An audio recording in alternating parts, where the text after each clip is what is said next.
Porsche Sprint Challenge Southern Europe 2026.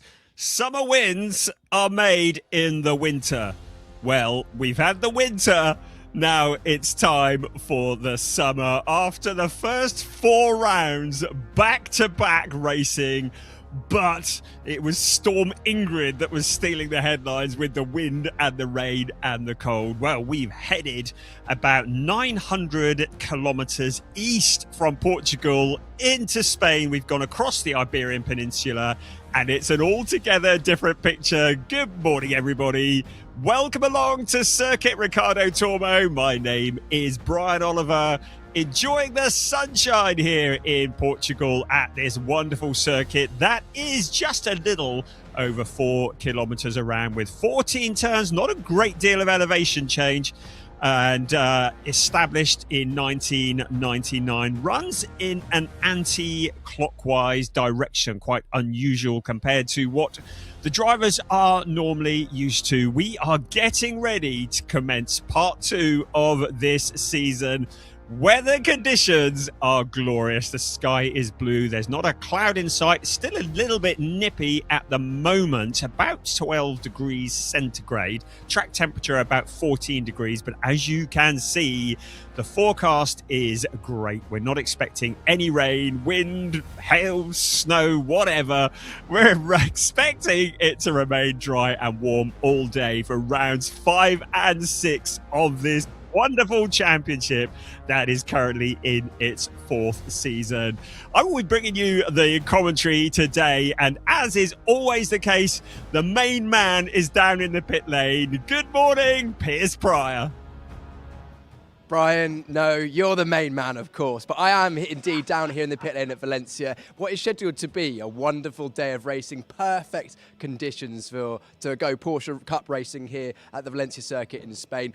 Please do ignore the fact that I'm wearing lots of layers and I've got gloves on. I'm always cold. It is scheduled to be a nice day, a bit nippy in the shade here in the pit lane, but as soon as you step in the sun on the pit wall and the rest of the circuit's in the sun, it gets lovely and warm. We've got a good crowd actually turning up in person here today. A lot of locals coming out to watch the racing we've got ahead of us, and we've got a lot to look ahead to. Potentially crowning a champion in the club division. That almost certainly won't be the case in the sport division, and both of those divisions have been very, very close in practice so far. The drivers had unofficial practice on Thursday, official practice yesterday, and then one practice session this morning. Sport division, which is our first qualifying session coming up in just a few moments' time.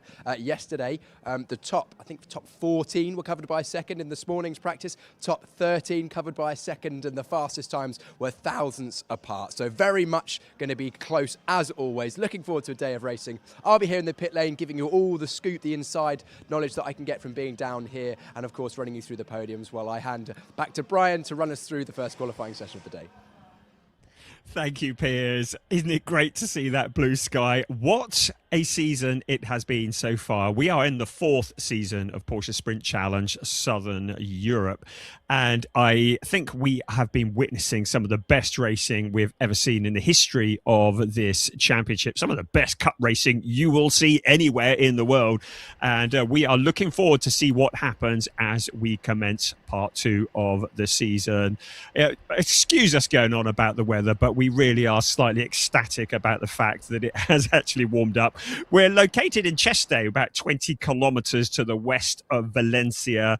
And this circuit, it's a great circuit. It's nicknamed a circuit within a stadium because you can get a clear view of the whole circuit from all of the 65,000 grandstand seats. It's really good. You can sit high up there and you can watch all of the racing, which is a real treat. It creates great opportunities for action. The Circuit Ricardo Tormo, named after the 2-time world champion motorcycle racer Ricardo Tormo, who died of leukemia in 1998. It is a homologated to Grade 1 status circuit, and we have seen it most famously as a host for MotoGP and World Superbike. It's hosted DTM, GP2, World Touring Cars, and of course Formula One winter testing in the past. But this weekend, the headline is all about Porsche. And last year, we saw in the sport division, Flint Schuring taking back-to-back wins. He went on to win the rookie championship in the Porsche Mobil 1 Super Cup, which just backs up our claim that the summer wins are made in the winter, because after last year's Sprint Challenge Southern Europe, Flint arrived on the scene, up to speed, hit the ground running, and was a force to be reckoned with. He's not here this year, but we have an incredibly competitive field of cars, as has already been witnessed. And it's Walter Boerkamps who leads the point standings with 4 still to run. Tell you more about that in a moment, but as you can see, cars coming out on track, we are getting ready for qualifying.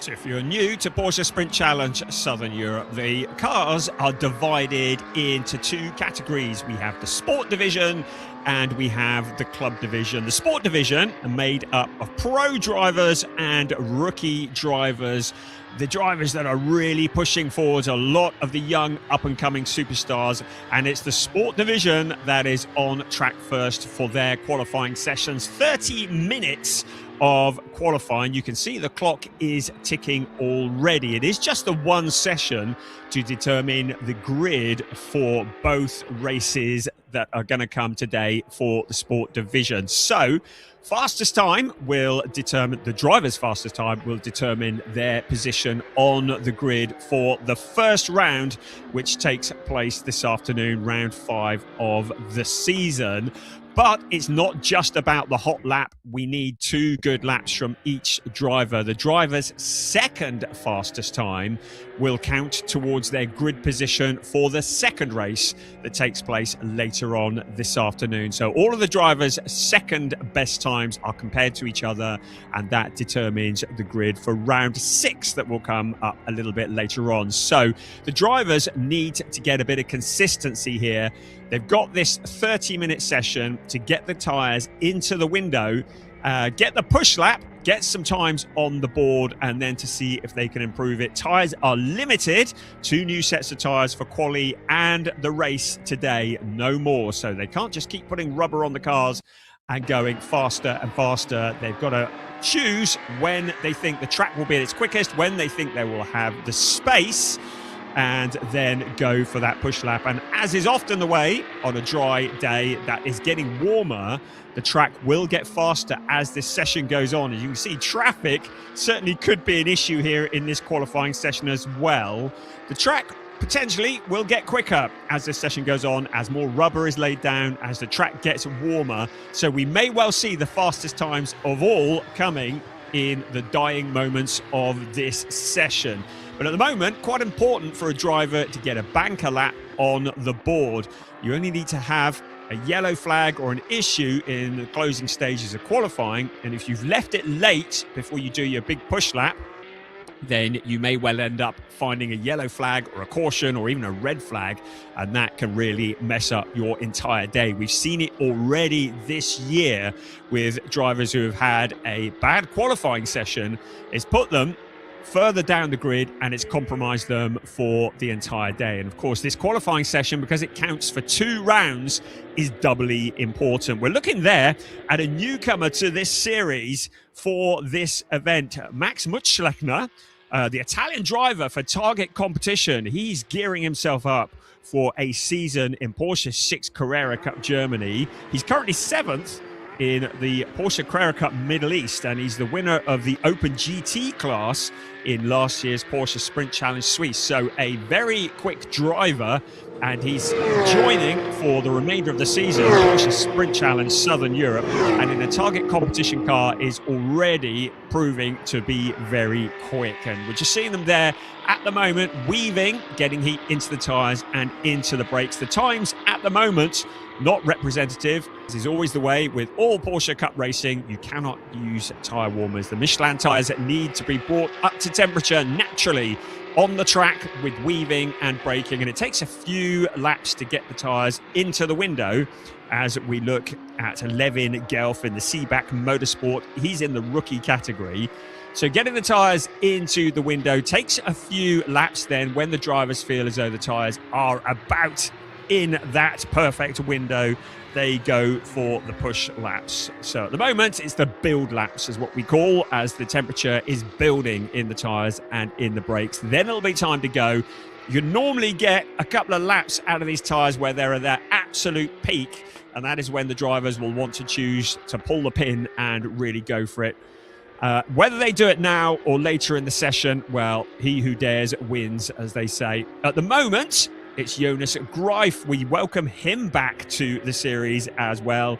A regular player in Porsche 6 Carrera Cup Germany. That is a tough field of cars to race against, and he's coming here to get himself back up to speed for this coming season. We saw him last year.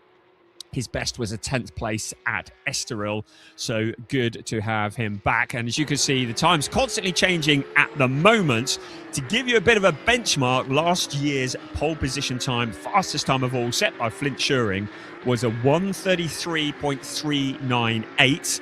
The cars this year are now equipped with ABS, so technically should be a little bit quicker, but of course weather conditions varying, track conditions varying as well, so we'll see how that shakes out. But at the moment 136 is what we're looking at, and it is David Duok, another driver we welcome to the grid for pro racing as part of the A-Works team. And David Duok, a Polish driver, he's based in Malaga, and he is last year's champion of Porsche Sprint Challenge Central Europe. And he joins this year as he gets himself up to speed, ready to join the Porsche Carrera Cup Benelux Series, another fantastic series. So many good series of Porsche Cup racing. So he also joining the grid. We've got a lot of new names on the grid here for this round, and we've got even more coming for Barcelona next weekend for the season closer. A lot of drivers waiting in the wings, getting ready to get their seasons going. At the moment, you're looking at the leader of the Rookie Championship, Jesse Polderdijk. He is the leader, but by just one solitary point. He leads Levin Gelf by that 1 point. Jörg Müller, who started off the season like the proverbial rat up the proverbial drainpipe, is not able to continue this season in Porsche Sprint Challenge Southern Europe. So he was leading the championship. He's not now. He's down into third. And that man there, Jesse Polderdijk, 1 point clear of Levin Gelf in the Rookie Championship. So great to see the rookies here. We've got another rookie who's joining them for this round in the shape of Henry Wheeler, who comes all the way from the USA, and he will also be in that Rookie Championship as well. So good to see the grids growing there. Right, let's have a look at the times. At the moment, another driver that we welcome back to the grid of Porsche Sprint Challenge Southern Europe. He really made some headlines last year.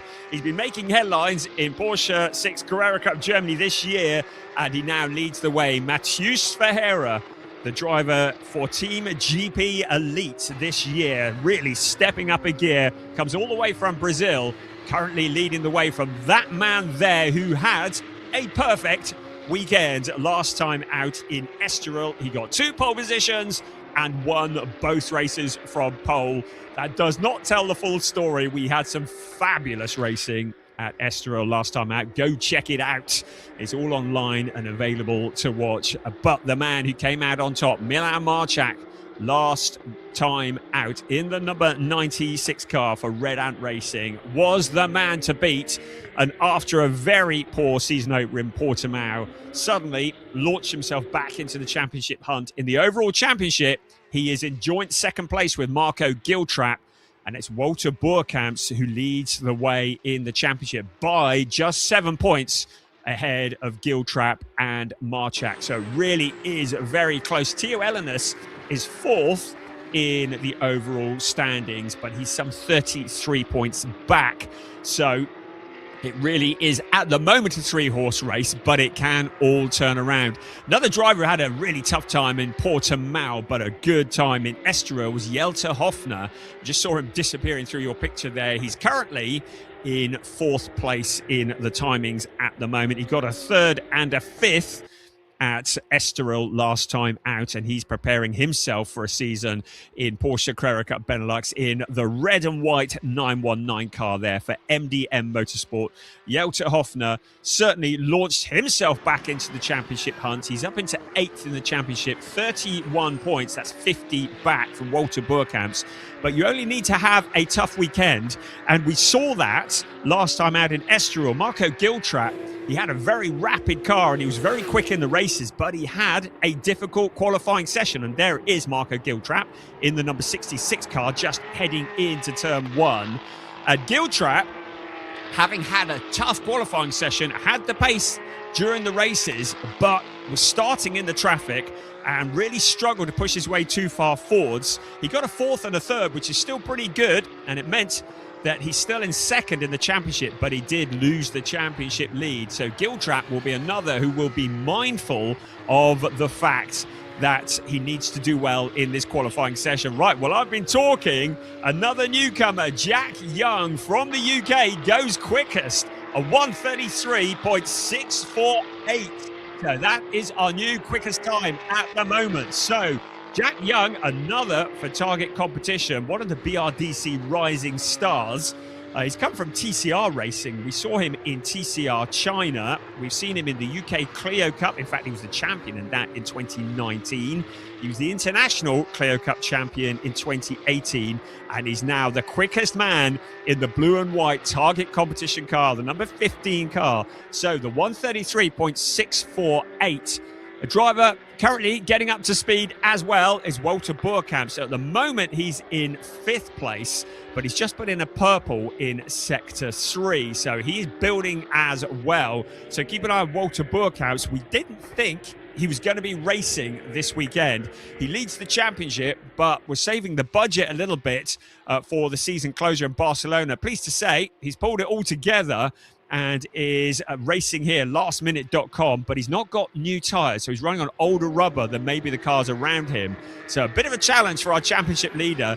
Currently drops down to 7th at the moment, but he's still building it up as the number 15 car of Jack Young continues on his way. His lap, a 1:33.648. Jelte Hofner is up into 2nd place.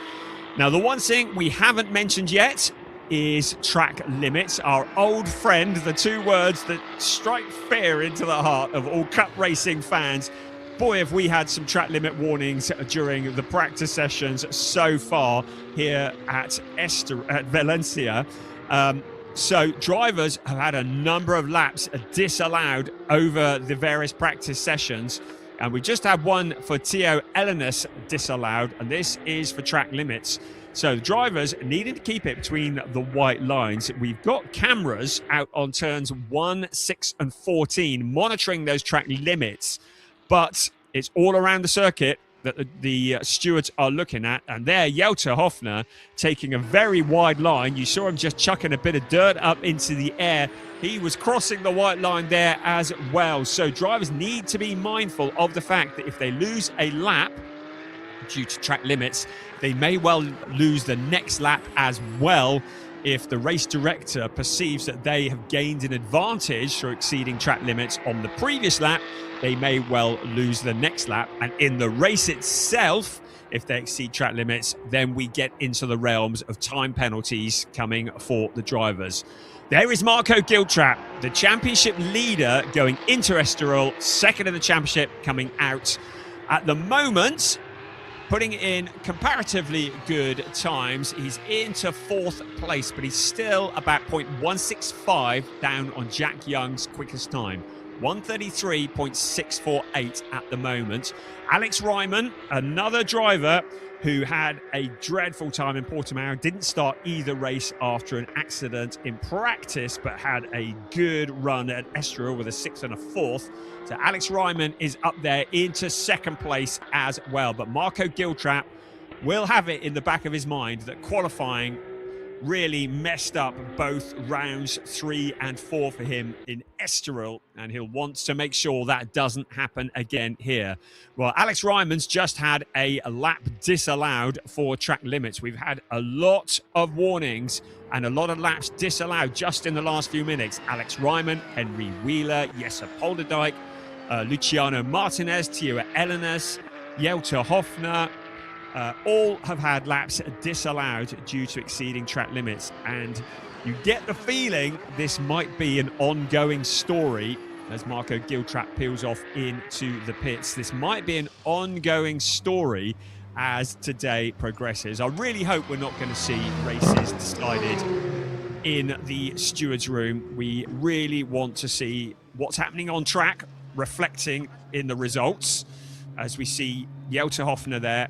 And it might look like everybody's relaxed and chilled and enjoying the Spanish sunshine, but at the moment it's waiting for that perfect moment when the teams will put the tyres on the car and then Jelter Hoffner will go out for that final push. There is Matheus Comparato. He's had a fairly reasonable start to the season. His best has been a 6th place in Portimao at the season opener. He got an 8th place last time out in Estoril, but would like to improve on that. At the moment, he's in 9th place. We've got all the cars in the pits at bar 3 at the moment. So just Henry Wheeler, Tio Elenes, and Luciano Martinez are out on track at the moment. And they've got a nice clear track in front of them and may well decide that having a clear track is a greater advantage than maybe the potential higher level of rubber, a higher temperature later in the session. Well, we'll see how that shakes out. But at the moment, Tio Elenes not having to contemplate traffic, so able to focus purely on extracting everything out of the lap, everything that he can. At the moment, he's down in 16th place. A 134.718 was his last lap. It was his personal best, but he's still over a second off the quickest time set by Jack Young, who currently still leads the way. What a way to arrive on the scene. Jack Young, a 133.648. Anyone who is saying who is no longer saying that, because he currently leads the way in the standings. He's in the pits. You can see 3 cars out on track at the moment. Tio Elenes looking to improve from his 16th place at the moment. So 134.718.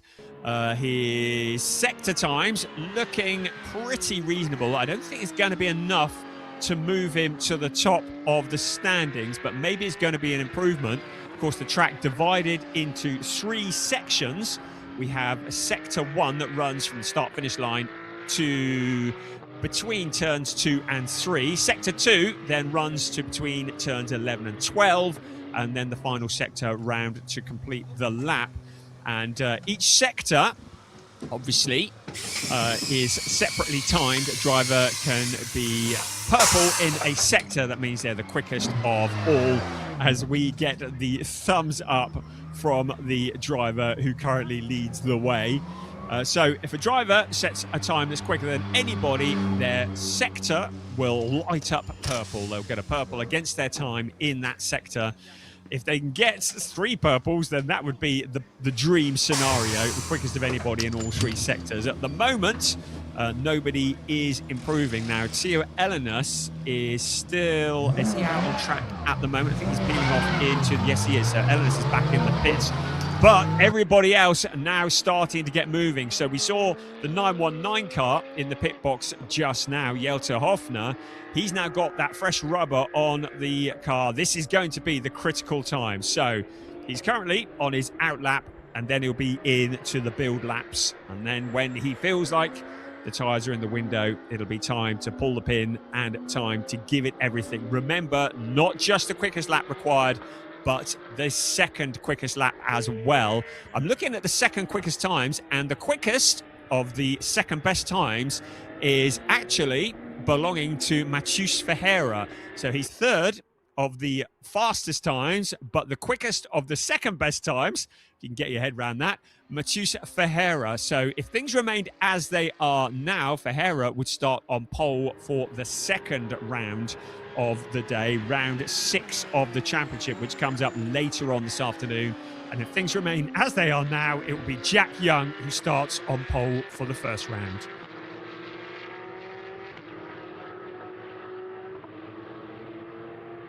So, starting to get busy out on track at the moment. Most of the cars are either on the move or about to start moving, still waiting for Marco Giltrap.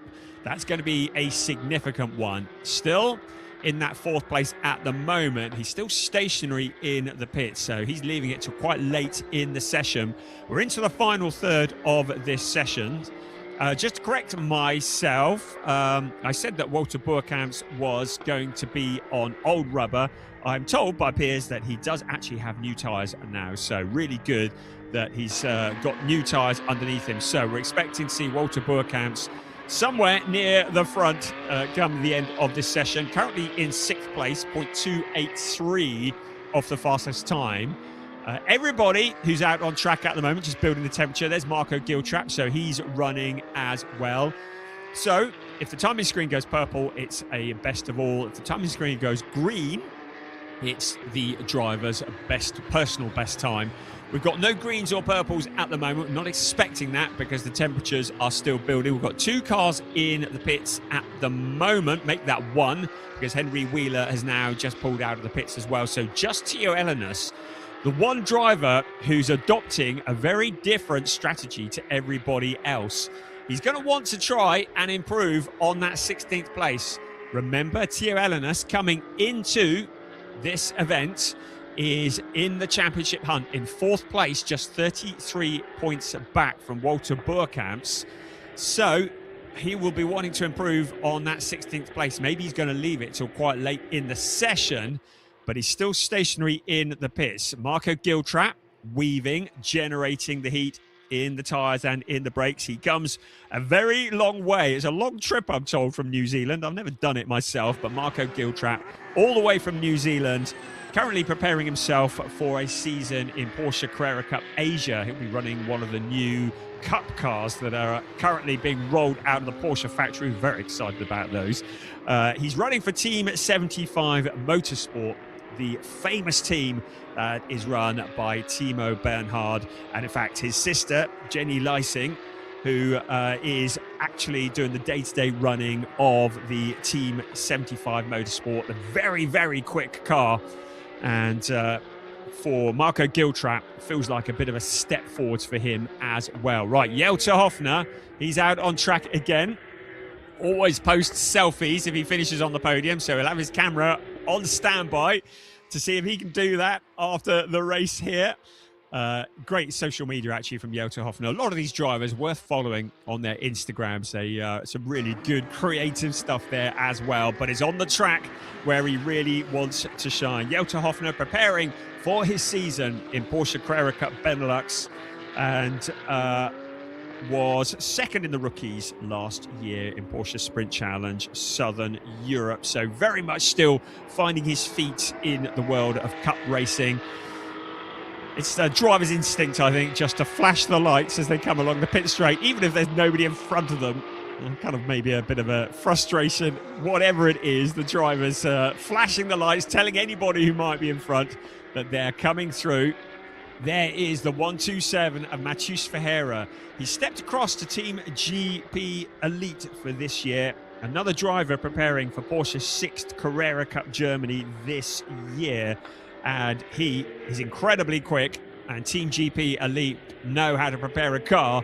So that could be a very potent combination. We saw him, as I mentioned already, last year in this series. He got a couple of... he got a best of 4th place, get there in the end here in Valencia, and we'll be looking, I think he's probably in a good shape to maybe improve on that, particularly as he's running in 3rd place at the moment.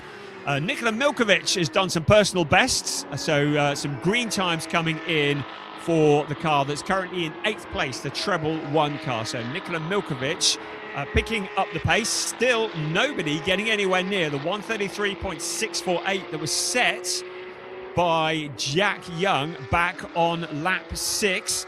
Jelter Hofner has just had his lap disallowed for track limits. Levin Gelf, also David Duoc as well, have had laps disallowed.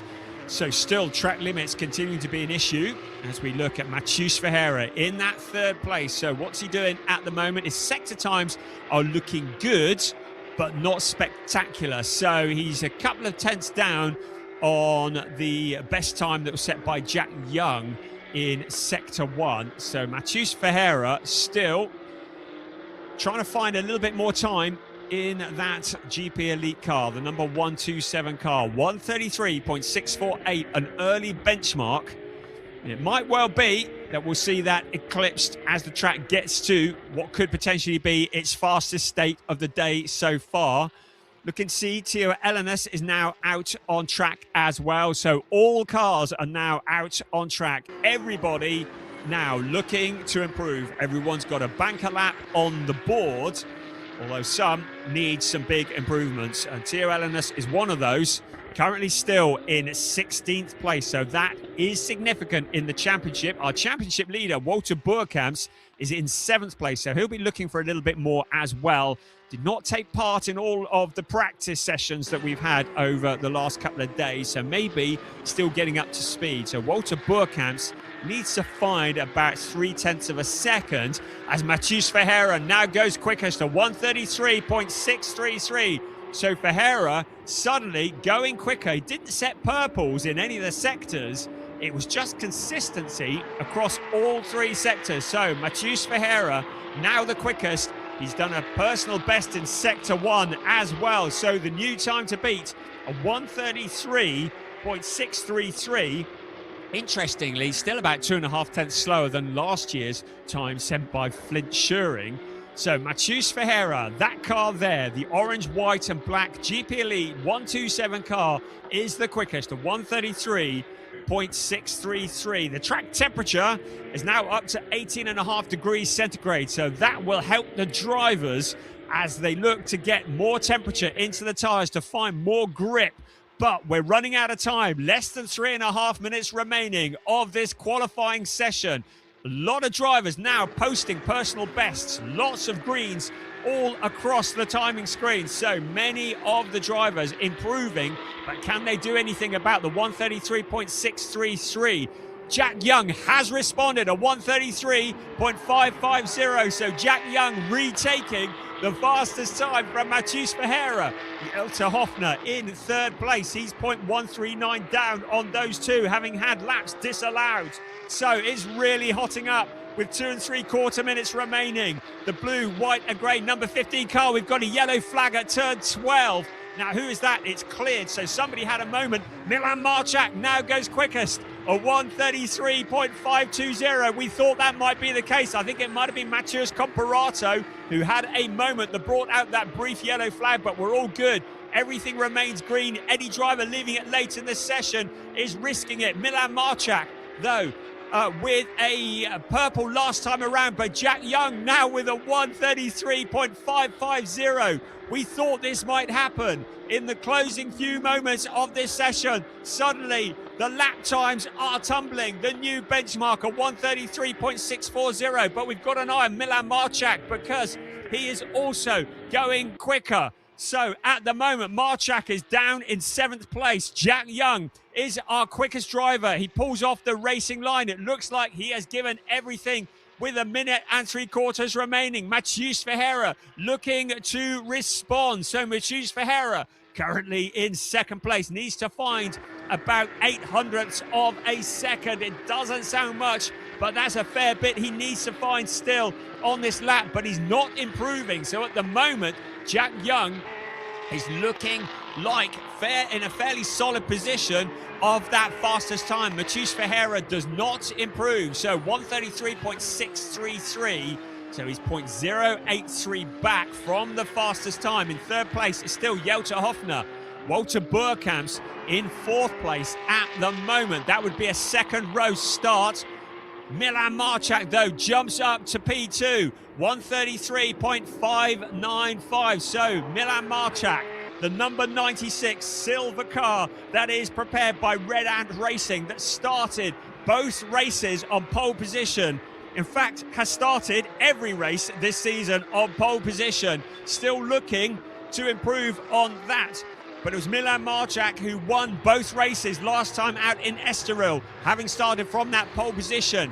Is this going to be the first race of the season? He doesn't start on pole position. He's doing everything he can to improve. He's done a personal best the last time around, but he's still got to find 0.045 of a second to get on top of Jack Young. Jack Young looks to have done all that he can at the moment. It looks like a 133.550 is the best that we're going to see from Jack Young. Milan Marchak with the clock starting to tick down now in the number 96 car.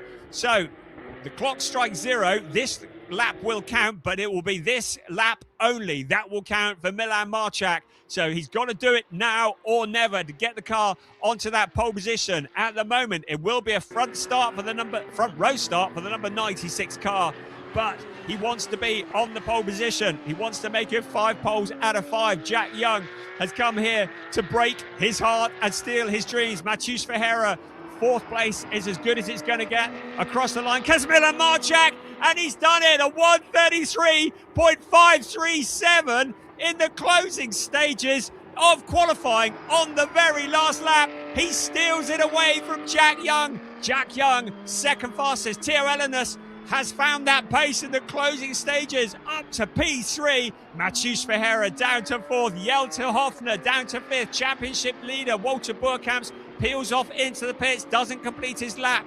In 6th place, then Alex Ryman. Sebastian Freimuth, haven't even mentioned him yet, in 8th.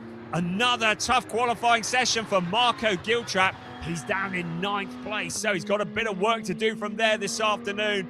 But Milan Marchak makes it 5 out of 5 for pole positions. What an astonishing last lap.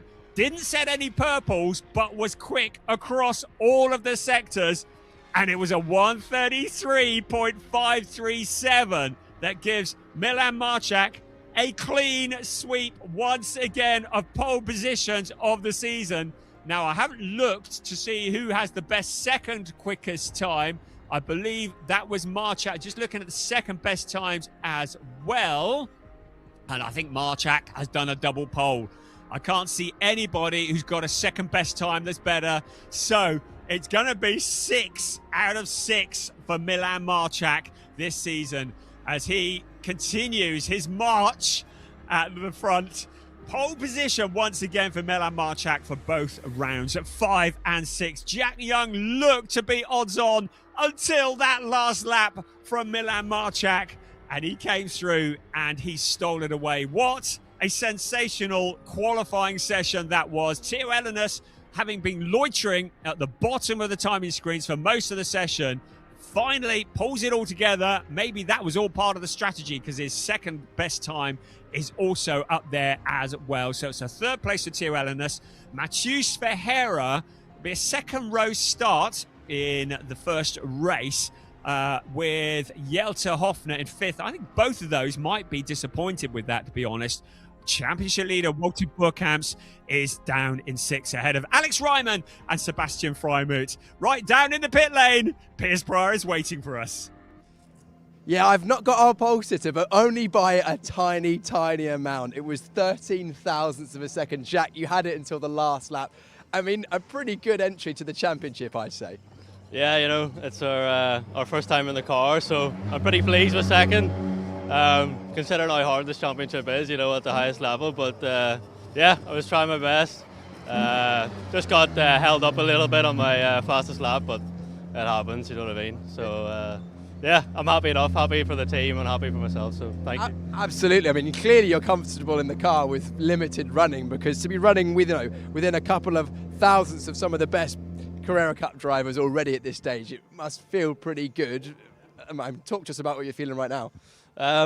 Yeah, I'm just still getting used to it a wee bit of the car. So, yeah, I'm sure there's a little bit more to come out of it. But yeah, pretty happy and pleased. So thankful to be here.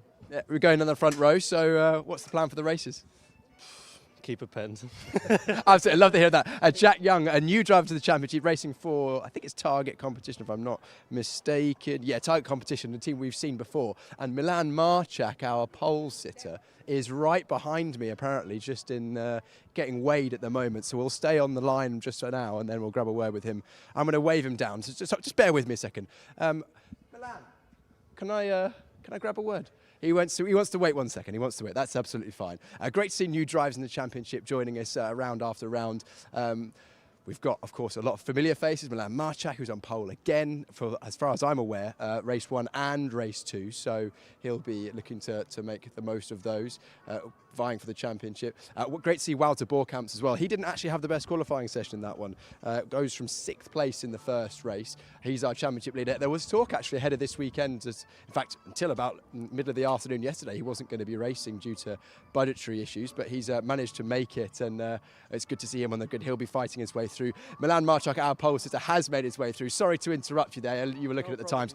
That last lap, you didn't have it, literally didn't have it until you came out that line that last time, 13 thousandths of a second. But you've done it, double pole again.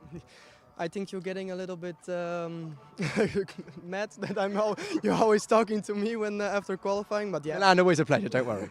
Thank you. Yeah, it's very close to each other all weekend long. If you see all the practices, it's incredible how close it is, but it's great to be the fastest again and to start 2 times from pole again today. Absolutely, and it's a very difficult track to extract the lap time from, because you have to push the limits in terms of the car, but also make sure you're staying within track limits as well.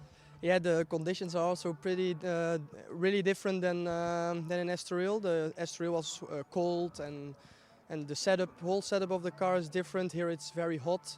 So the tires are getting warm very, very quickly if you have a snap of oversteer or something. But yeah, the track is really difficult. But it's great to start from pole now. How do you have to adapt your driving for the different conditions? Yeah, you need to adapt a little bit. You need to be very, very calm on the entry of the corner. And in Estoril you could push it a little bit more, because now the tire will overheat if you go too fast in the corner and then understeer and everything. But we made it work. The team also gave me a really good car, so I'm very happy with that. Do you reckon that the time management's going to play a factor in the races if you push too hard, for example, at the start of the race? It's gonna be a very big thing in the race. But as I said, the pole it's very important here, because you don't have the dirty air, and dirty air will play a big role, I think. Well, you're in the perfect place. You just need to get down to turn one nice and clean. An unknown factor, Jack Young, alongside you. New drive to the championship, clearly quick. How are you thinking about that? Yeah, I don't really look at it. I don't really look at it. I focus on myself. So sounds good, Milan. I'll let you go and celebrate another pole position with your team. Congratulations. That is our sport division qualifying. Up next, do it all over again for club.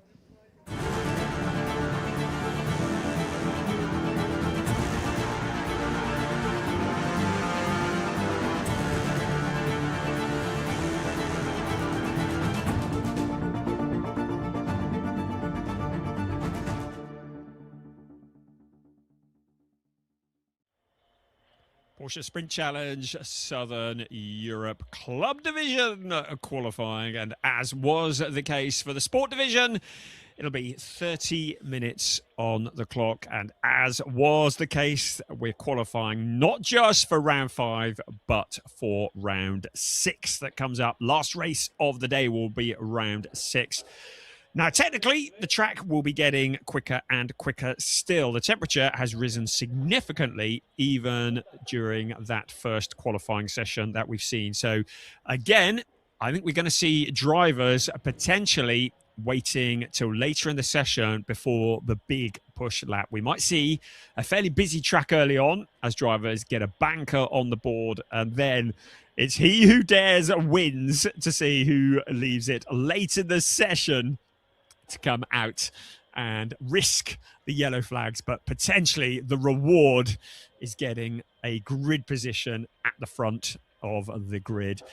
Joel Monegro comes into this weekend with an absolute perfect score. He's had 4 wins out of 4 and could potentially this weekend clinch the championship in the club division for Porsche Sprint Challenge Southern Europe. He has been incredibly quick in an incredibly quick car. Anything that's prepared by Manthey Racing is going to be fast, and the track experience by Manthey Porsche that Joel Monegro is driving has been very quick. So he's won all 4 races so far. He has had a couple of pole positions as well. He had pole for the opener in Portimao, and he had a pole for the last round, round 4 in Estoril. The other poles have gone the way of Eric Santos and also Javier Ripoll Jr. And keep an eye on Javier Ripoll Jr. because he had launched himself into the championship hunt in the number 91 car. And he was really entertaining last time out in Estoril. There he is in the car, getting ready, just getting himself in the window, psyching himself up. But a really entertaining driver. He's second in the championship. So we've got 3 championships, in fact, although one we're not really paying too much attention to for reasons that will become clear. We have the Michelin Cup standings. Joel Monegro leads with a perfect 100 over Javier Ripoll Jr., leads him by 27 points. And in the overall championship, again, Joel Monegro has a perfect 200 score, leading Javier Ripoll Jr. by 146 points. The other championship is the GT4 championship, but there is only one GT4 car here. So that is a little bit done and dusted already. Daniel Lewis is the only GT4 runner, but he is definitely worth mentioning in dispatches because over the last 4 rounds, he has been mixing it with the Big Brother cars, a GT4 versus a GT3 car. And he has done a sterling job in that car. He's had a 6th, a 5th, a 6th, and a 7th, which is no mean feat. And it means that in the overall championship, even though he has that smaller car, he is in 3rd place, 60 points off Joel Monegro. So he has been great entertainment value and also must be feeling confident in that car. But he is at a power disadvantage, and with the blue skies up above, maybe not as in a stronger position as he'd like to be here in Valencia. He was doing his rain dance out the back of the garage for the last 4 rounds, and it worked as well. But hey, don't think he's going to get that kind of luck here this weekend, but it'll be interesting to see how he does compare in the dry conditions.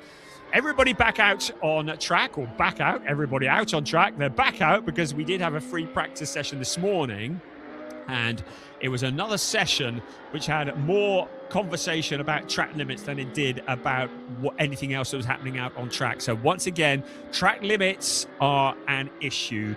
So last year, the fastest time was set by Felipe Wills. He had a 1:35.494, and he went on to win race 1. Race 2 last year was won by Andre Fernandez. He'd also won a race the year before. We thought he was going to be racing this weekend, but sadly, he's been deleted from the entry list at the last minute, which is a real shame. But we've got some very, very rapid drivers, but none more so than that car there, the silver and black 224 car that is prepared by Track Experience by Manthey. Joel Monegro from the Dominican Republic. There's a driver that returns to the grid. Peter Sander, the German driver for K. Kramer Racing, the 199 car. Very pretty black and pink livery there. And he raced in Portimao, got a 10th and a 12th place last year. Has been racing almost exclusively on the Nürburgring, very much into the whole Nordschleife stuff. I think you can understand why. But getting himself up to speed by joining us here had a very different kind of circuit here in Valencia in the 199 car. So good to see him joining the ranks as well. While the drivers are on their build laps, just to tell you about that championship. So in the overall championship, Joel Monegro, ahead of Javier Ripoll Jr. by 54 points. Daniel Lewis is third, 60 points back. Then it's teammate, sister car to Joel Monegro, Eric Santos in fourth, and he is 102 points back, so a bit of a mountain to climb there. Keep an eye on the fifth place in the championship though. Levent Turkman, he has been a real entertainer in the number 77 car. Very little experience, but has been mixing it with the front runners. Unfortunately, recorded a non-finish at the last round in Estoril after a collision with another car. Very much certainly not would be considered an accident necessarily of his making, but certainly it was a non-finish. But apart from that, has had a sterling debut in this series. So keep an eye on the number 77 car, Levent Turkman, fifth overall in the standings, ahead of Jan Klingenberg and Alexander Dobik. Hans Frisch, Kasper Hockerboom, Marabi Mekvabishvili round out the top 10 in the overall championship. In the club division, it's Monegro ahead of Ripoll Jr., Santos. Turkman is fourth, 55 points back from the championship leader. So in the Michelin Cup, it's 25 points for a win, and in the overall standings, it's 50 points for a win. But is that man there? No, it's not. That's the sister car, Eric Santos in the 221 car. Joel Monegro is the one they're all going to have to beat. So Peter Sander, currently the quickest, but we're expecting the times to come down quite a bit in the next few minutes. So we've already had a couple of laps disallowed. Marabi Mekvabishvili and Javier Ripoll Jr. have exceeded track limits and have had a lap disallowed. And again, I've mentioned it already, I'll mention it again. Really important that they get this out of their system now, because if you start exceeding track limits during the race, you're going to pick up time penalties, and that could be critical. We're riding on board with Javier Ripoll Jr. So pleased we've got a camera on board that car for Est1 Racing, because Javier has really entertained us with his racing over the last 4 rounds. Piers tells me that the track temperature has risen by another half degree, so up to 19 degrees centigrade. So any driver that's leaving it late in the session does have the potential of a quicker track. Right, up to second at the moment. We've got Joel Monegro, should I say, has gone first at 136.386, but second is Dean Burden for Eden Motorsport. Really good that Dean Burden, who comes from Lincolnshire in the UK, was fifth in the Porsche Sprint Challenge Great Britain in the Pro-Am category, and has decided to pay us a visit in Valencia. And what a welcome addition Dean is as well, and showing that it's good that he's here, because he might be one of the drivers that could take it to Joel Monegro. Monegro currently quickest, but 0.076 behind is Dean Burden, so not that far behind in the grand scale of things. Monegro's 136.386, so that is about a second off the quickest time that was set last year. So Monegro leading the way at the moment. These cars have ABS and traction control is permitted. So ABS and traction control gives them a little bit of a pace. Certainly traction control helps with a pace advantage over the drivers in the sport division. We continue to look at Joel Monegro there, the quickest car. So purple in Sector 1, but the quickest of anybody in Sector 2 on this lap is Dean Burden. So he has gone quicker, and the quickest of all across the lap. The fastest time of all for Dean Burden, a 135.594. So Dean Burden, the first to maybe stick a flag in the ground in the number 56 car. There it is, the green and black Eden Motorsport car. Very pretty looking car, that is. So Dean Burden, another Brit who's decided to turn up in Porsche's Sprint Challenge Southern Europe, and another one who's suddenly making everybody look around and go, hey, what, who? We saw it in the sport division just now.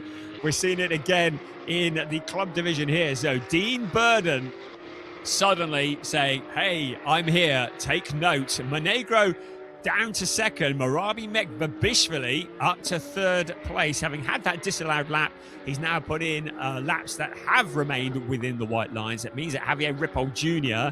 is in fourth, ahead of Levent Turkman, who is bumped down because Alexander Dobik has just jumped up into fifth place as well. So it's all changing. We've got 21 minutes remaining. Remember, fastest and second fastest times are important here, but a 1:35.594, the only driver into the 35s up until the last lap, because Joel Monegro is now into the 35s as well. It's a 1:35.594 for Dean Burden. Monegro has improved, a 1:35.789, but have we got somebody who's going to give Joel Monegro a run for his money? Dean Burden seems to think so. 1:35.594 is the benchmark in what we would call phase one of this qualifying session. Daniel Lewis is currently the only driver in the pits in the GT4 car. He hasn't put in a representative lap yet, so maybe just waiting the moment. I don't think there's an issue. We can see just taking tyre pressures. That's all fairly standard. So maybe waiting for his moment. And it might be with the GT4 car that he feels as though when the majority of the field come into the pits, which may be any time soon, as Javier Ripoll Jr. goes quickest now, 1:35.458. But Daniel Lewis may decide to come out when the track is at its quietest because he's in that GT4 car, and may decide that that will be his best opportunity to get a time on the board. But yes, Javier Ripoll Jr., the car with the camera on board, that's what the view looks like from the fastest car in the field. A 1:35.458, and that is quicker than last year's pole position time set by Felipe Wills. So Javier Ripoll Jr., 1:35.458. That's the one they've got to beat. That is a good representative time.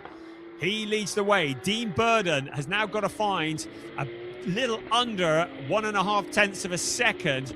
It means that Joel Monegro, championship leader, is bumped down to third. Marabi Mekbabishvili in fourth. Hunter in fifth place. Another newcomer this season to the grid, ahead of Alexander Dobik in sixth. And Levent Turkman, but it's changing because Levent Turkman has just improved. He's up to fourth place. Dean Burden has done a purple in sector 3 on the last lap, so there's still plenty of pace left in that car. So Burden trying to move himself back into that fastest time. At the moment, Javier Ripoll Jr., a man who has been there or thereabouts all season long. Dean Burden in a car that looks worryingly like Javier Ripoll Jr.'s car, like we need any confusion. Currently trying to improve in the green and black Eden Motorsport car. So 22.049 in sector 1. So have we seen the best of Burden on these tyres at the moment? Marabi Mekbabishvili is into the pits. Daniel Lewis is on his out lap. And I think we're going to see maybe a few of the other runners peeling off into the pit lane shortly. And that will give Daniel Lewis a clear track. There he is there in the sole Porsche Cayman GT4 Club Sport car. It's a little bit less horsepower, 4 litres naturally aspirated. Great car, but not as fast as those around it. So Daniel Lewis may well have a bit of space out on track if, I have to say, everybody's going to come in. But actually, the only one who has peeled off at the moment is Marabi Mekbabishvili. So still got plenty of time left in this session. Still 17 minutes and 20 seconds remaining. Javier Ripoll Jr., 1:35.458 is the time to beat. Right, nobody at the moment setting the timing screens alight. Let's see what Daniel Lewis can do in the GT4 car. A lot of space in front of him out on track, so conditions are good. A good opportunity to extract all of he can out of that machine. The driver who is preparing for 2026 in, I believe, the Porsche Sprint Challenge Great Britain AM Championship, and preparing his way by appearing here in Valencia on the blue skies in the number 19 car. That is prepared by Race Car Consultants. So Ripoll is into the pits. Dean Burden's into the pits. Marabi Mekvabishvili into the pits. Joe Monegro is, I thought he was in the pits, but I've gone back out on track at the moment. So Daniel Lewis just moving to the side, letting Levent Turkman break clear. Turkman, who looks to be getting quicker and quicker every time we see him, the Dutch driver for MDM Motorsport. He's had a couple of podiums this year already, but for that non-finish last time out in Estoril, might well have been a little bit further up the championship. Daniel Lewis having let Turkman out and past. Good move, better to choose the battles that are going to be worthwhile. Well, I said he'd let him go. There he is, closes up under braking. Maybe he's just testing to see how well he can close in on him. Here they come, out along the straight. There's Levent Turkman. What do I know? Very little indeed. 6 cars into the pits now. Peter Sander, Hans Frisch, Alexander Dobek, John Monegro, Dean Burden, Javier Ripoll Jr. Everybody else remains out at the moment. Marabi Mekvabishvili on an outlap. So another driver maybe adopting a slightly different strategy to those around him as we hit the halfway point of the session. 1:35.458 is Javier Ripoll's quickest time. Looking to see who has the second quickest, and I believe Dean Burden is the second quickest lap. Try saying that after a couple of G&Ts. I think Dean Burden, if things remain as they are now, would have the pole position for the second race. But we've still got plenty of time to come. The track is getting quicker, and I think we might see a challenge at 1:35.458. There's Levent Turkman, still out on track at the moment. Right now, the pits are starting to get busy as more and more cars peel in. Hunter is in, Alexander Dobek's in, Kasper Hockerboom. So drivers will now wait, those that are in the pits, wait for that perfect moment to try and come out. And it may well be, as was the case in the sport division, that our pole position time comes after the clock has struck 0. Whoever's on their fast push lap at the absolute end of this session may well be in with the best shot of a pole position. At the moment, the number 19 car of Daniel Lewis is out, pushing hard, out on track, and he puts a lap on the board at 1:38.697. So about 3.2 down on pole position time. There's Joel Monegro, just waiting at the moment. Has a time on the board, so all good there. He has got a good second fastest time as well. 1:35.9 is his second fastest time. So third fastest in the fastest times, third fastest in the second fastest times as well. Levent Turkman has had a lap disallowed for exceeding track limits. So he peels off into the pits. We'll have a think about that and we'll return. So, with 13 minutes remaining to summarise, Javier Ripoll Jr. for S1 Racing is the quickest of all, 1:35.458. And the quickest of the second quickest times is Dean Burden with a 1:35.639 for Eden Motorsport. Joel Monegro is both the third quickest of the quickest times and the third quickest of the second quickest times. So it would be P3 for both races if things remain as they are. But it looks like it's all about to change.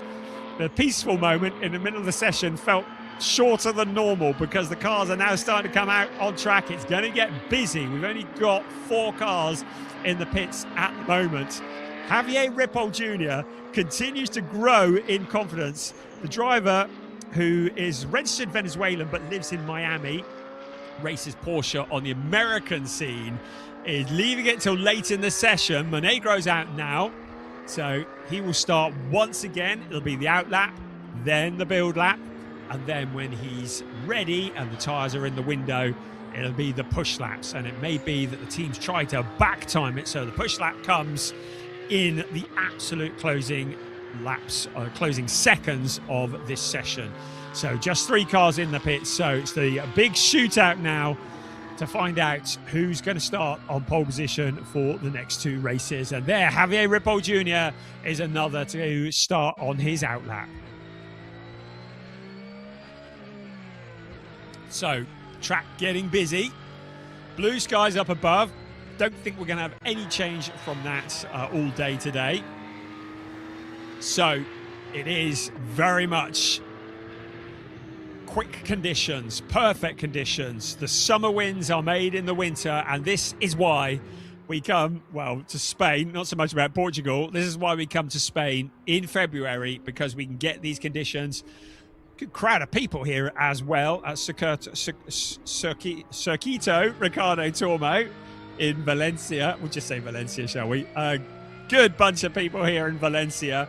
And I already mentioned it, they get such a good view. It's a very attractive circuit to come to because you can sit on, certainly on the back rows of the grandstands, and you can see absolutely everything. And that's quite a treat because it's something you don't often get in circuit racing. Right, Javier Ripoll Jr. out to defend his pole position. A 135.458. Dean Burden is now out on track as well, still building up the temperature at the moment. His last lap was not representative, but we'll take a couple of laps to get it into the window. So maybe in a couple of minutes' time, we're going to start seeing the lap times coming. The driver's weaving, generating the heat in the tyres. Also, a bit of braking as well. And when they're in the pits, we've got a yellow at turn 4 and 5. So somebody's had a moment up at turn 4 and 5. Now, who is that? Up at turn 4, it seems, and that's now cleared. It was 218, so that would be Marabi Mekvabishvili, who had done a rotation at turn 4. He's regathered it and rejoined and has been able to continue. So hopefully no traumas there. 4th place, very good. Right, we've got another yellow now between turns 9 and 11. So somebody else has had a moment at turns 9 and 11. And it is the championship leader, Joel Monegro, the first chink in the armour that we've seen this season. Joel Monegro, building the temperature in the tyres, has lost the back end. He's managed to keep it out of the barrier, out of the gravel trap. He's able to rejoin, but that just shows that Joel Monegro has got the pressure on here. So maybe just a moment while the tyres were cold. So he's going to have to just tread carefully, make sure the temperature is in those Michelin tyres, and then we'll start his big push. But with 8 3/4 minutes remaining, Javier Ripoll Jr. looks to be well in control of this at the moment. Dean Burden looking to respond in that 2nd place and try and take back the pole in the first race and defend the pole in the 2nd race. So there is Dean Burden in the number 56 car. Is it going to be an all green and black? I say green and black. It's a British racing green car. My monitor makes it look a little bit black, but very, very good looking car, that, the number 56 car. And building the temperature again, looking to close the gap. Can he retain the pole position for round 6? Can he regain the pole position for round 5? We're going to find out in about 8 minutes' time. You can see he's pushing now in the number 56 car. So his last sector was a 47.737, so a couple of tenths, and he's lost the back end of it. So he was pushing a little bit too much. The back end steps out. That's up at turn 13, turn 14, and now wants to rejoin. Of course, there's going to be traffic coming. The yellows will be waving. The hazards are flashing, and gets off the racing line. So it was looking good. He was a couple of tenths off in that sector. Meanwhile, Alexander Dobic has gone purple in sector 3. So Dean Burden was pushing hard. It was at turn 14, the final turn. A little bit of a drop downhill in that turn. 2nd gear. They go from 210 and just see maybe a wheel on the white line, but the back end just stepping out. They go from 210 kilometers an hour down to about 85 kilometers an hour into turn 14. From 5th down to 2nd gear. Maybe the tyres not quite up to temperature at the back. Daniel Lewis peels off into the pits now. So he's going to have to do that all again. 6 3/4 minutes remaining. So very significant that both Dean Burden and Joel Monegro having moments there. While that's all been going on, Marabi Mekvabishvili has jumped up into P3. So Marabi for lap time performance, well, we know the lap time performance car is quick. And Marabi Mekvabishvili making inroads, just 0.253 back from that car there. Javier Ripoll Jr. for S1 Racing. Javier Ripoll Jr. started on pole position in Estoril, had a couple of second places, was beaten by Joel Monegro in both races, but certainly put up one hell of a fight in Estoril. Looking pretty solid here at the moment. A lot of pressure on a lot of different drivers. Mekvabishvili is the only driver that's doing greens at the moment. Having said that, Peter Sander down in 10th place has done a personal best in Sector 2. Jan Ernst Inderbitzen has done a personal best in Sector 2 as well. Both Klingenberg and Inderbitzen for FAC Autotech are not running ABS or traction control because they are preparing themselves for their season that is coming up in Porsche Sports Cup Suisse. So not running the same advantages as some of the drivers around them. And that means they are at a slight disadvantage. But this series very much about helping drivers to get up to speed for their up-and-coming seasons. And so choosing to prepare in the best possible way by not running ABS. And that will put them at a slight disadvantage. Right, who's that leaving the car there? I was looking away from the screen at the time. And that's Marabi Mekvabishvili. So looks like his session is done in qualifying. Just two cars in at the moment, Marabi Mekvabishvili and Daniel Lewis. Everybody else out on track. Javier Ripoll Jr. continues to truck around. Hasn't improved especially. His last lap, Sector 1, 22.1. Meanwhile, Dean Burden has done a personal best in Sector 1. So despite that little spin, Dean Burden now pushing hard once again. A green in Sector 1. Joel Monegro down in 4th at the moment. Doesn't look to be improving.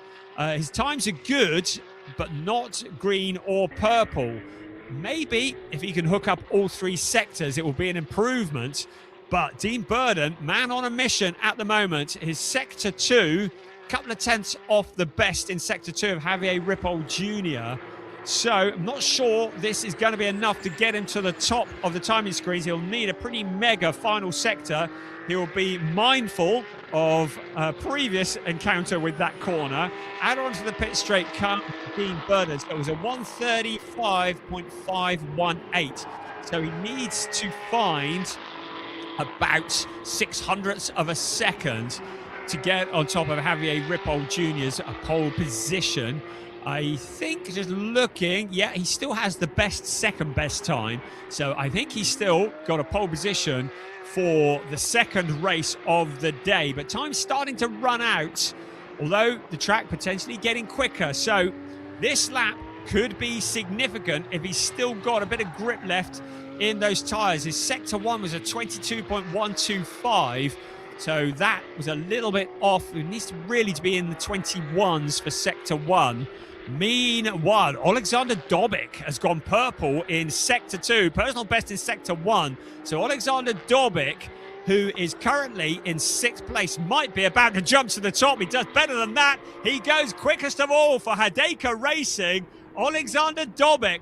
Where did that one come from? A 135.309.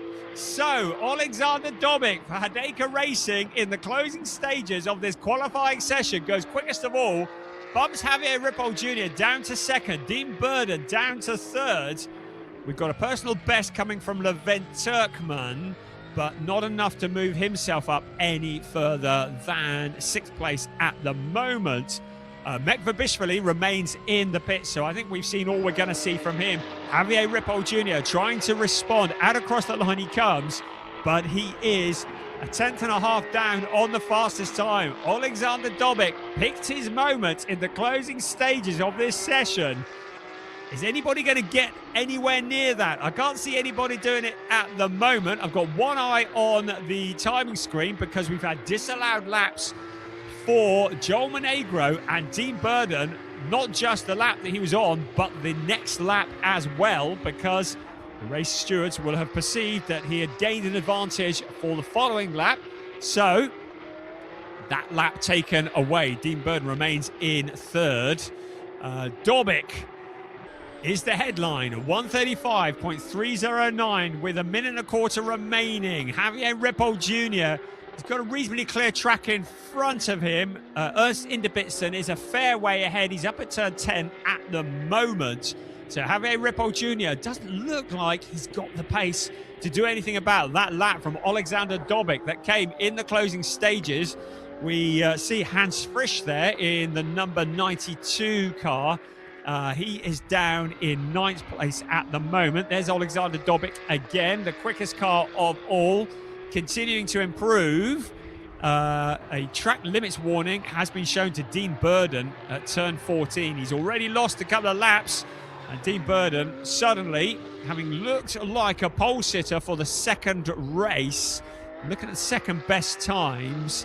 And I think Dean might just... No, he's not. He's not going to be the best of the second best. I think it might be Levent Turkman. I don't want to look away from the screen for too long here, because Alexander Dobic is looking to improve. Levent Turkman has done a personal best on the previous lap, but remains in 4th place. But Alexander Dobic, the owner of Hadeka Racing, looking at a pole position. If things remain as they are now, the clock strikes 0, and Alexander Dobic looking for his first pole position, certainly of this year, in this series.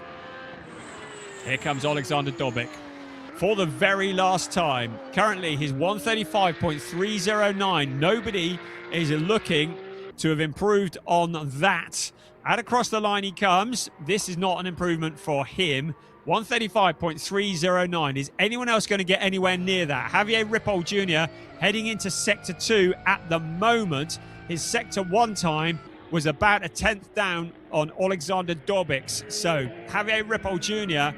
would need something pretty miraculous in Sectors 2 and 3 to get back up onto the pole position for the next race.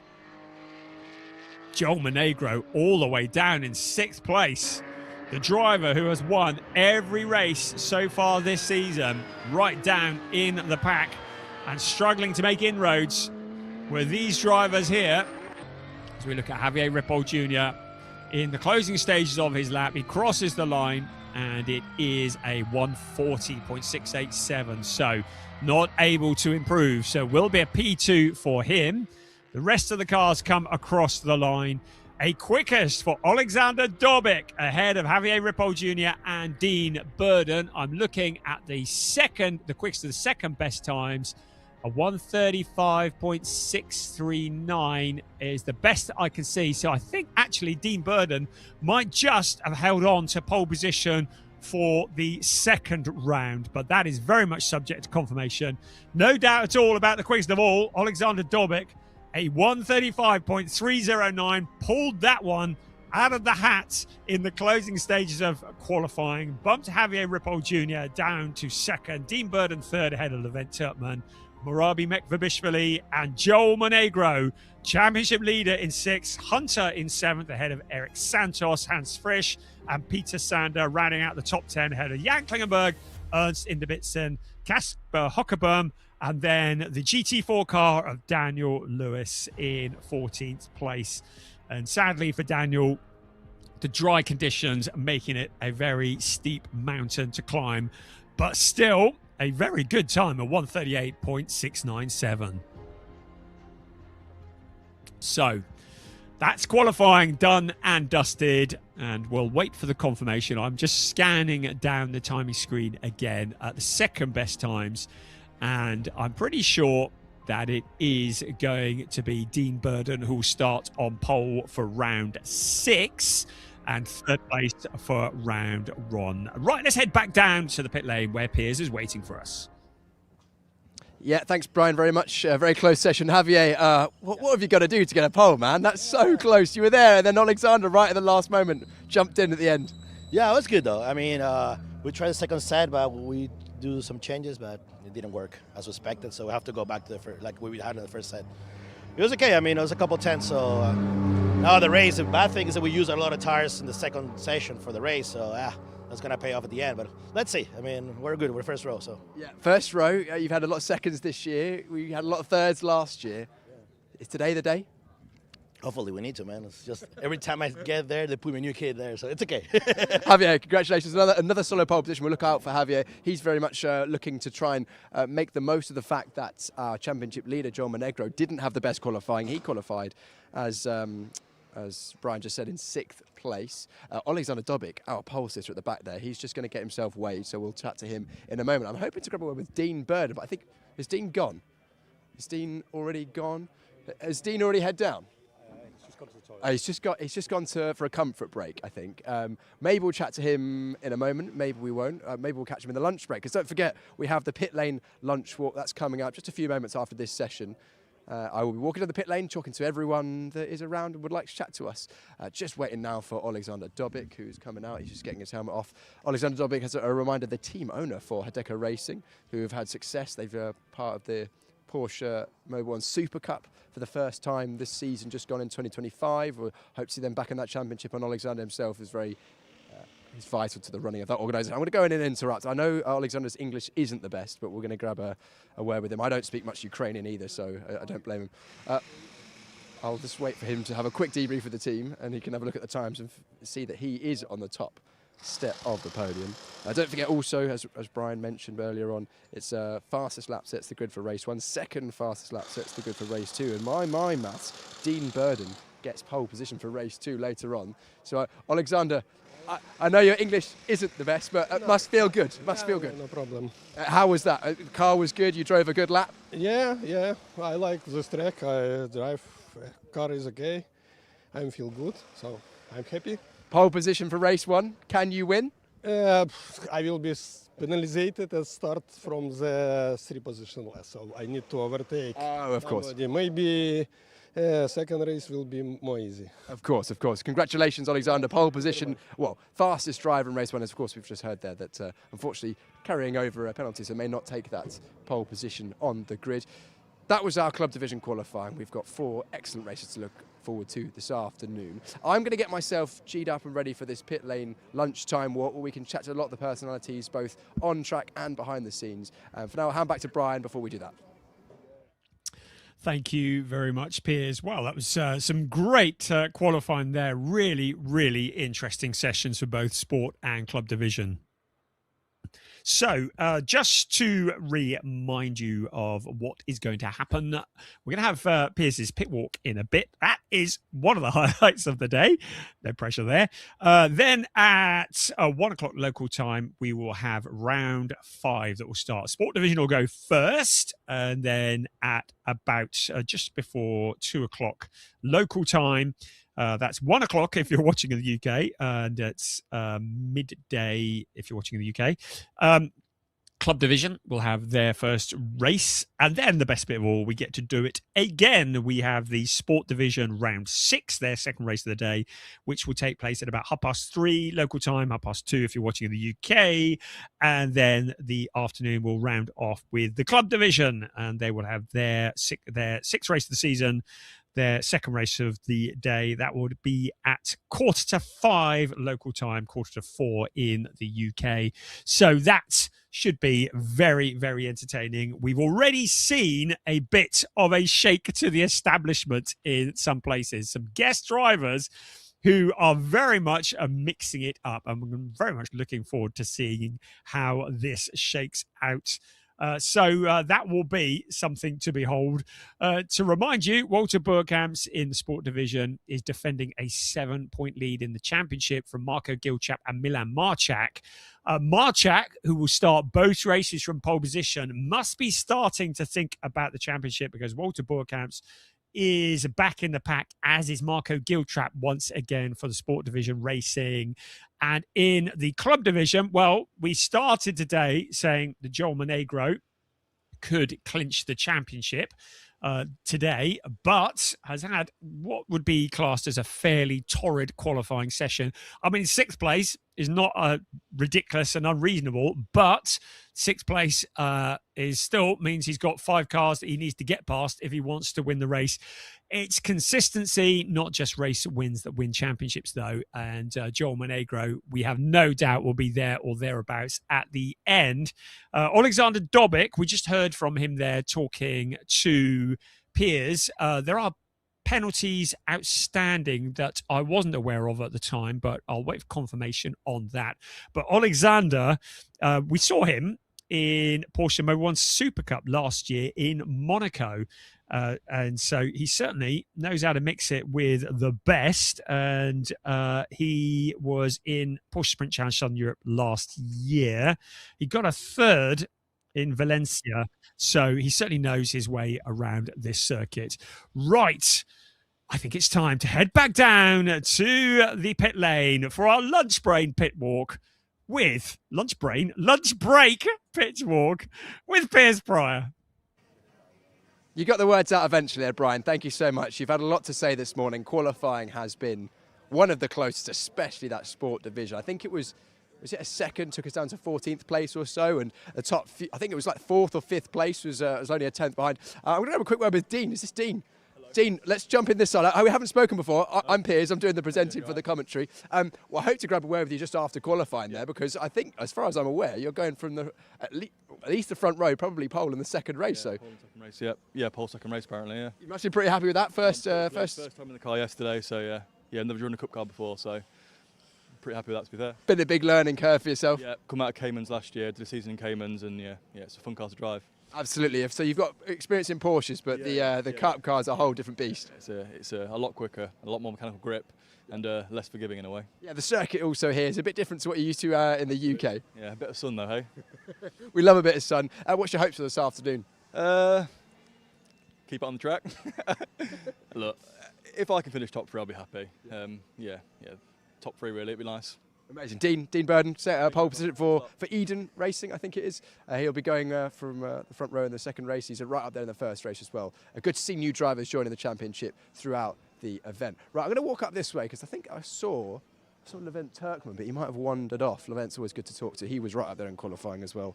He was 4th place in the end. I think he might have wandered off. Yes, he has. Right, okay, well, let's start our wander down the pit lane. Slightly different order this time. We've got Red Ant Racing up first in garage number 6. Let's, before we get there, talk about the fact that Valencia has absolutely put on a show. Not a cloud in the sky. What a time to be alive and to go racing here in the Porsche Sprint Challenge Southern Europe. I'm loving it. You can see the gloves have come off because the temperature is rising, which means that things are not only heating up on track, but also off track as well. And here we are, the Red Ant Racing team. The number 96, we were hoping potentially for someone to challenge Milan Marchak, and it looked like for a moment that we were going to see a different pole sitter, but in the end, Milan's pace was too strong. Surprisingly, actually, the man that was challenging him was a newcomer to the championship in Jack Young, who we will get to further down this pit lane. But Milan, once again, just pulled it out the bag when he needed to. We've spoken to Milan a lot, so we'll leave him to that. And his teammate, Jesse Polderdijk, the rookie, he's had a couple of good rookie run-outs this year. Yes, sir, the number 29, the Dutch driver. He's currently sitting 12th in the overall standings. He's had a 3rd, a 2nd, and 2 firsts. He won the rookie category both times out in the club division. So yes, we'll be looking to do the same again this weekend. They're off to lunch at the moment, I think. So we'll move on to the next garage, which has the number 28 at the front of it. That is Alex Ryman. Now, Alex Ryman, a driver that we've seen in this championship since we've started broadcasting. So in 2024, he was a Pro-Am in the sport division. And then he was champion that year in the Pro-Am. Then last year, joined as a pro driver, finished in the 12th. He finished 19th in the pro category last year, and has been making strides throughout the year. And he actually has been very, very fast this weekend. Every practice session, we've seen him up inside the top 5 and 6 positions. Actually, I think qualifying was probably his lowest place that he's been this weekend so far, which I think shows quite how competitive it is when he gets to the front of the field. He was, I think, at the bottom end of the top 10. Let me just double check my results here as there are updates on my screen. But yeah, Alex Ryman feeling comfortable this weekend. I spoke to him yesterday and he said that the team have really found something on the setup. It's a very different approach, both the driving and the way you set the cars up here at Valencia compared to somewhere like Estoril. Estoril, an old school venue, big curbs you had to jump over, quite bumpy. Here, very smooth, quite flat. The curbs, you do use them, but they are very flat. The modern style of just serrated curb, should we call it. Alex Ryman's 7th place in the first qualifying, so he'll be going from 7th place on the grid. His teammate, Teo Elenas. Now, Teo had a not such a good day yesterday, so basically contrasting fortunes for our two S1 racing drivers in the sport division. Teo didn't get much running yesterday. A technical issue with the car meant that he couldn't get anywhere near the running he wanted to, but pulls it out of the bag in qualifying. 3rd place, only 700ths from pole, and you consider the lack of running he had yesterday. That's really, really good going, showing also that the S1 team have clearly found something as well. And Casper Huckelboom walks past us. I'll grab a word with Casper on his way back through, I think, as he goes to weigh himself. He said, he said that his qualifying didn't go so well in more colourful language than I'm allowed to say on television. Anyway, back to the subject at hand. Teo Elenas definitely one to watch. We've seen him race through the field. He's had a strong year. We know how much experience Teo has. We've talked about it before, but if you aren't familiar with Teo's racing career, it reads about as good as you're going to get. He was a Formula 1 test driver, raced in GP3 and GP2. Back in the early teens, then moved his hand to Porsche racing, won the 2018 Porsche Carrera Cup GB, has raced in the Porsche Mobil 1 Super Cup in the past, and I think that is his plan going forward. He's going to be racing with the S1 racing team for at least this year. I think it's hopefully a sort of a medium to long-term deal we've got going on there, so Teo's a very much one to look forward to. Teo currently sits 4th in the standings. Alex Ryman is currently 10th, so looking to move his way forward. And then just in the back of shot there, you have the 1-1-1. Nikola Milkovic in the S1 camp, but for Spark Racing Team Serbia. The Serbian driver once again joining us. He will be looking for some good results. He's pretty much up there in the championship, actually. 6th place so far as Nikola Milkovic, so watch out for him.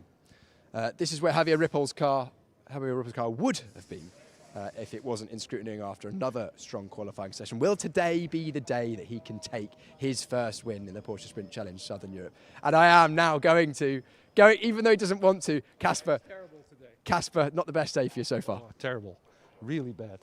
Old tires from yesterday in practice, faster than new tires. So I don't know. I just couldn't get it. It's tricky. Couldn't get it done. And I think that's quite okay, you know, the last turn and that piece and the first, but that middle sector, I opted for 2 days only, so 1 test day and the race. Not a good idea. Should have done Thursday. If that's the first time that you're here. No, it's really tough. Yeah, really tough. But let's talk about that because the circuit changes quite a lot from day to day, doesn't it, as well, with the temperature up and down? I think it's more me. You change from day to day. Yeah. No, I don't know. I think it's cool. It's really a very challenging track, and it's really nice. But no, I don't want to use the words the swearing. You're doing very well so far. So thank you very much. No, I'm pretty frustrated, to be honest. Amazing. But Casper, you still got a smile on your face even on a bad day. Always. Yeah. Great to see. Yeah. We'll let you go and swear somewhere else. I wasn't swearing yet. No, but the first corner, even in the last position, is maybe one but last. Is maybe not so bad. Yeah. Because I think it's going to be carnage there. Could be. Could be. We hope not, but for you, I'm sure you hope so. No, not really. Casper, thanks very much for taking the time to chat to us. Casper Huckelboom. Unfortunately, as Casper alluded to there, not the best qualifying session. He was second last overall. Last of the Michelin Cup runners in that one, so didn't quite get things hooked together. We've seen actually some good racing from Casper this year. He's a graduate from the GT4s, raced in GT4s. I think he did a partial season in 24, if my memory serves me correct. Or maybe it was a full season, but definitely did a full season with us last year in the GT4s at the Porsche Sprint Challenge Southern Europe in 2025. Now in the big Cup car, the 911 in the Michelin Cup, and his season is been pretty good actually, considering he's done that big step forward. 7th place in the first event of the season, then didn't finish the second race, 7th and a 6th, so he's just touching distance away from his top 5. Qualifying won't have helped that, unfortunately. Next up, we have garage number 8, so that means that we are now in the lap time performance area. The number 912 here is quite stealthily named Hunter. The identity of this driver shall remain a secret, but he's a very fast driver.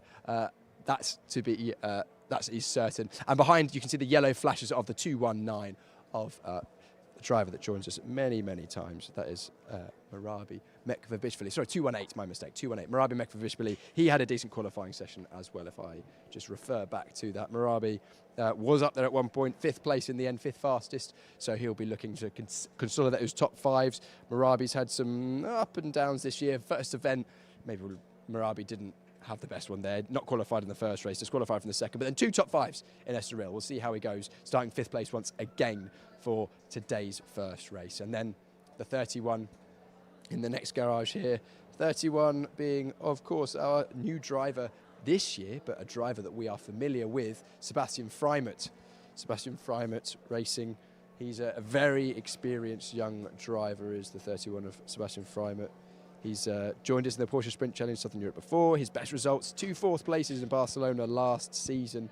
So close to the podium. We wonder if we'll see him on the podium this year. He was very, very close to the front of the field in that qualifying session. He's one of those drivers that I think would be very disappointed in terms of the position, but actually his performance was pretty good. He was only just over 2 tenths, 0.234 away from pole position. That sees him qualify in 8th place. Such is the competitiveness of the sport division this weekend. So we'll look out for that grey number 31 for the Kuta performance, with lap time performance as his team in that one, so watch out for that. And then next up, Seebach Motorsport with the 1 driver team. Levin Gelf. Levin, great to see you again. Come on in. What's in the cup? Apple juice, a bit of cider? No, electrolytes. Oh, of course, I remember. You make sure you keep on top of your physical performance so that you can go out there and smash it on track. Yeah, especially because it's getting a lot warmer here than with all the rain and clouds in Portimao, but I'm glad that those days are gone. That was harsh, and back in my hometown there's snow, so I'm quite glad to be here in the sun now. It was a tough introduction to Porsche Cup racing for you. Yeah, it was for that level especially. I'm at the back, yeah, that's how it is now, but I'm just looking at my progress. I'm just driving versus myself from the other day, and as long as I keep improving myself, I'm happy with it. Well, let's talk about that improvement, because I was watching yesterday on the grandstands, and I can see visually from the car that you've got more confidence to push it. Is that what you're feeling as well? Yeah, I'm really relying on how I feel at a track, and Valencia is a lot like Misano. It's very wide, everything. It's flat. Although I like tracks with a lot of topography, but no, I like it here. It's cool, and of course, weather's great, and that makes everything just a lot easier. Your mood is better, and you're faster on track. Absolutely, I completely agree with that. And also, we always see good racing here, so I'm looking forward to see you scythe your way through the field. Yeah, I hope that happens. let's wait for the race. So I must say, for a non-native English speaker, your English is so good. Topography, what a word! I don't even know I know what that means. Great, clearly been studying. Yeah, the Cambridge exam was worth it, I guess. There you go. Congratulations. Levin, enjoy your racing this afternoon. Levin is going to be racing for Seebach Motorsport. Great livery on that car as well, the Liquid Moly sponsorship on the side of the car. Levin going in the 114. He's one of our rookies as well. Had some podiums in the rookies. 2nd place at the first round, then won the rookies at the 2nd event of the season, then 2nd and 2nd, so 9th, 10th, 12th and 10th overall. So he wants top 10s overall, and he wants to see if he can get himself on the top step of that rookie podium. We move further down the grid. We're getting to the Track Experience by Manthai team, which houses the current championship leader in the Michelin Cup in the club division. That is Joel Monegro. He is in the 224, which is on the left-hand side of the shop. But we'll talk about the 221 for now. Eric Santos, not the best weekend so far, actually, for Eric. He was right up there, took a pole position in one of the previous events at the 2nd event of the season. And unfortunately today, his lap times weren't maybe what we expect from that. Maybe Track Experience not having the advantage they had at other events. He was 7 tenths off pole position in 8th place, so we'll be going from 8th, or provisionally 8th fastest in qualifying the 221. Then at the back, if we move into the next garage, That is our championship leader, Joel Monegro. I think most of the club division drivers are heading off for their lunch now because they've just had their qualifying session. They want to get some food in before the first race, which is in about an hour or so's time. The 224 Joel Monegro, as I mentioned, he is the one that to beat. He could, in theory, wrap up the title today. 2 wins would guarantee that for him. I'm pretty sure my mental arithmetic is correct. I think he doesn't actually need to win both races, depending on what other drivers do as well. So we'll see how that plays out. But he's going to struggle to clinch that if he can't make progress from his 6th place grid slot, or he was 6th fastest in qualifying. Still provisional, because I think there are some moves, as we mentioned. Alexander Dobic, I think, is going to be receiving some sort of grid penalty from some stewards' decisions based from the last event. But anyway, 6th fastest in qualifying, so he'll be somewhere around 6th or 5th, something like that in qualifying. We haven't actually had to see him race through the field a huge amount. I think his qualifying worst, if I remember right, his worst qualifying is 2nd or 3rd this year so far. So only ever had to overtake a driver or so, but his pace in the races has been formidable. So we'll keep an eye on the number 224 for track experience by Manthey. Next up, Ombra Racing, the Italian team. Same lineup as we've seen at the last 2 events. Matias Comparato, the Brazilian youngster, very talented driver indeed in the number 11, and then Luciano Martinez at the back of shot in the number 12. The very distinctive liveries in the Ombra Racing team. The bright blue is a trademark of this team. It looks really good on circuit, easy to spot, so great for myself and Brian Oliver, our commentator, to pick them out.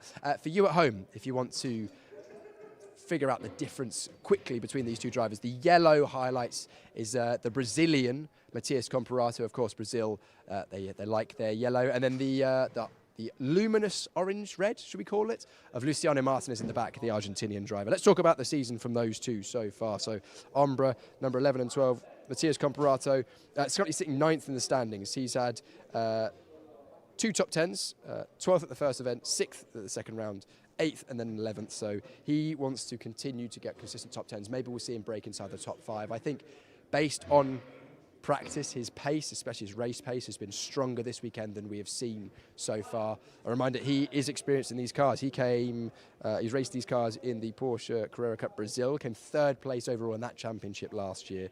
Also a very, very talented driver when he did race in single-seaters as well. Won the Brazilian F4 championship as well in 2024. His teammate, Matias Comparato, teammate of Matias Comparato, Luciano Martinez, 7th in the championship at the moment.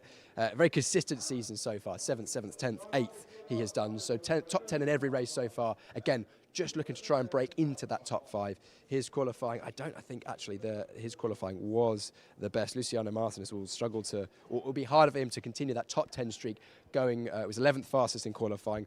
Although, as I mentioned, Matias Comparato, his pace has been better this weekend.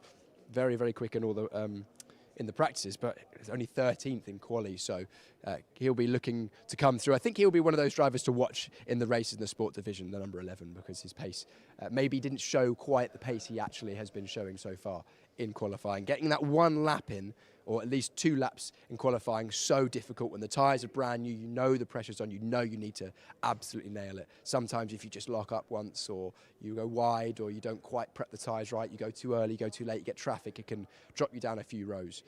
Whereas in the race, you can sort of bed in, get yourself going.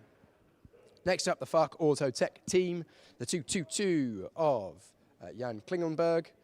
Jan has been one of the drivers that's kind of been going about his business, staying out of trouble and getting solid results. Currently sits 5th in the standings in the club division. He's had 1 top 5 at the first event of the season, then he was 6th, 10th and 9th at Estoril, so it didn't suit his driving style quite so well at Estoril. But Jan Klingenberg this weekend, he was 11th fastest in qualifying, so again, maybe just needs to find that little bit extra to bridge the gap to get inside that top 10. We'll keep an eye out for him in the 222. And then his teammate, also in the club division, Ernst Indebitzen. Ernst was 12th, so side by side for the FARC Auto Tech team. Ernst loves his racing, very, very passionate driver. He's been in this championship pretty much all of the years it's been running. We love the livery of this one. It's simple, it's clean, it's classic. I like it. Ernst Indebitzen, as we've mentioned many times, potentially one of the most enthusiastic, but also with the most life experience. I'll leave that with you as a nice euphemism for that. Jelte Hoffner in the MDM team, the 919 is next up.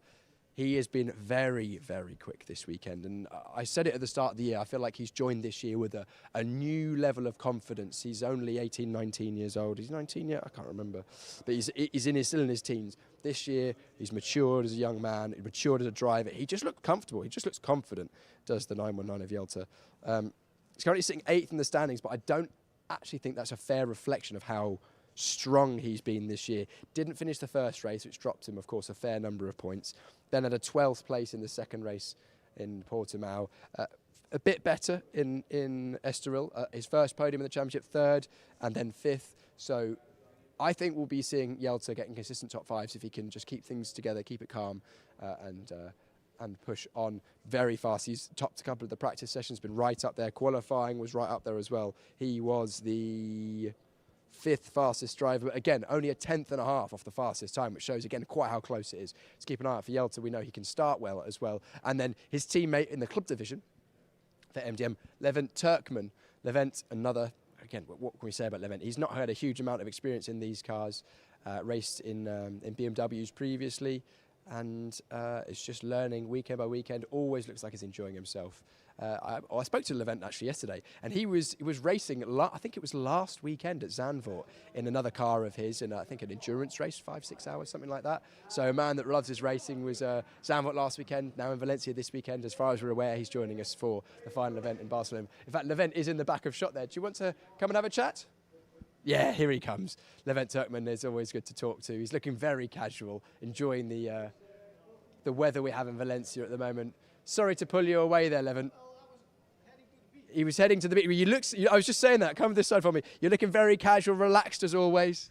Well, relax. Yeah, we have to relax a little bit after such a tight qualifying session with thousands of difference between me and other guys. So this is what I like to see. I mean, it really was close. You were, where were you in then? 4th fastest, but again, yeah, two tenths off pole position, a 10th would have taken you up a row. We love to see that, don't we? yeah, I said to Jaap, if you talk a little bit louder to me, then I would have gained the difference between the guy before me. Yeah, it's definitely not your fault. Levent, great to see you back again. I was just saying, you're a busy man. You were racing last weekend as well. Yeah, I started trying out this car in Portimao. And the taste was good, so we continue until Barcelona. Amazing, we love to hear it, and look forward to seeing how it goes. I feel like you're making a step forward every weekend. I mean, you've been fast since you first got in the car, but now only, what, a 10th or so from front row? Yeah, but this is a very difficult technical track, so it's very difficult to overtake, I think. Mm-hmm. So everything has to happen at start. And then the one who makes the mistakes loses the game. So that's my main focus point for this afternoon. Well, we'll look forward to that. We'll let you chill out, have your lunch, and then we'll see you go like hell in the first race this afternoon. Levent Turkman there, the number 77 for MDM Motorsport. Also another great livery, isn't it? Another great livery, the green on white, which we like to see. Moving further down, we've got a little gap here in the garages. Next up is our driver that was fastest in qualifying, the Hideka man, Hideka owner, owns the team, runs in this championship, and then the team also run in many others. Potentially the most visible and obvious livery in the grids here at the Porsche Sprint Challenge Southern Europe. Hideka, Alexander Dobik, the Ukrainian driver, pole position. Well, actually, I said that. Fastest in qualifying. We are awaiting the final grid, and you can see Alexander in the back of shot there, just chilling out, not looking quite as cool, calm, and collected as Levent Turkman. Still in his race suit. He's staying in the zone for his race. Just a one-car team for Hideka at the moment. We'll see Alexander go from somewhere near the front of the grid in that first race. And another one-car team, Race Car Consultants, in garage number 19. This is the sole GT4. But Dan Lewis still having a good time. I speak to him, he's always in good spirits. I spoke to him after qualifying off camera, and he said it doesn't really suit this car, this circuit. It's a bit more, lends itself towards the GT3, the Carrera Cup cars. This GT4, it's not got as much mechanical grip, it's not got as much aerodynamic grip. I think it's pretty comparable in a straight line, but around a circuit like this, very technical, very twisty, a lot of corners that lead one into another. That's where the cup car, the full cup car, can stretch his legs a little bit and pulls away. But Dan Lewis, I mean, unsurprisingly, has won every GT4 race we've had so far this season, with him being the only one. But he's preparing for his season this year. The number 19, he's going to be looking to race, I think, in the Porsche Sprint Challenge GB, or Porsche Sprint Cup GB as well. He's racing that last year. He was third in that last year, and he's hoping that his summer wins will be made in winter, as Brian's catchphrase always goes. Next up, early season championship leader in the Porsche Sprint Challenge Southern Europe. Team 75 Motorsports, Marco Giltrap in the number 66. Marco is currently sitting third in the standings coming into this event. He's only 22 years old, but has a lot of experience. We've seen him in this championship a couple of times before. In 2024, he did a 10th and a 2nd in Portimao, and he's also been in the Porsche, racing Porsches all over the world, to be honest. He's did the Porsche Sprint Carrera Cup Asia, I think, in last year. He got 3 podiums, and that's his main, I think his main goal this year is Porsche Carrera Cup Asia as well, this coming season. And he also had a very impressive New Zealand GT Cup run last year. I think he won 10 of the 13 races he competed in that one. A very high stakes, very highly skilled young driver. He was another one of the drivers that I was tipping for. I was actually going to tip him for pole position. He's been in the top 3 pretty consistently through all the practice sessions. I'm going to give it to you this way. He was only just over 2.5 tenths off pole. So that sounds pretty good. What do you think? Second, third? Nope. 2.5 tenths off pole around here makes you 9th. So he's got a lot of work to do. We saw him come through the field in Estoril. Looks like he's going to have to do the same again this weekend. Then we have Team 75. Couple of closed garages. Some people testing yesterday who weren't racing. Hopefully we'll see a full roster of garages at the next event, final one of the year. And then we have Eden Motorsport, a new team to the championship, a new driver to the championship. The Brit of Dean Burden. He's the driver that potentially will be going from pole position in race number 2 in this club division. Great to have new drivers. Dean, a British driver, was 5th in the Porsche Sprint Challenge GB last year. I would imagine he'll be planning to go in that championship again next year. So we'll see. No, he's mentioned that was in GT4s. He's racing GT3s, isn't he? So we'll see what he does this year. But great to have him in the championship. I don't know whether he'll be joining us next weekend. That is, for now, that is to be confirmed. I'm going to jump in and interrupt a conversation. No? Oh, I'll talk to Jack. Are you on the phone, Jack? Oh, yeah. We'll talk to see. Better talking to Jack. Yes, absolutely. Yes, you must be pretty happy with how your young man has done so far. Yeah, really delighted to come here, and I've never been in the car before, to be fair, and to come and do what he did to do. And he was a front wheel drive for Honda, so I'm coming to do the rear wheel drive with Porsche here, which is really good. So really pleased and very happy, and the team's happy, and everybody's happy. Absolutely, no wonder. I actually can't think of a more different car to go. Was it Clio's and TCR to then go to a Porsche? So a bit of adaptation for your young man. Well, he's got the talent that we all know. So let's see what happens today. BRDC young rising star as well. In fact, why don't we get our driver in on this chat as well? Come on in, Jack. Jack, we spoke to you after qualifying briefly, but let's just talk about from your perspective. It is a big step going from front wheel drive mostly in your career so far to then this. Only a day or two's driving now, and then literally within thousands of the best drivers basically there are in these cars. So that must feel pretty good. Yeah, coming into it, we didn't really expect much. We were just going to sort of wing it and see how it goes. Especially with the driving style of the Porsches being completely the opposite of what I'm used to. But I think so far we've done pretty well and met our expectations and maybe a wee bit more, let's say. But I think there's more to come, but just really thankful to be here, to be honest. Everyone's been really nice and welcoming, and hopefully we can come back some more. Yeah, and the weather's a little better than Northern Ireland at the moment, isn't it? I imagine. Yeah, there you go. Rain for 3 weeks. Northern Ireland hasn't ceased. So we're waiting on wet days coming here, hopefully. Yeah, absolutely. Well, today doesn't look like it's going to be. I spoke to you yesterday and I said, what's the plans for the season? We don't know yet. I mean, you're in a Porsche to try it. We'll have to walk out of the pit lane because the safety car's coming down. But you don't know what's going on. But surely this is a good start to potentially opening a door down this area of driving? maybe? We're not really sure yet what to do yet. Only just here, basically, to try it and see how it's like and see what we think. Well, Jack, you've got a smile on your face, so it's a good start. We'll let you get on to we'll let you chill out and get ready for the first race. That's Jack Young, a new driver for Target Competition, a team that we know have done well in previous seasons. Hang on, where's Target Competition? Here we are. There's Jack's car in there. Actually, the one at the back there is the blue highlights. That's Jack's car. The number 15, so keep an eye out from him. He will be going from the front row in the first race this afternoon. And then the driver there just putting his race suit on is his teammate in the number 16. And I'm going to try my best at this pronunciation. The number 16 is Max Muschlechner. Max, there he is, putting his suit on. Do you know what? Why don't we grab a word with Max, seeing as he's seen us. Max, are we right to have a quick chat? Yeah, sure. Amazing. Max, first weekend in the championship. Yeah. First weekend Porsche Sprint Challenge Southern Europe. How are you finding it so far? Yeah, the qualifying was really difficult for me. I was struggling to improve, even though the track improved. I improved towards my quality sim from yesterday, but it wasn't enough. But yeah, other than that, looking forward for the race and trying to do the best there.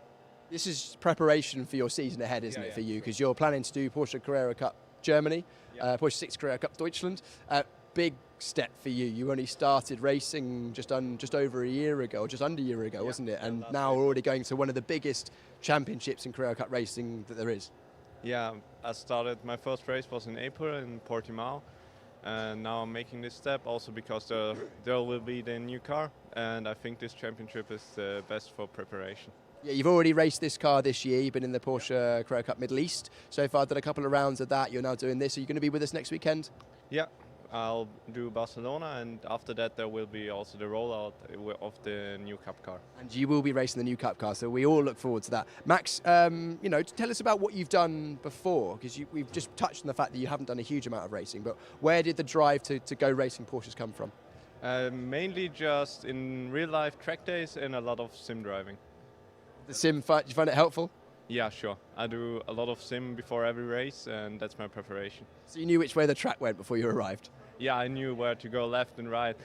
Yeah, right out the garage, left at the end. Anyway, Max Muschlechner, new driver to the championship. Great to chat to you, Max. We'll let you get ready for your first race this afternoon, the Porsche Sprint Challenge Southern Europe. A driver that doesn't have a huge amount of racing experience in total, but is definitely cramming it in at this stage of his early season. Did some of the rounds of the Porsche Carrera Cup Middle East, or Sprint Challenge Middle East, Sprint Challenge, Carrera Cup, I can't remember, the Middle East Championship, and then joining us for the last two rounds of this championship to get his season prepared. And we have the whole GP elite contingent here, and they look like deeper conversations, so I won't jump in quite yet, but this is a championship leader there, Wouter Boerkamps, in the foreground of shot, and in the back of shot, Jonas Greif, who is a driver we've seen in this championship before, making his debut this season.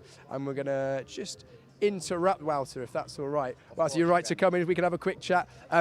Wouter, championship leader, so it's great to see you here. You know, those who maybe are just tuning in now go, yeah, championship leader, you know, everything's all in hand, but until about midway through yesterday afternoon, there was a chance you weren't going to be racing, but great to see you out in qualifying.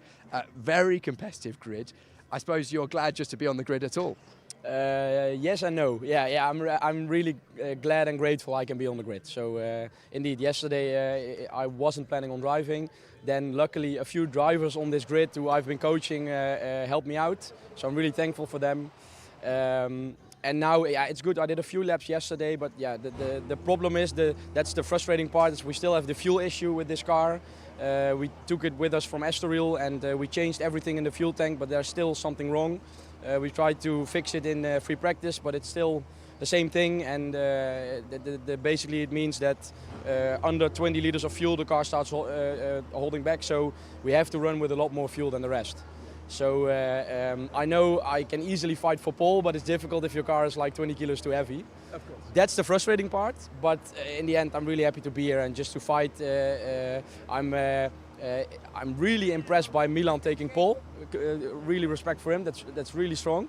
I saw him on the test day, like maybe there's a chance for us to fight, but now will be a bit more difficult. But I'm here for the challenge. You're here for the challenge, and do you know what? Any other event, maybe the little fuel issue, you might have still been okay, front row, maybe second, but you're less than 2/10 off pole, down in 6th. As a neutral, I love seeing it this close. Everyone at home loves that. It must be also great, again, we've spoken about it before, but great prep for your season ahead when it's this competitive early in the year. Yeah, it's amazing to see, especially the mix of young guys, experienced guys, and everybody being so close. That's the perfect format for this, that you have 2 test days, everybody can get their setup optimized, and then you get close to each other, and then that everybody executes in qualifying, that's impressive. So yeah, it's nice to see, and for me it's a perfect challenge. Like on one end I wanted to be dominating this championship, and I come from Super Cup, I've won a race, but on the other hand I think this makes me a lot stronger for my preparation for the main season. So I'm happy. Wouter, you look happy. Let's see you go from the grid. I'm going to see if I can grab a word with Matthias Ferreira. Can you grab Matthias for us, please? Thank you. It's quite noisy as the cars are just getting themselves warmed up for the first race. Matthias hasn't got long before his first race, so we'll keep it short. Matthias is a driver that some of you who have joined us for the last few years will remember. Matthias, welcome back. We saw you last year. You're joining us midway through the season this year. Tell us about what you've been up to since then. I did 2 races in Brazil. One was the championship in Brazil, the endurance championship, which we almost won, and 1 race with Formula 1, which was really nice to maybe feel like what is in Super Cup. So after that, I was just relaxing at home, training a lot, preparing for the season. And what is your season this year looking like? The season is a bit tight. The calendar, I will be doing the Career Cup Deutschland and Super Cup, so it will be quite a lot of races. I look forward to seeing you in that. Also, I heard that you raced with Matias Comparato as a guest driver in the Brazilian Championship last year. Yeah, he was my teammate in the Endurance Championship, so it's really nice to fight with him now. I got the chance to drive with him, but against him and not as my teammate, so it's fun. Amazing. Matthias Ferreira, thanks so much. We'll let you go and get ready for the first race. Matthias Ferreira, the Brazilian driver. He's a driver that we've seen before, as I mentioned. He's racing for Team GP Elite. I think we saw him for Ombra actually last year, if my memory serves me correct. Matthias Ferreira. He's only 19 years old still, so a driver that's, mature beyond his years. He raced in Porsche 6 Career Cup Germany, had best results of 2 8th places, and was also 3rd in the rookies. In the Porsche Sprint Challenge Southern Europe last year, he had a 4th place in Valencia at this very event, so he's strong here. Can we see him get on the podium? I don't know. His qualifying was, again, it's just so close with Matthias Ferreira. Where was he in qualifying? 4th place, less than a 10th from pole position. So it's going to be very, very competitive indeed. You can see them getting in their suits, gloves, helmets, everything on. So we're not far away from the drivers, driving out to get themselves towards the grid for the first event of the year. Team GP Elite, a big contingent for them. GP Elite, we've got Jonas Greif, didn't get a chance to chat to. He is just getting himself ready. Jonas Greif, a young driver, works very hard to get the funding to go racing. Well, good to have him back. We also got Casper Hochebom, who we spoke to briefly earlier on. The driver was not happy with qualifying. He's going in the club division. Getting towards the end of the pit lane now, the last couple of garages. We're now at the A-Works by Katana Tools. A-Works have got a 2-car team, if I'm not mistaken. Hans Frisch, who's had a good year so far. Hans Frisch, 8th in the championship. Didn't finish the first race, 7th, 8th and 4th. So close to a podium last time out. He's going in the number 92 for A-Works with Katana Tools. And then we've got 2 cars over here, 2 new drivers, the 88 in the sport division. Henry Wheeler, a driver from the United States. He's a rookie, only 18 years old. This is going to be his first car race. Very experienced young karter, raced all over the country in America in go-karts. Really experienced in that, but making the step up as an 18-year-old into car racing. Keep an eye out for him. He actually wasn't too far off the pace.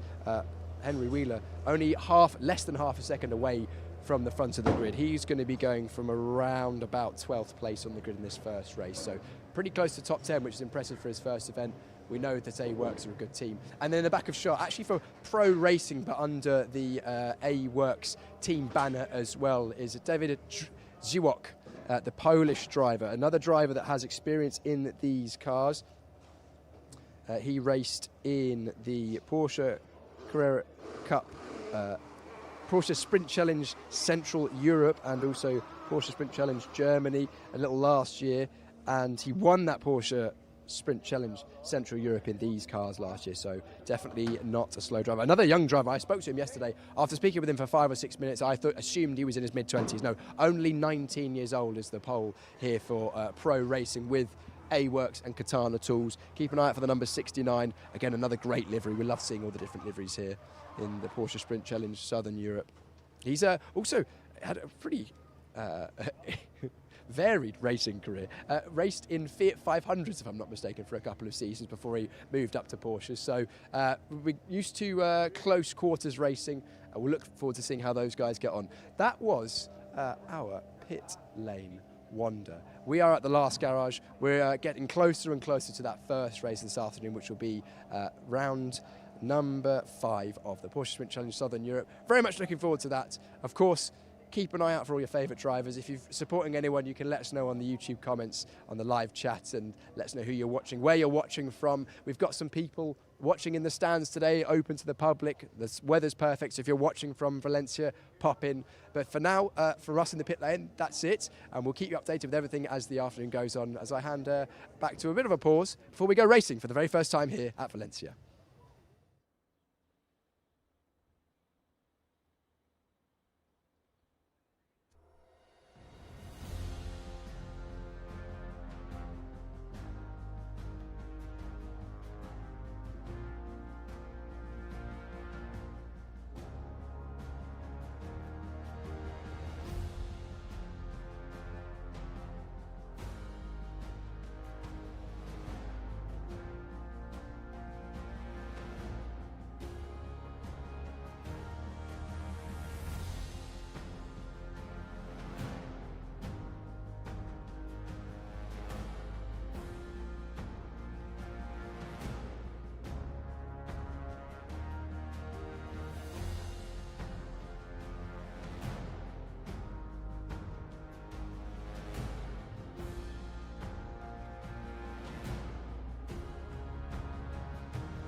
Porsche Sprint Challenge Southern Europe, round 5, Sport Division is just moments away. We're here on the grid for the first race here in Valencia. What a weekend of racing, or what I say weekend, what a day of racing we have ahead of us. So close in qualifying. A second would have taken you down to, second away from pole would have taken you down to 16th place. There are only 18 cars on the grid. That is how competitive it is. And I'm about to run you through the grid, but why don't I grab a word quickly with some of the people that put this championship together.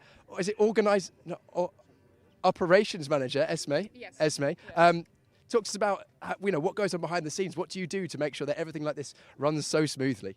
Basically, I'm in the middle of all the different stakeholders we have. So the circuit, series manager, different teams, drivers, etc. And I just make sure that everything is arranged and everybody knows what is arranged and what should be done. Absolutely, and everything always is. I always have the information that I need. I very much appreciate it. And you've got a team that work with you as well. We've got Floor as well and Ninka. Floor, tell us about what you do.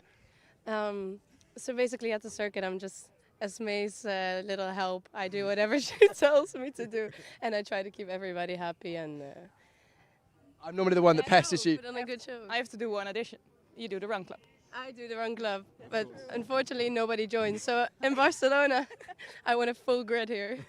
A lot of work goes on the side behind the scenes. You guys have a lot of fun. You make sure you get your exercise in as well. You've always got a smiley face. Ninka as well. You're a new addition to the team this year. How have you found it? These guys have been here from the start. What have you been experiencing so far? It's amazing. It's so fun to work with them. It's just like a family. What do you help with, Ninka? What do you do to get this everything running? I think I'm just there to help Esme and Floor and just do all the things that needs to be done. So what I'm hearing is Floor helps Esme, and then Ninka, you help Floor. Amazing, right? Well, continue to do good work. Thank you so much for making sure that everything runs so smoothly. Because without all the people that work behind the scenes, we wouldn't have a full grid of Porsche Cup cars like this. So let's talk about those Porsche Cup cars. Familiar face, unfortunately. I say unfortunately. Fortunately, if you're a fan of Milan Marchak. Milan again on pole position. Milan, another pole position. That's your 5th of the year so far. We haven't seen you start from anywhere other than pole. However, it's getting closer and closer. Only 13 thousandths were the difference on that final lap. Yeah, it's getting closer and closer, but as long as I start first, for me it's okay. So I'm quite happy to start from pole for race 1. You have a chance to do practice starts at the end of testing yesterday. How did those go for you? They were quite good, but now, of course, they need to be good on the races as well. So that's the big question if it's gonna be. I hope so. It's quite a long run down towards turn 1, actually, isn't it? So there's plenty of opportunity for slipstreaming action. Have you got a plan in your mind of how you want to approach the first couple of laps? First, to get a good start, and after turn 1 and 2, we'll see what happens. We will see. Milan Marchak for the Red Ant Racing team going from pole position once again. A driver that, I remind you, made his car racing debut at Estoril 1 year ago. A year on, he's in pole position for every single event we've had so far. And the driver that's challenged him the closest this season with all the drivers that have been around us is Jack Young. Jack is a driver that's joined with the Target competition team. His first race in a Porsche, his third day in a Porsche. Jack, how are you feeling on the grid now? Are you relaxed, excited, nervous? For a race, I'm feeling pretty relaxed, to be honest.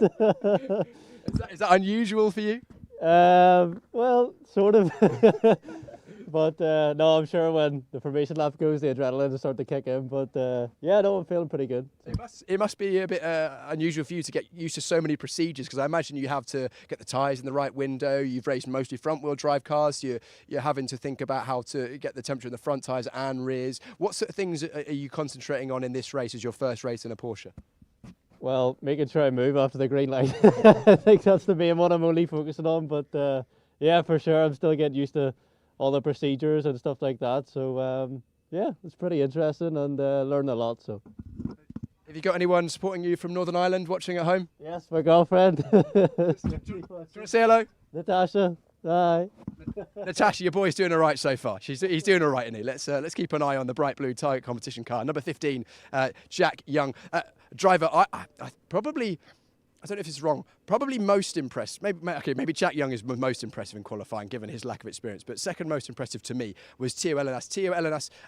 Teo had really bad luck. He basically didn't get any running yesterday at all. No reasonable running. But then to bang it, you know, only a couple of hundredths off the fastest in qualifying at third place on the grid. That must feel pretty good and give you some confidence going into the races this afternoon. Yeah, I had the last 2 days were difficult for me. We were losing significant speed with the engine, like 7 kph per hour down the straight, and compared to my teammates, and it was pretty bad. And we changed so many stuff on the car that yeah, in the end we had to change the engine, so that was an issue. That was the issue, and then we solved it. But yeah, I didn't have time to put new tires on. I didn't have time to make setup changes for myself. So it's sort of like a miracle that I'm like only half a tenth off pole. And yeah, I'll try my best for this race, because next race I will start a bit further back. But yeah, I will go for the podium. I suppose on difficult weekends like this is when you can call upon your experience. You've had a lot of racing experience. You've raced Porsches for a long time. You've been racing for decades now. I suppose a young driver, you know, Milan Marchak ahead of you, young driver, clearly very fast, but it's when those things are against you that you can use that experience. Yeah, indeed. Yeah, I was just trying to keep my head clear. I was trying to keep calm. I knew there was a problem. But you know yourself that if you have some issues, you're getting so frustrated, and you need to keep on keeping calm until it gets solved. And yeah, we're starting a little bit on the back foot with some stuff, but we make the best out of what we can, and we see how it goes. Qualifying was very close. I'm hoping the race is going to be just as close. We'll keep an eye on you in the number 27 S1 racing car. Very easy to spot on circuit are the S1 racing cars with their new for 2026, Quan Loop sponsored liveries. Matthias Ferreira, who we spoke to just a couple of moments ago, will go from 4th place. Again, another driver that's joining us, returning to the championship. Matthias, how are you feeling on the grid now? I'm excited to be back in racing after a long time, so yeah, really excited. When was the last time you were out in a race car? I think it was 3 months ago in November, so it's really a long time. You're picking it up pretty quickly then? Picking it up pretty quick? Yeah, I had 1 day yesterday of practice, and I think it's really good to be back in the rhythm. And also with ABS now it's a bit different, so it's really good to drive again. How has it affected how you have to drive these cars now you've got ABS? As you mentioned, last year when you raced this car in this championship, no ABS. This year, ABS. It sounds like a small change, but actually it affects things quite a lot. Yeah, I think it affects a lot in the technique the drivers use, and I think it takes some time to get used to it. That's why I think we're racing now. So yeah, I think it makes the race a bit more fun with the ABS. So I think there will be some dive bombs. And yeah, I think the race is going to be more fun. Sounds good to me. Matthias Ferreira for GP Elite going from the inside of row 2, because pole is on the right. It's a 1x1 staggered grid, so technically not the outside, for this standing start in the sport division. Jelte Hoffner's deep in conversation with his teammates, so we'll leave them to it. He's going from 5th place in the MDM car. We've spoken to Jelte a lot this season. Wouter Boorkamp's in 6th place, our championship leader. We spoke to him in the lunch break. Glad to be on the grid. Wouter, we spoke in the lunch break about how close it's been. What do you expect the racing to be like when the grid is so close? The race has got to be close as well. But I also think everybody wants to make the difference at the start, because overtaking is difficult. So I think I'm going to let the young guns in the front fight a little bit, and then I hope to profit from their mistakes. And also with the track temp rising, the air temperature is rising as well. I'm sweating under my double jacket here. I suppose that means that the tyres, the Michelin tyres, will have to be considered a bit differently as well. Yeah, we have to treat them well at the beginning of the race. So the first 10 minutes is all about managing. Of course, not losing places, but managing. And then we hope to have some tyre left at the end. Is it the fronts or rears that go away around here? Normally the rears first. Yeah, but you never know. It depends. If I now follow closely behind another car, then it could be the fronts. Wouter Boorkamp showing his experience, giving us a bit of an inside scoop there. Great to hear from Wouter. Also nice to hear that he's happy to chat to us a little bit about what actually goes on. We spoke to the 28 of Alex Ryman last time out. He's going to have a good one. I think his race pace is better than his grid position of 7th place. And then in the 31, we've got Sebastian Freimuth. Sebastian returning to the championship, so close in quality. I mean, I think you'll be disappointed with your 8th grid slot. However, it was only a 10th or 2 away from pole position. Yeah, it was very difficult. Also with the track limits, it was a gamble, but yeah, first time for me in this season, so I'm still happy. 2 tenths is not a lot. What's your plan in this race? What are you hoping to get out of it? Stay out of trouble, because I'm only also guest start, but also see what I can do and just improve every lap.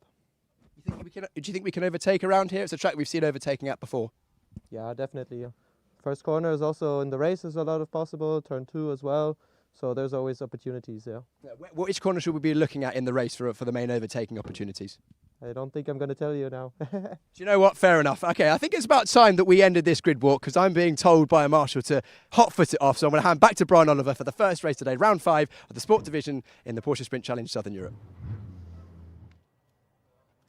Thank you, Piers. Good job. Right, it's time for the action. Time for the talking to stop. We've had all the qualifying. We now have the grid set. Milan Marchak continues his run of pole positions in every race this year. But alongside him, a driver who's not really in the championship hunt, so has a lot less to lose. Jack Young starting on that outside front row. Our championship leader, Walter Boerkamps, with that fuel issue he was telling us about, carrying extra fuel, starting in 6th place on the grid. We've got Theo Elenas. We know he's not scared to mix it. He's starting 3rd on the grid. Marco Giltrap, 2nd in the championship, is all the way down in 9th and will be wanting to push forwards from there. This has all the makings of an absolute classic. We are at Ricardo Tormo circuit here in Valencia, a circuit that is a little over 4 kilometers around, 2.489 miles, 14 turns, 9 to the left and 5 to the right. And it's Milan Marchak who starts on pole position with Jack Young alongside on row 2. Theo Elenas and Mathieu Ferreira, Jelter Hofner and Walter Boerkamps, championship leader, are next on row 3. Alex Ryman and Sebastian Freimuth occupy row 4. Then Marco Giltrap, 2nd in the championship, has Nikola Milkovic for company. Luciano Martinez is alongside Henry Wheeler. Matthias Comparato and David Duoc are next ahead of Max Mutschlechner and Jonas Greif, who lines up 16th on the grid, and then bringing up the rear Jesse Polderdijk and Levin Gelf. Just circling back to Henry Wheeler, starting 12th on the grid. This is his first ever car race, and he starts on pole position for the rookies. The top 16 on the grid separated by less than 1 second. This is why Porsche Sprint Challenge Southern Europe is such a great championship. It's so close and any one of these drivers could win. But at the moment, the advantage is with Milan Marchak. But as I've already mentioned, alongside him is a driver with nothing to lose. His championship challengers will be nibbling at his heels. Milan Marchak currently in joint 2nd in that championship, just 7 points adrift of Walter Boerkamps. It is a wonderful prospect for some great racing. The first of 2 races for the Sport Division here at Valencia this afternoon. And on the formation lap, cars now just coming round towards turn 13 and 14. The heat's being generated, as always, in the tyres and in the brakes. As a run of about 650 metres from the start-finish line down to turn 1, the braking point. We've already said, but heard from many drivers, it's a great overtaking opportunity into turn 1. It's also very tricky on the opening lap of the race, and what we want to do is get all the cars around that turn 1, but there'll be many drivers, particularly those that are a little bit further back, that may well see this as an opportunity. Walter Boerkamps has already said he's going to let the young Chargers fight amongst themselves at the start. But we've already discovered we don't trust anything he tells us on the grid. He is going to be pushing hard from that 6th place starting position. We've got a camera on board the Jonas Greif car, and we can see him now getting into position, making sure that the car is in exactly the right place in the box. So the yellow flag is waving at the back. It now goes green, and we are getting ready for round 5 of the season. Porsche Sprint Challenge Southern Europe is go in Valencia. And a great start from Milan Marchak. Not a great start from Jack Young. Theo Elenas has got his nose up. Look at Walter Boerkamps. He said he was going to hold back at the start. Nobody believed him. He's already got his nose up there with the leading pack of cars, but a good start from Milan Marchak. Now, look at this, Burkamp's on the inside, Max Mutschleimer there on the outside, Jelte Hoffner going very wide around the corner, loses places as well. Remember, track limits are a big issue here at Valencia. The stewards will be having a look, but a perfect start for Milan Marchak. We got big problems there. A plume of blue smoke. Someone has spun around. Now, who is that? That is, just looking, oh, it's Nikola Milkovic in the treble 1 car. Looks as though he's kept it out of the barriers, but we've got a safety car, so maybe he didn't. Safety car is out on track. So I had a feeling the first lap might be a bit lively here in Valencia. Cars, oh, and there's several cars involved there. That is a real shame, because that's Max Mutschleimer for Target Competition making his debut, who's got together with Nikola Milkovic. There's a lot of damage there.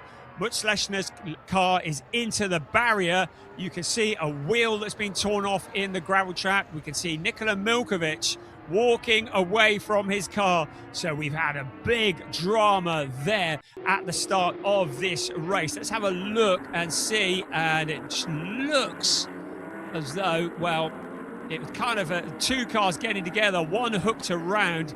I think it was Nikola Milkovic who lit up the rear tyres, but there were other cars involved in that. I think one of the Ombra racing cars was in there as well, and we've got a red flag. So red flag is out. That means that everything is going to be brought to a stop. The cars will return to the pit lane. So clearly the race stewards feel as though there's a bit more work that needs to be done. It may well be that the barrier's got some damage.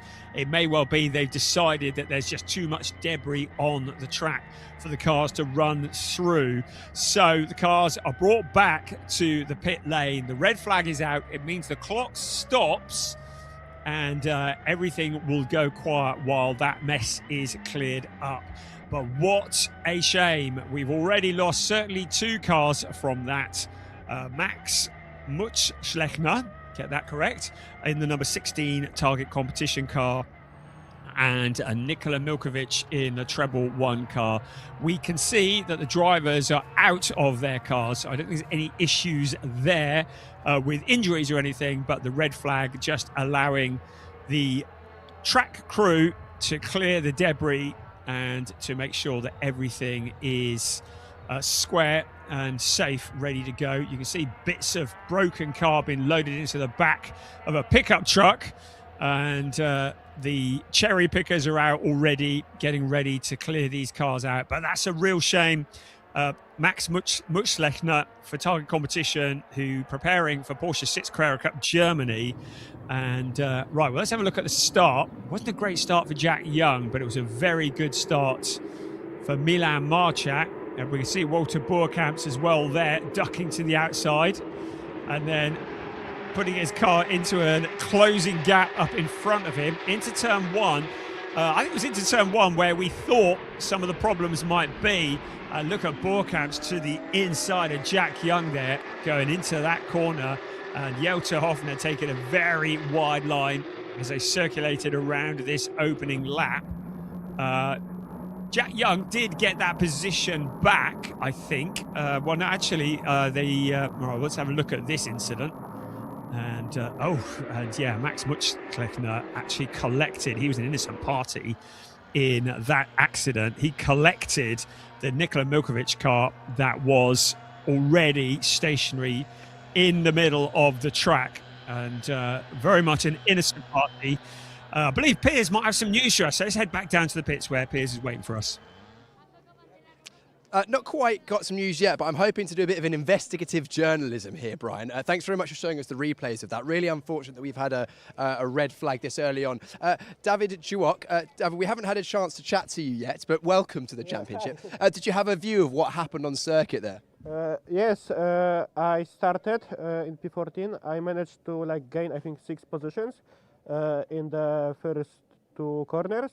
But yeah, after that, I think it was Milkovic that was spun in the turn 4, and I had to, just to miss him, I had to go to the gravel, and That's why I'm here. Yeah. Well, good news is we're hearing that both drivers are okay. Their cars are damaged, unfortunately. Milkovic spun and then, unfortunately, Muszleka collected him. But how was the first start up until the incident? It looked pretty close down at turn 1 and turn 2. Yeah, I mean, it was intense. Like, from driver's perspective, I don't know, it was pretty chill. Like, only the spin, but yeah. I had a lot of fun. I like it, yeah.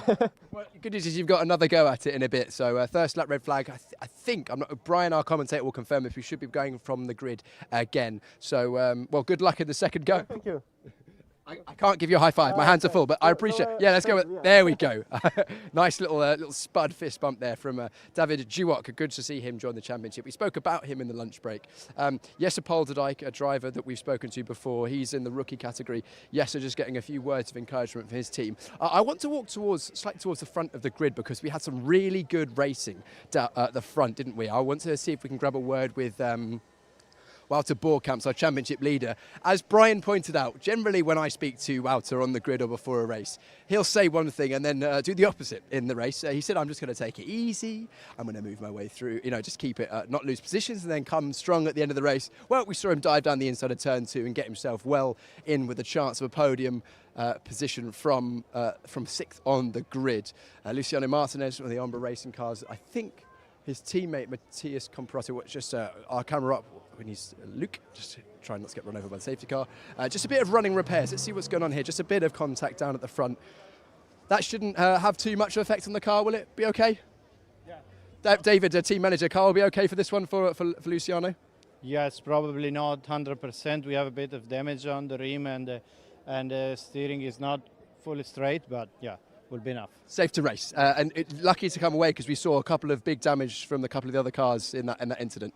Yes, no, we were probably in it somehow, but yes, we were on the lucky side. Great. Well, Luciano Martinez looks like he will continue. The Umbra Racing team doing what they can to make sure that car can continue in the race. Moving further up the grid past Sebastian Freimuth, you can see the teams are wafting the doors that keeps the air moving in and out as these cars, with the engine and the gearbox right in the car, all the systems around them, the radio, for example, and the fact that these cars aren't designed for comfort, there's no air conditioning as such, they heat up very, very quickly indeed. The cockpit temperature can sometimes be 20 or 30 degrees higher than ambient, and seeing as ambient temperatures rising up towards the 20s now, these drivers will be beginning to cook. Jelte Hoffner, let's jump in and grab a quick word with him because we didn't chat to him on the grid. Jelte, the driver that's young driver, number 919 for MDM Racing Team. Jelte, can I grab a quick word? Yeah, sure. Jelte, busy first start there, wasn't it? It looked like it was almost 3 wide down towards turn 1. He just got shuffled a little wide. Yeah, I thought I had a good start, but then I saw Wouter start and I was just shocked because he had such a good launch. So yeah, it was quite exciting going into turn 1, but I had to go off track and I picked up a lot of pickup, and then yeah, it was difficult to manage, but we did. So it looks like we're getting started in 30 seconds, so great to grab a quick word there with Jelte. I'm going to hand back to Brian Oliver to talk us through the second go at this race, round 5 in the Sport Division. Top job, Piers. Yeah, good intel there from everybody. Yeah, right. Well, to answer the question, we're going to be starting behind the safety car. I don't know exactly what the positions are because we didn't cross the start-finish line, but I believe it's Marchak from Elenus from Boerkamps. I believe that is what it is, but I say the timing screen hadn't refreshed right. Well, we can see that is the case. So Jack Young, who started on the outside front row, is down into 4th. Then it's Alex Ryman, Jelte Hoffner. Great comments from him about Wouter Boerkamp's start. Taking it easy. Yep, right. Yeah, so there we go. Cars are now running out on track, but our timing screens are not going to refresh until we actually get across the start-finish line. So it's, as you can see there, so that's behind Hoffner, it's Matheus Ferreira. Giltrap there as well. Marco Giltrap, he's having a very quiet day. It'd be interesting to see what's going on with him because he was the championship leader coming out of Portimao, had a mixed time at Estoril and not enjoying the pace that he was at the start of the season. So I wonder what's going on there. Right, cars, so out on track, behind the safety car, weaving to generate the heat in tyres and in the brakes. So the order is as you see, but we'll confirm it for sure once we're across the start-finish line. Safety car will come in at the end of this lap. Just a big thank you to the track marshals who do a phenomenal job and have cleared up what was a lot of wreckage, a lot of shards of carbon fibre, which can cut a tyre in an instant. So really important that they've managed to get all that up off the track, and we thank them for their hard work. It means that the clock is running because we're going behind the safety car. So we're at 26 minutes and 20 seconds plus 1 lap. Cars are up towards turn 8 and 9 at the moment, and next time around we will be going green. So riding on board with Jonas Greif a little way back in the pack.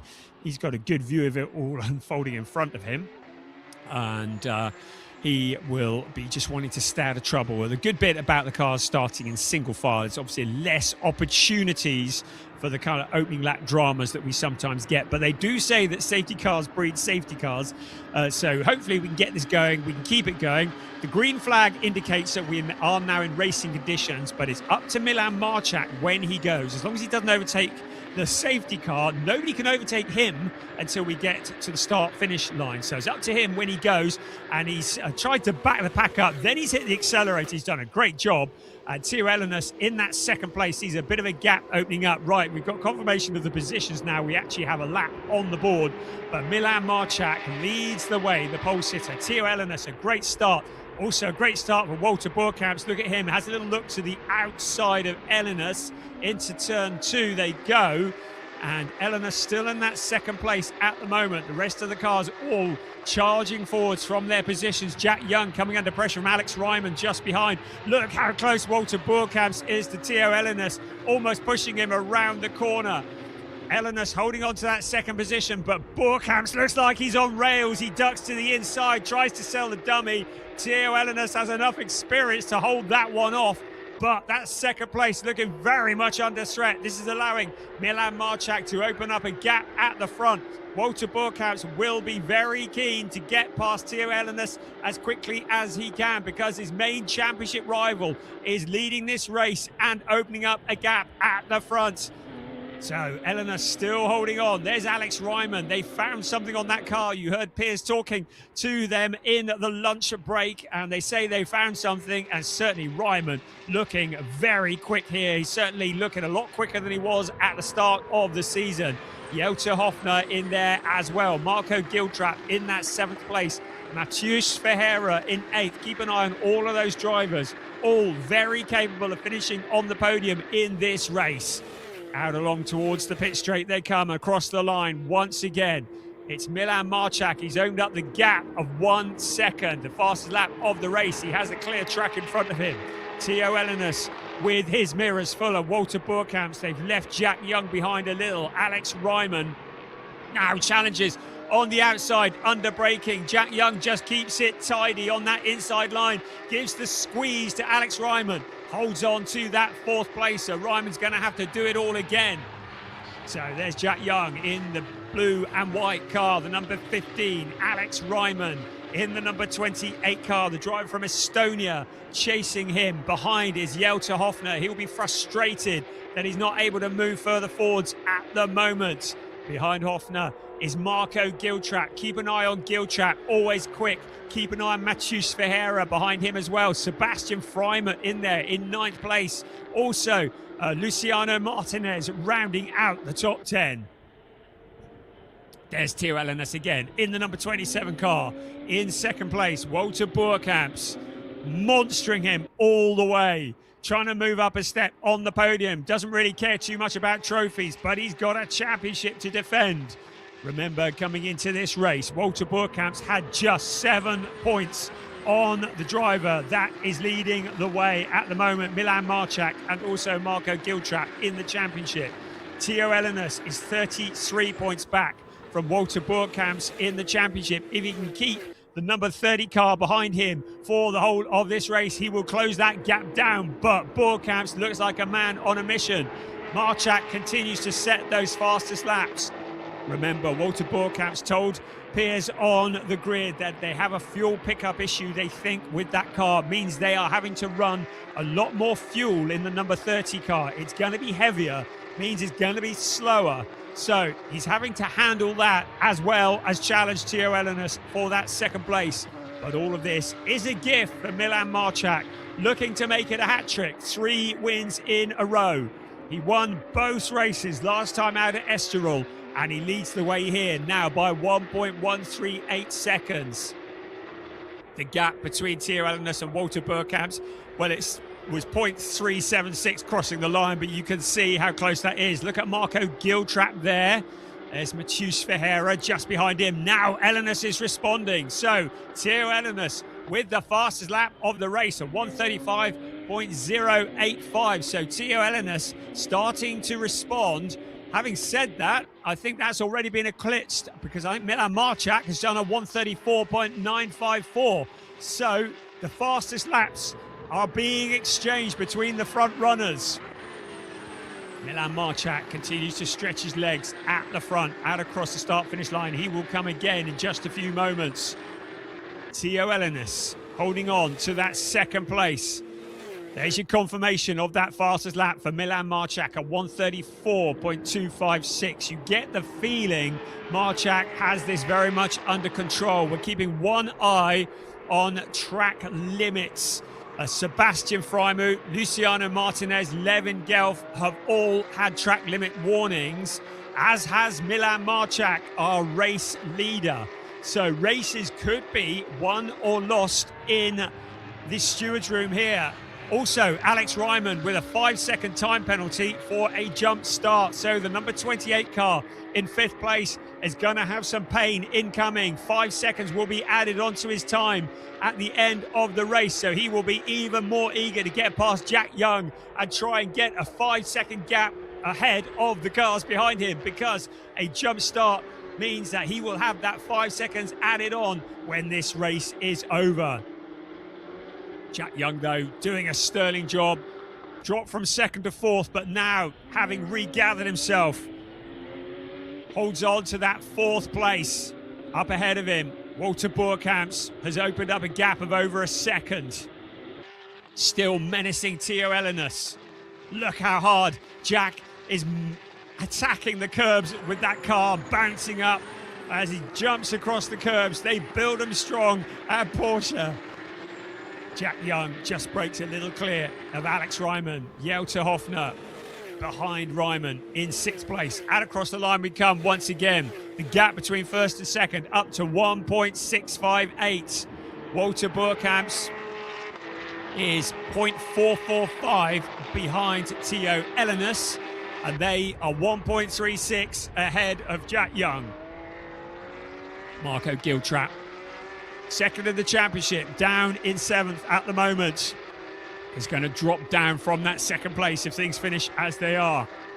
Will be eager to try and push forwards. I think Marco Giltrap will be frustrated by his qualifying once again. Matheus Ferreira, his first race of the season, gearing himself up for a season in Porsche Mobil 1 Super Cup and Porsche 6 Carrera Cup Germany. Just getting himself up to speed. There's Matheus Ferreira, new to GP Elite, the car that is in orange, white and black. He was in target competition last year. This year, moving to the Dutch team and putting the pressure onto the Team 75 Porsche of Marco Giltrap. The Team 75 motorsport car, the team run by Timo Bernhard, the German Porsche legend. But at the moment, Giltrap, rather than moving forwards, is having to defend hard from the Brazilian behind. Behind them, Sebastian Freimuth. Something of a veteran nowadays in Porsche Cup racing. In that 9th place, ahead of David Duoc in the number 69 car. In the rookies, Henry Wheeler, in his first ever car race, leads the rookies. He's in 13th place overall. 2nd in the rookies, Jesse Polderdijk in 15th, ahead of Levin Gelf, who's in 16th place. Still, Walter Boerkamps in third place. What can he do about Theo Ellenis up ahead of him? We've seen it over the last few weekends where Boerkamps, as the fuel burns away, there's that issue that comes in and it feels like he seems to lose a bit of pace. The team haven't been able to get on top of it. I think Boerkamps probably quite keen to make progress while the fuel is still in the car. But at the moment, Theo Ellenis is holding him off. And if things remain as they are now, Walter Boerkamps in that third place. With the championship, we'll see a 2-point drop into second place. It would be Milan Marchak who would jump to the top of the championship and lead Walter Boerkamps by just 2 points. But we've still got 16 minutes and 10 seconds of this race remaining, plus 1 lap. But Marchak not doing anything other than lead from the front. Now look at this, Matheus Ferreira to the inside of Marco Giltrap. He saw that gap, but Giltrap with a faster wide outside line retakes that place back. 7th place is the fight that we're seeing. Out along, past the pits they come, in towards the left-hander of turn 1. Giltrap moves to the outside, under braking. The car's reaching about 250 kilometers an hour, dropping down into 4th gear. Very quick turn 1. Back up to about 205 kilometers an hour in 4th gear. Into turn 2, a 2nd gear turn, 80 kilometers an hour. Round turn 2 they come, and then in towards turn 3, taken at about 3rd gear, dropping from about 170 kilometers an hour towards turn 4. A 3rd gear corner, 105 kilometers an hour into the corner. Then it's a short, sharp run up to turn 5, the right-hander, and then up towards turn 6 they will come. The left-handing turn 6, they reach about 170 kilometers an hour in 4th gear before the braking of turn 6. This corner taking about 2nd or 3rd gear, about 100 kilometers an hour. Then the long stretch along the back towards turn 7, taken pretty flat out as turn 7 in towards turn 8 they will come. Still, Matheus Ferreira attacks the Marco Giltrap car in front, but still Giltrap holding on. What can Ferreira do? His first race of the season. Marco Giltrap has already run in every race this season of Porsche Sprint Challenge Southern Europe. Holding on to that 7th place still, but would be very keen to move forward from there. Ahead of him, Jelter Hofner opens up a bit of a gap, but he has fallen back a little from Alex Ryman. Remember, Ryman has that 5-second penalty hanging over him. Jelter Hofner has had a lap disallowed as a result of exceeding track limits. Also, Matias Comparato and Luciano Martinez have all had laps disallowed, as has Matheus Ferreira. Now, how that shakes out at the end remains to be seen. The stewards will decide that if the drivers have exceeded track limits too many times, they will get a penalty, and that will start to appear towards the end of the race. 13.5 minutes remaining. Milan Marchak, still completely under control, has now broken clear of Theo Ellenis by over 2 seconds. So Marchak continues his march towards that checkered flag. Ellenis in 2nd in the number 27 car. Theo Ellenis, his best result so far this season has been the 3rd place at the season opener in Portimao, and boy did he entertain getting that. So a 2nd place would be his best finish of the season so far. Walter Boerkamps in 3rd place. We'll see his championship lead gone if things remain as they are despite the podium finish. Jack Young on his debut in 4th. Alex Ryman has that 5-second time penalty. So 5th place looks very much under threat at the moment. And in fact, if things finished as they are, Alex Ryman would probably drop down into the lower reaches of the top 10. So 12.5 minutes remaining. There's Matheus Ferreira, has kept the pressure onto Marco Giltrap. It's Brazil versus New Zealand. The Brazilian doing the attacking, to the outside he goes, under braking once again, looking to the wide outside. Giltrap just holding on to that racing line. As long as he doesn't make a mistake, he can hold on to that position. Matheus Ferreira doing everything that he can to unsettle the number 66 car in front of him, to distract him, to force him to miss a braking point, to go offline. Out towards turn 7 they come once again. Marco Giltrap holding on to 7th place for all he's worth. When he got out of bed this morning, he was hoping to be challenging for a win, for a podium, not for 7th place at the moment. Matheus Ferreira is putting the pressure on hard.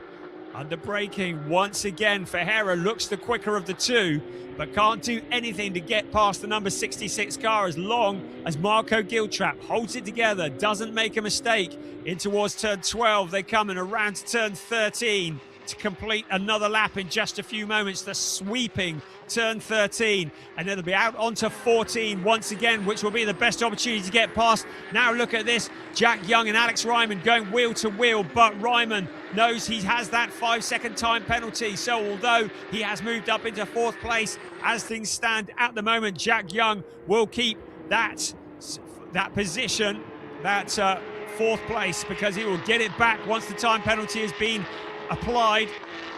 But he wants to do it on the track. They come once again. Track limit warnings are coming thick and fast. Jack Young, Teo Elenis, Matthias Comparato, all getting track limit warnings. Car 11 is the next one. Matthias Comparato again with another track limit warning up at turn 6. Alex Ryman, a little bit wobbly under braking, but he's managed to find a route past Jack Young. He'll want to try and open up as much of a gap as possible to limit the damage of that penalty that is hanging over him like a sword. There's the number 12 car of Luciano Martinez and the other of the Ombra Racing cars challenging him, Matthias Comparato. Behind them is Henry Wheeler, the leading rookie driver, doing a brilliant job. Henry Wheeler looking like an experienced pro in his first kart race. The two cars in front of him with way more experience, and Henry Wheeler with Jonas Greif behind him. On board with Jonas Greif, he can see Henry Wheeler just ahead in the number 88 car.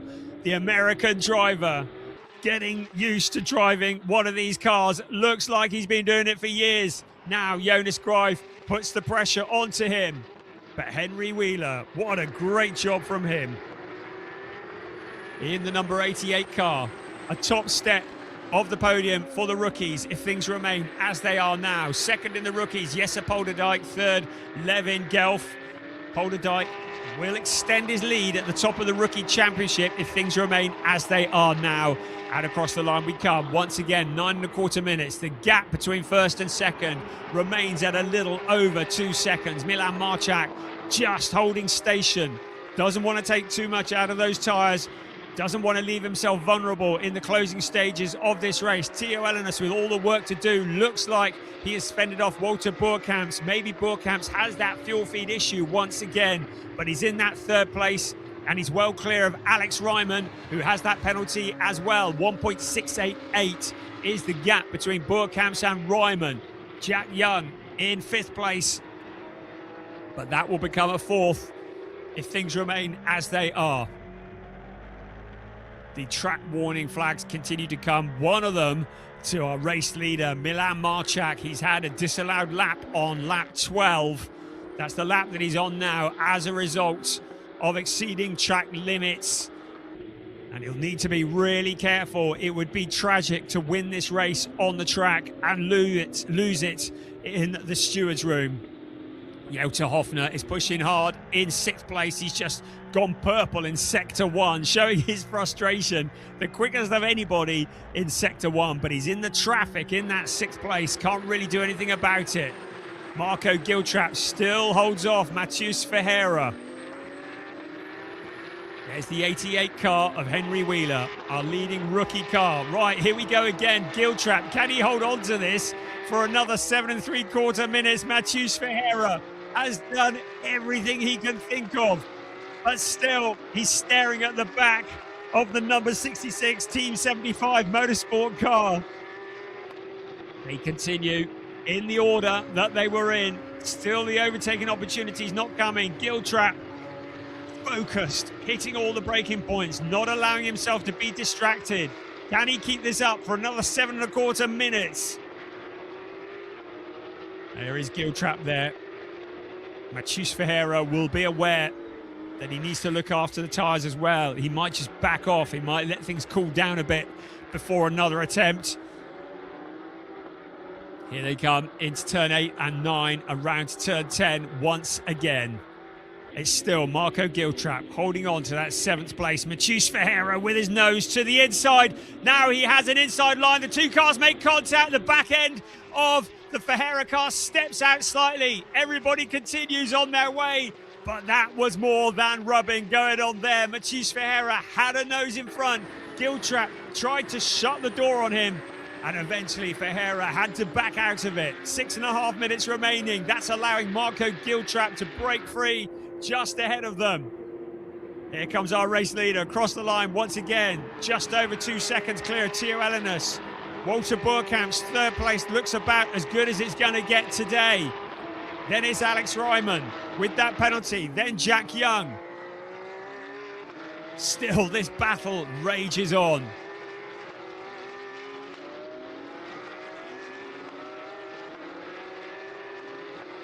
So Marco Giltrap in that 7th place. Matheus Ferreira has been staring at the back of the Team 75 motorsport car for the entirety of this race. Giltrap having to focus hard to hold it all together. And there Ferreira, a little bit of a mistake under braking into the corner. Didn't really slow him down much though, did he? Saw the back end of the car dancing around a little. He gathers it all up, just keeps his foot buried on it. Jota Hoffner clear of this battle at the moment. We've got a yellow up at turn 6 as somebody had an issue towards turn 6. Still, Giltrap continues. The yellow is cleared. Somebody with a brief moment. Matheus Ferreira. What has he got to do to get past the number 66 car in front of him? He's got the driver who's probably travelled furthest to be here this weekend. Marco Giltrap from New Zealand, holding off the Brazilian. The driver who's impressed in Porsche 6 Carrera Cup Germany throughout last year, looking to do the same again, and in Porsche Mobil 1 Super Cup this year. One of the many up-and-coming superstars of Porsche Cup racing. And across the line, once again, 4 3/4 minutes, the time starting to run out. Everything very much as you were at the moment, but it could all change in the final 4.5 minutes. Is Ferreira gonna make a lunge? Is he gonna make a dive bomb? Has he got anything up his sleeve? He closes in on Giltrap under braking once again. Around towards turn 4 and 5. There's Jota Hoffner clear of this battle now. Giltrap in that 7th place. Ferreira running out of time. 4 minutes plus 1 lap remaining. David Duoc in the background in the number 69 car, too far back to get involved in this battle. So if Ferreira does make a challenge, he's not at a risk of losing that position as long as he doesn't throw the thing off the track. He takes the title line into the corner. Giltrap with the momentum on the outside line though. We've lost Sebastian Freimer. Maybe that was the cause of the yellow flag. He's peeled off into the pits. And of course, we've lost Nikola Milkovic and Max Mutzlechner as well as a result of the incident at the start of the race. So still, Giltrap, how hard is he having to work for the points for 7th place? For 9 points. That's what he's holding on for here. As Matheus Ferreira, not in the championship hunt, just wants to get past him, wants the glory. But Giltrap knows he needs to bring this thing home. He needs as many points as he can possibly extract out of this race. A championship contender.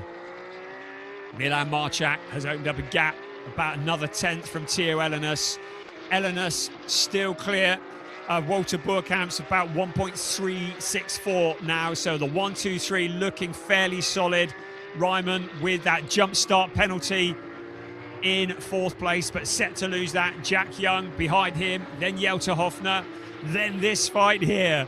Marco Giltrap, can he hold it on for another 2.5 minutes? Matheus Ferreira has thrown everything at him, but still Giltrap is not being flustered by the Brazilian driver. Meanwhile, further back, our rookie leader, Henry Wheeler, has got Jesse Polderdijk not that far behind now. So Polderdijk is closing in on Henry Wheeler, and Levin Gelf also behind him. So the 1, 2, 3 and the rookies running together on the track. Henry Wheeler with a bit of a gap, but it is closing down. He should be able to hold on as long as he can keep it all together for the remaining minute and 50 seconds. We continue to watch this battle. Marco Giltrap in that 7th place. Mathieu Ferreira has tried to think of everything to get past the number 66 car. He needed to force Marco Giltrap into a mistake. Giltrap has been absolutely wheel perfect all the way through this race.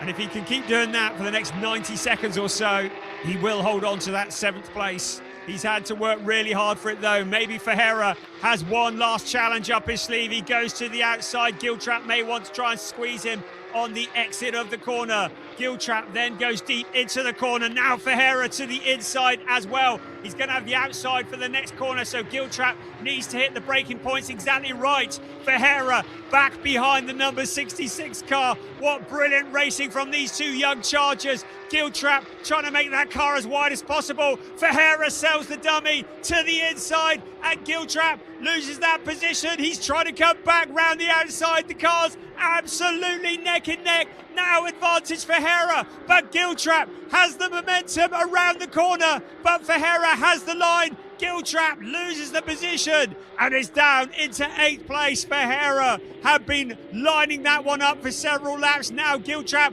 has got to try and get him back again, having lost that 7th position, but with 20 seconds remaining on the clock. He's got a steep mountain to climb here. Mathieu Ferreira will slam the door in the face of Marco Giltrap. Now, at the moment, Milan Marchak is out across the start-finish line. He hasn't got to the start-finish line before the clock struck 0, so it will be 2 laps remaining of this race by my reckoning. So, Walter Boerkamps in the number 30 car has Alex Ryman menacing him, but Ryman with that 5-second time penalty, it will be for glory only, because even if he gets past Walter Boerkamps, he's not going to keep that 3rd place. Even if he does get past Boerkamps, though, will want to finish in 3rd place on the road.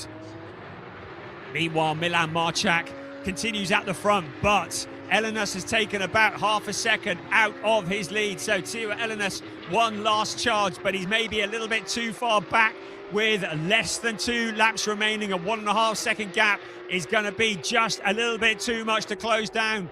Walter Boerkamps with Alex Ryman. Ryman, who looks like a man reborn in the number 28 S1 racing car, challenging the Team GP Elite number 30 car in the new livery from Estoril. Great how Walter Boerkamps here looking for that podium position, looking to try and keep that championship lead. But with Milan Marchak leading the race, that championship lead may well just slip away. So this is the fight for 3rd place, but it is for glory only. Alex Ryman has that 10-second time penalty for a jump start. Looks to the outside. Boerkamps will want to keep him behind. Out across the line comes Milan Marchak once again. By my calculations, that will be the last lap of the race that he is about to start.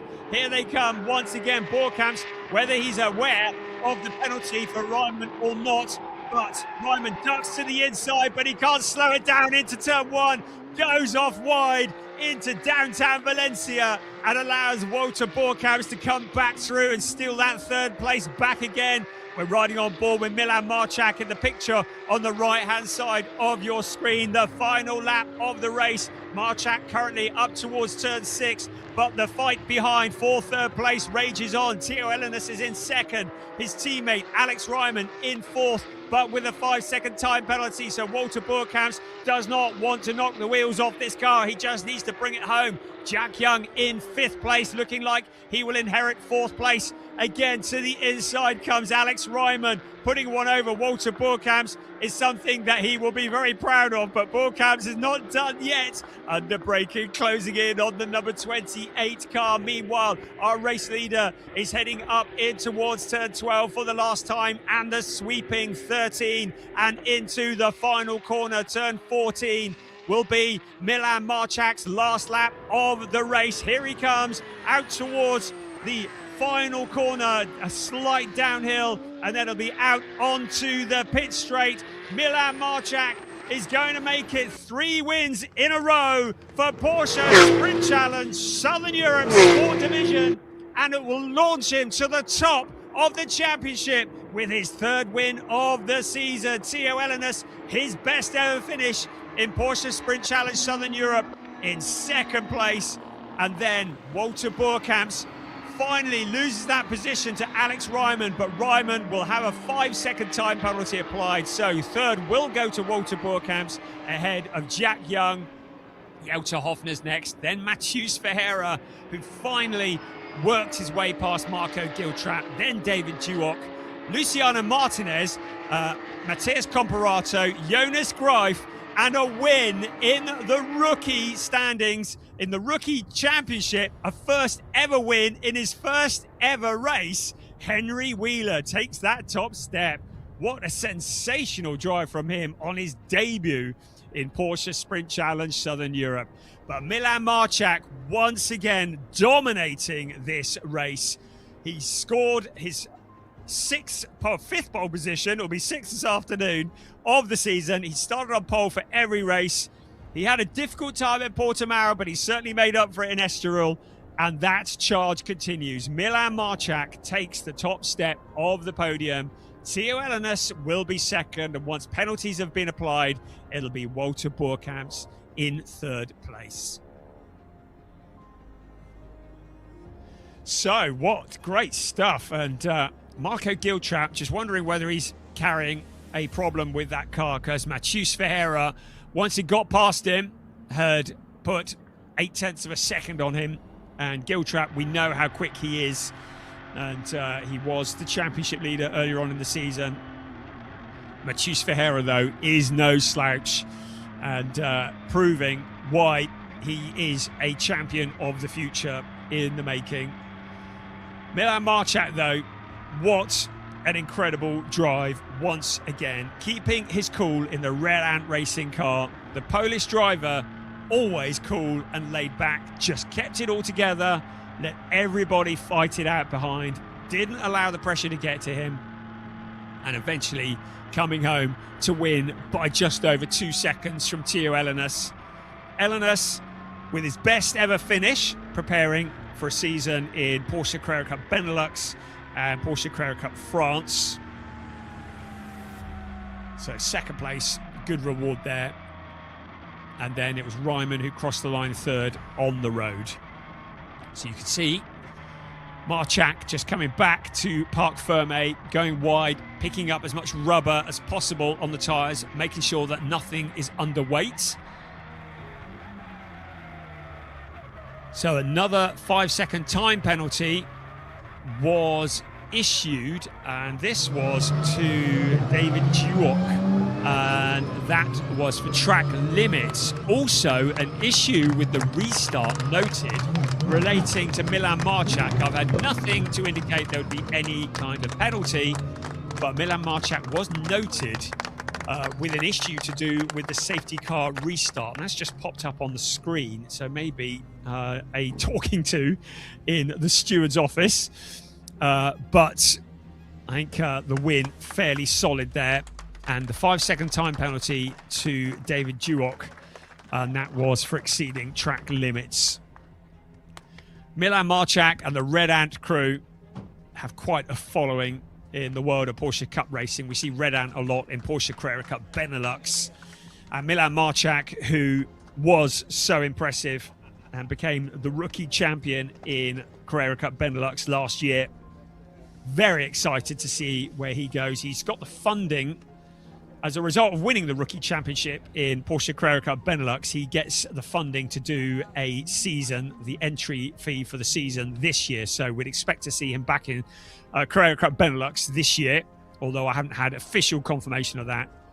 But wherever he goes, he is a challenger now, a championship challenger. He's certainly that here, because by my calculations, he is now the points leader by 2 points in Porsche Sprint Challenge Southern Europe Sport Division, but that is very much subject to confirmation.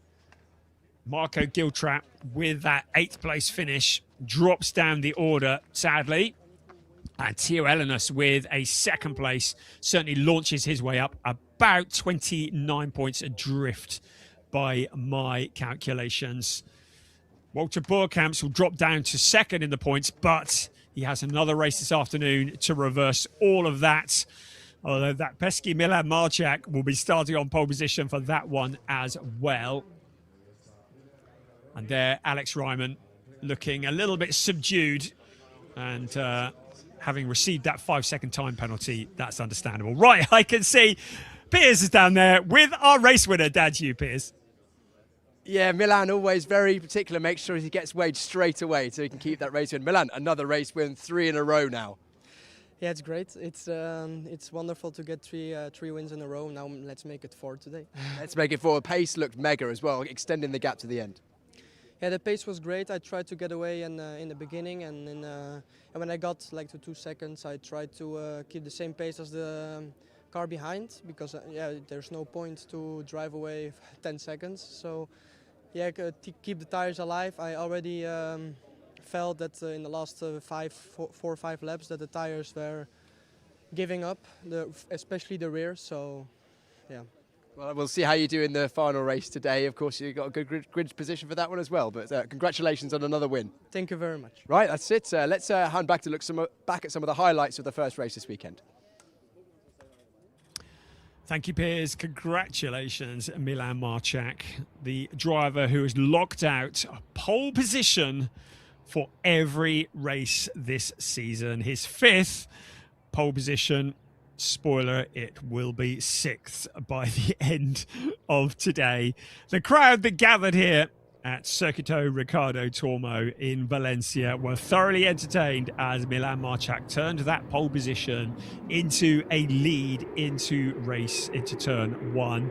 Walter Boerkamp said he was going to take it easy at the start of the race. Well, that's what taking it easy looks like. Charging his way forwards, getting stuck in, but of course it all came to a fairly early stop on that opening lap. We had an incident where one of the Ombra racing cars hooked out Nikola Milkovic, and he got collected by Max Mutzlechner, and it was quite a big impact, and it meant we had a red flag. When we did finally get things back underway, Milan Marchak just carried on exactly as he had left off. Lots of challenges further back. Unfortunately, Alex Ryman, who was looking good for a podium, was going to pick up a penalty for a jump start. And there he was challenging Jack Young, the outside front row starter, dropping back through the pack, but doing a very good job, eventually holding on to a 4th place.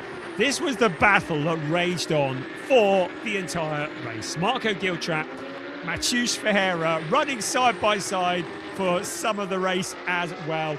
Brilliant demonstration of brilliant driving by both drivers. Good, clean racing, no dramas. A real example to some of the more experienced pilots, I would say. And they kept it clean. Eventually it went the way of Ferreira. Alex Ryman and Jack Young were also fighting. The 2 Ombra racing cars were fighting as well. Matias Comparato, Luciano Martinez. And we returned to this battle that continued to rage on. Eventually, a little bit of contact. Nothing that would be cause a problem at all, I don't think. But eventually, Mathieu Ferreira finding a route past that car. That was Alex Ryman. Track limits somewhat. I think he could be forgiven for going a bit wide there, missing the braking point. This was the moment where Ferreira finally made the challenge stick on Marco Giltrap. He moved to the outside, to the inside. He sold the dummy. Giltrap drove a brilliant race, but eventually the might of the Brazilian was more than he could cope with, and he was shuffled down the order. Theo Elenos was up in 2nd. Behind them was the fight for 3rd, and the Theo Elenos teammate Alex Ryman was going wheel to wheel with Walter Boerkamp, but he had that 5-second time penalty, which meant he was going to be relegated off the podium. It was 3 wins in a row for Milan Marchak. He won both races last time out in Estoril. He's won the first of the 2 races here today. Can he make it 4 in a row? Well, it's been 6 poles in a row. and he's in the best possible position as he now jumps to the top of the championship. The Red Ant Racing crew are smiling, and they have every reason to, because their man has scored yet another win. Brilliant stuff from Milan Marchak, starting to prove to be a real championship contender, more so than just a contender, the championship leader. And Jesse Polderdijk, just passing through your picture there, he finished second in the rookies. It was Henry Wheeler on his car racing debut who would take the win in the rookie race, with Levin Gelf third in the rookies. And under the Spanish sunshine here in Valencia, the crowd have been entertained on the first race from the sport division. Right, let's head down to the podium where Piers is waiting for us. Thank you very much, Brian. Yes, we have our podium. We'll start with the overall sport division podium. The driver, in the end, it got pipped, but unfortunately Alex Ryman got a penalty. So the 30 driver from the Netherlands, Wouter Boorkamps, comes on third place. Wouter Boorkamps, everyone on your podium. Championship leader coming into this round. Milan Marchak will be closing that gap. Second place, a great driver after the troubles he had yesterday. The 27 from Cyprus, Teo Elenas for S1 Racing will take the second place. Good result. You can see how hard he's been working and the heat in the cars taking its toll on him. But our eventual winner, the young driver from the Netherlands, the number 96, Milan Marchak, takes the win in the end. Milan Marchak, our winner of round 5 of the Porsche Sprint Challenge Southern Europe Sport Division. And we will now have the Dutch national anthem for Milan.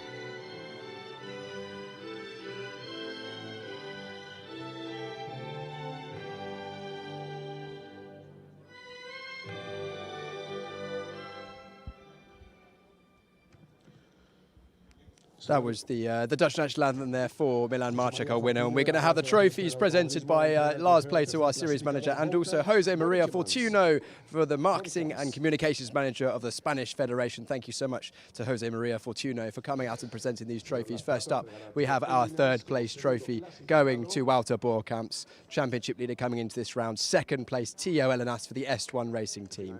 And then our eventual winner, getting the trophy handed out just now by Jose Maria Fortuno, will take the top step of the podium once again, the third time in a row. Double race win in Estoril, a first win here in Valencia. Milan Marchak for the Red Ant Racing team. Applause from the crowd and the teams below, and they'll gather on the top step of the podium now for their photograph opportunity. Milan will go from pole position once again in race 2. Can he make it 4 from 4? Can he take back that championship lead away from Wouter Boorkamps, who is on the podium with him once again? A reminder that Wouter, just yesterday, was not sure whether he'd be here, rewards everyone that's helped him with a podium and keeps that championship hunt alive. We have another podium coming up, which is going to be the rookies next. The rookie classification podium. We will start with the driver in third place, the number 144 from Germany, Levin Gelf.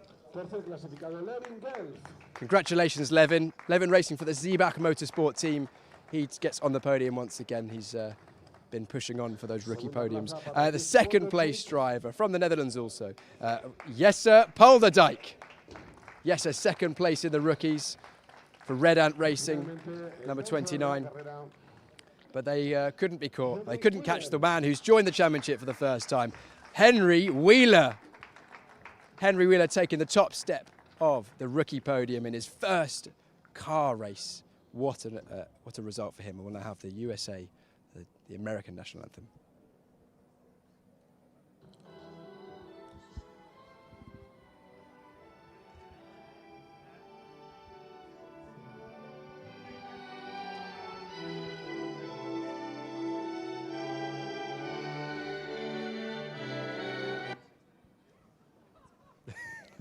That was, in fact, not the American national anthem, but it's okay. We'll make it work. That was our driver.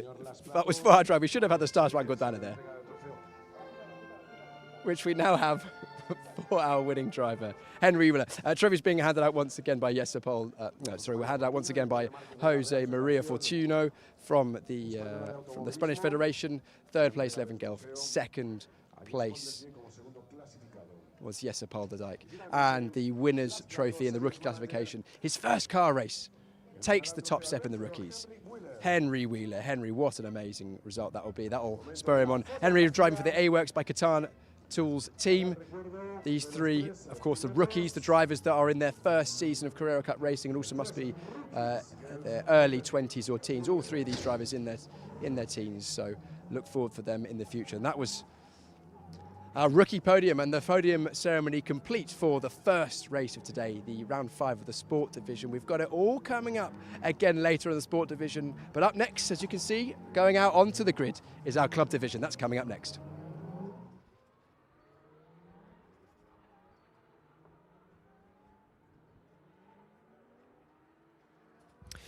Thank you, Piers. I enjoyed the podium there. That was great. We'll play the CD of the Star Spangled Banner some other time. Right, well, there we can see beautiful weather. The sky is blue, and we are getting ready. I'm not saying working out the points, honest. It's been a great sport division. Porsche Sprint Challenge of Southern Europe. Just a few moments, we will be having the cars out on track for the club division.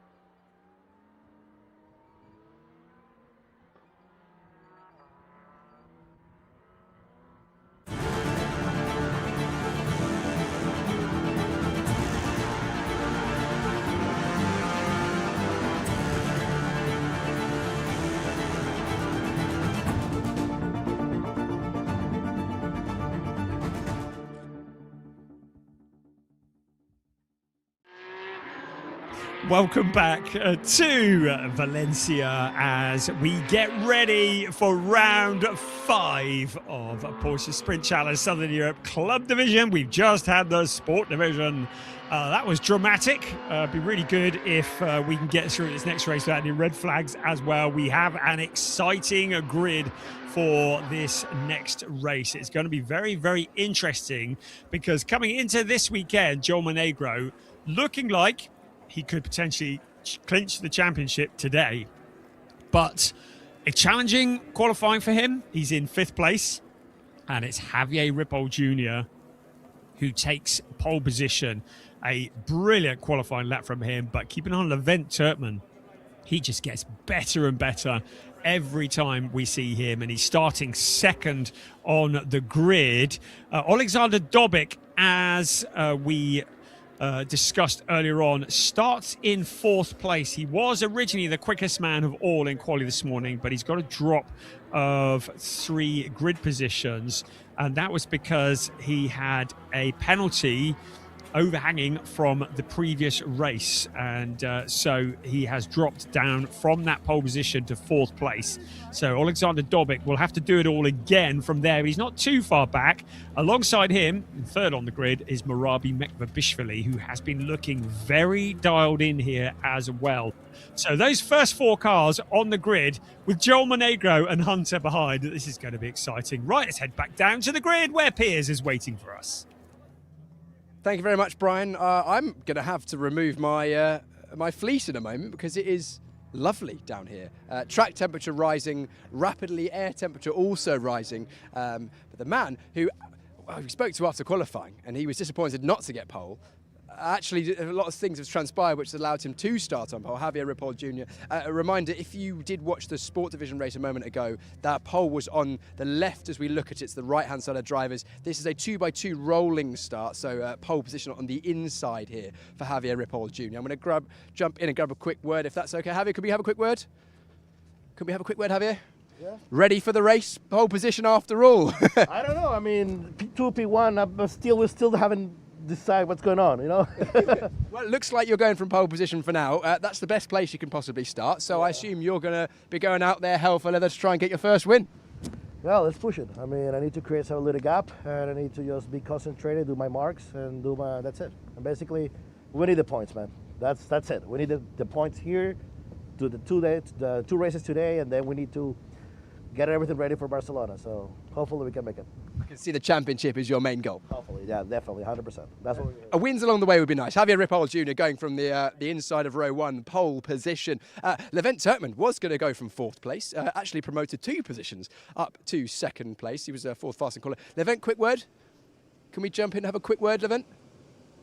He's just listening to his team. I'll let him finish his conversation. Let me know when you're ready, Levent. It's okay. We'll wait for you. It's all good. Levent, a bit higher starting position than you were expecting. Yeah, there seems to be some problems with some guys in front of me, so that was an advantage for me. Yeah. You'll take it, I'm sure. Clear run down towards turn 1. It's a long run towards turn 1. We know how experienced Javier is alongside you. What's your plan for the start of this race? Sorry, can you repeat that? Because Jaap is talking in my ear. It's yapping in your ear. So I'm just saying again, Javier's experienced alongside you. Long run down towards turn 1. What's your plan for the start? Yeah, well, I hope to be in front of him just a little bit, and then I hope we won't have to squeeze each other. But it's going to be there, or the finish will be just the same as the start. Levent going for the outside of row number 1 for the MDM racing team. Loves his racing, getting very much stuck into Porsche racing. The driver that has not raced Porsches a huge amount. He turned up at the first round. I think he was only planning to do the testing sessions and then got hooked in, and now he's in for the long haul. Murabi Mekvavishvili. Murabi, quick chat on the grid? No problem at all. Murabi's going from 3rd place.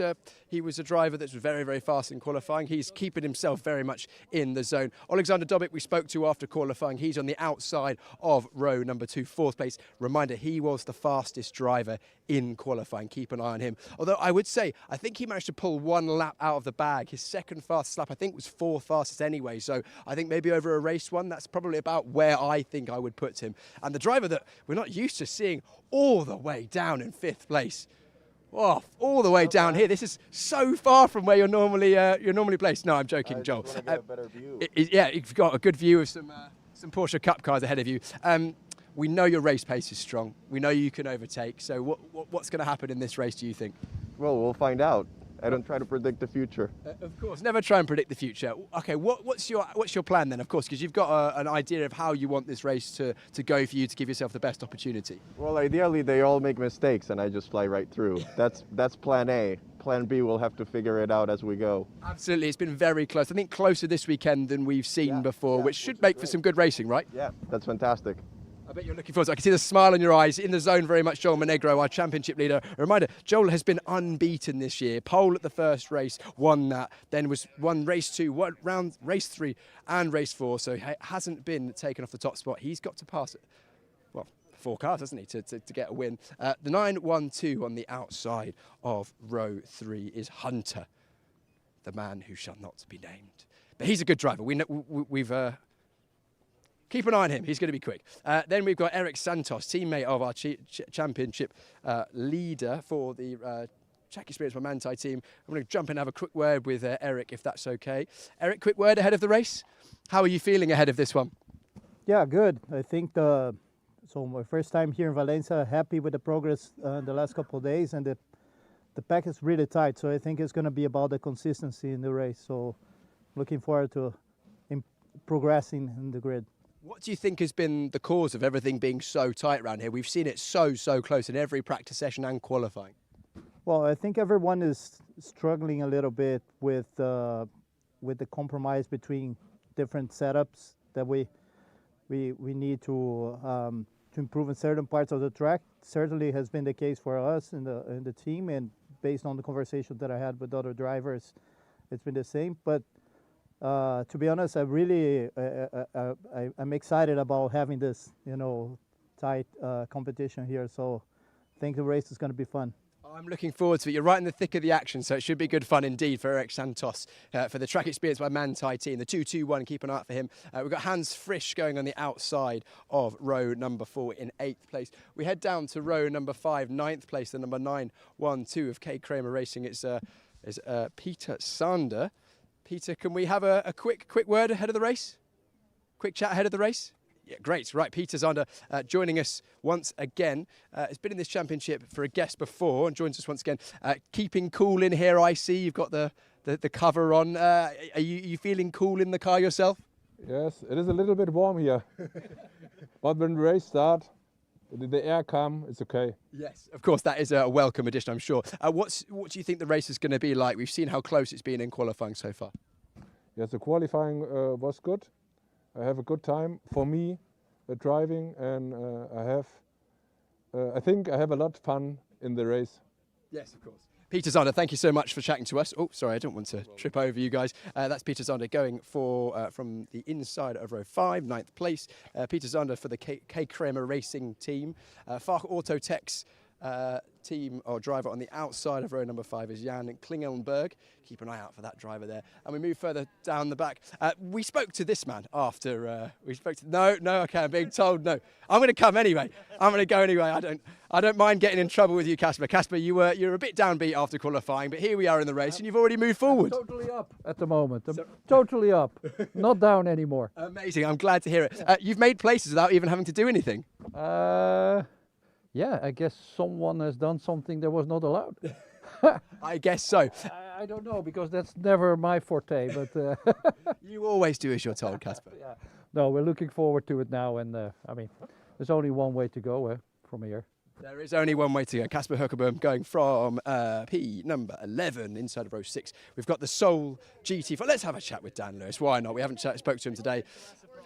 I'm going to interrupt, if that's all right, and chat to our driver, pole-sitting GT4 driver, also last on the GT4 grid as well. So, Dan, how are you feeling? Relaxed as always, I can see. Yeah, of course. I don't think I've got much to worry about this race. It's more just a little bit of practice for me, to be fair. There's nothing really much I can do. They're all quick around this circuit, so yeah. It must be good. It looks like quite good fun out there. We went on a run around the track as the broadcast team last night. Actually, for a circuit that is quote-unquote flat, there's quite a lot of subtle undulation change that I suppose you have to get used to. Yeah, there's a lot of camber here. To be fair, I'm quite into that. I like it because it goes with the car. The car really likes a bit of camber, and it just pulls it into the corners and gives it a little bit more grip. But for me, it doesn't really matter because they're all high downforce cars, aren't they? Yeah, they've got bigger tyres as well. So again, there's a reminder, Daniel Lewis is in the Soul GT4. It is supposed to be slower, of course. So, you'd like to think you'd be up the front of the grid, of course. I mean, you're currently leading the GT4, so you've got that going for you. Yeah, no, it'd definitely be funny if I was at the front, but I don't think that's happening today. Not today. It's been very, very close. Of course, this is your preparation for your year ahead, which you'll be racing this car, I believe, in the UK again.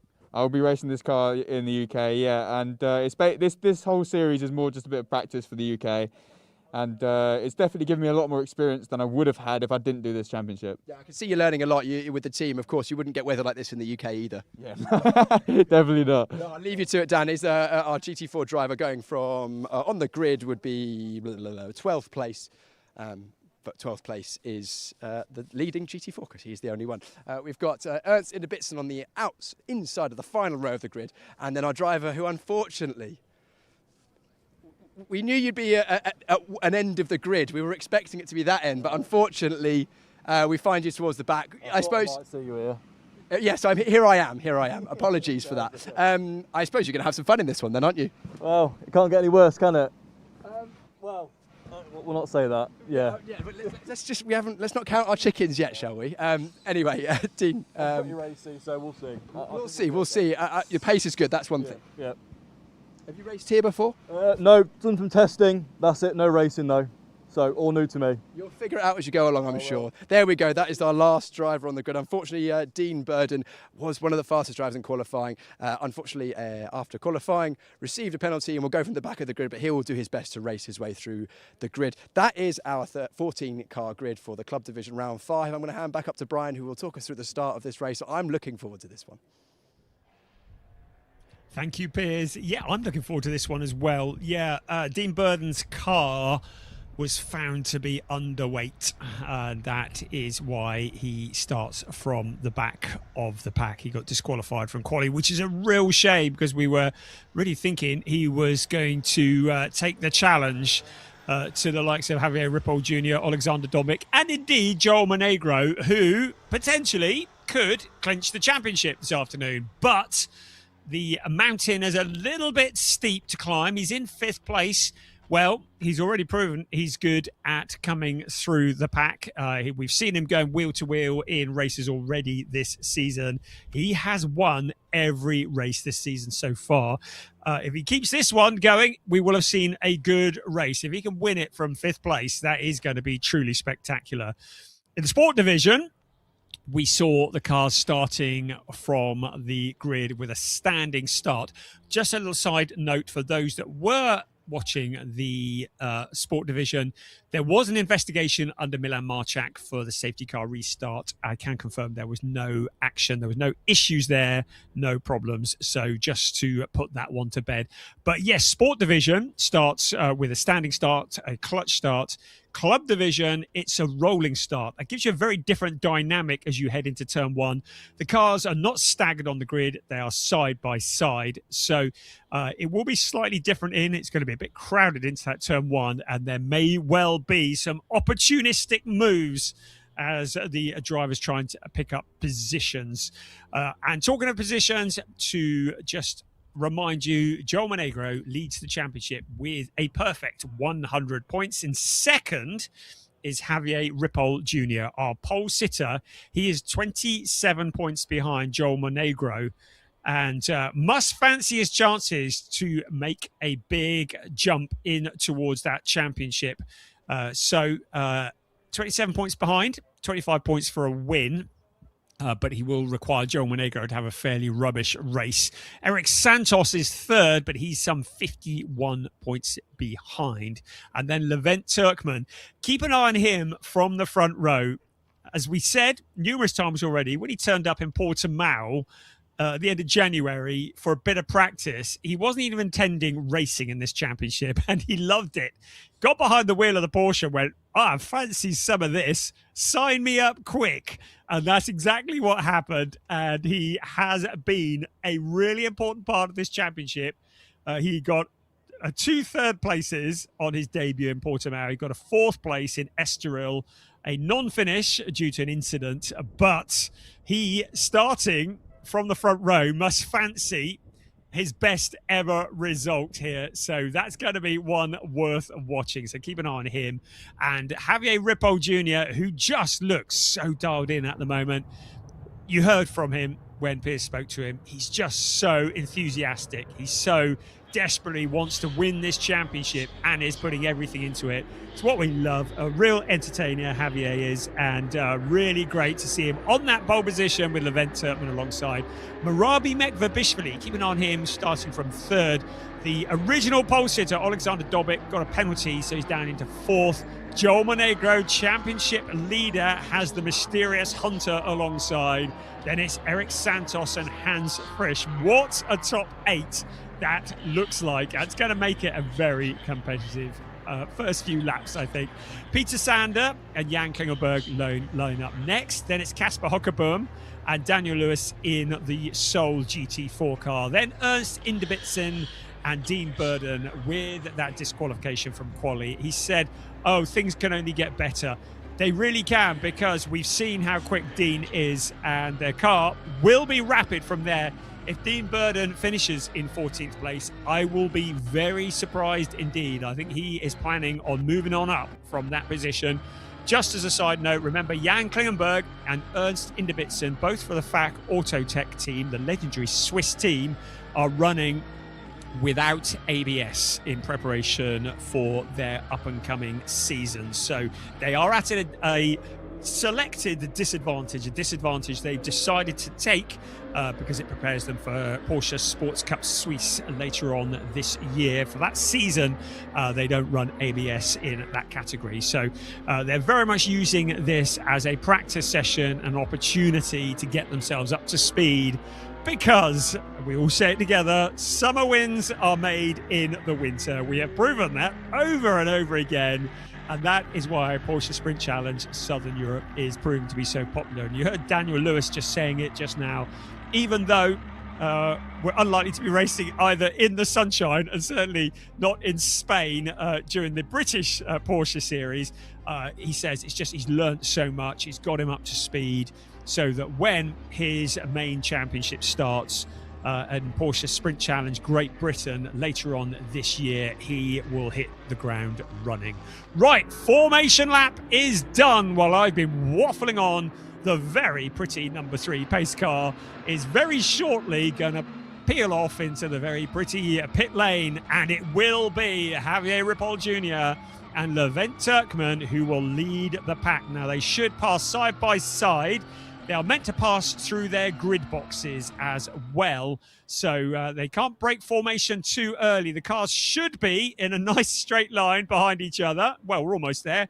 And across the line we come. Round 5, Porsche Sprint Challenge, Southern Europe Club Division. We are racing in Valencia.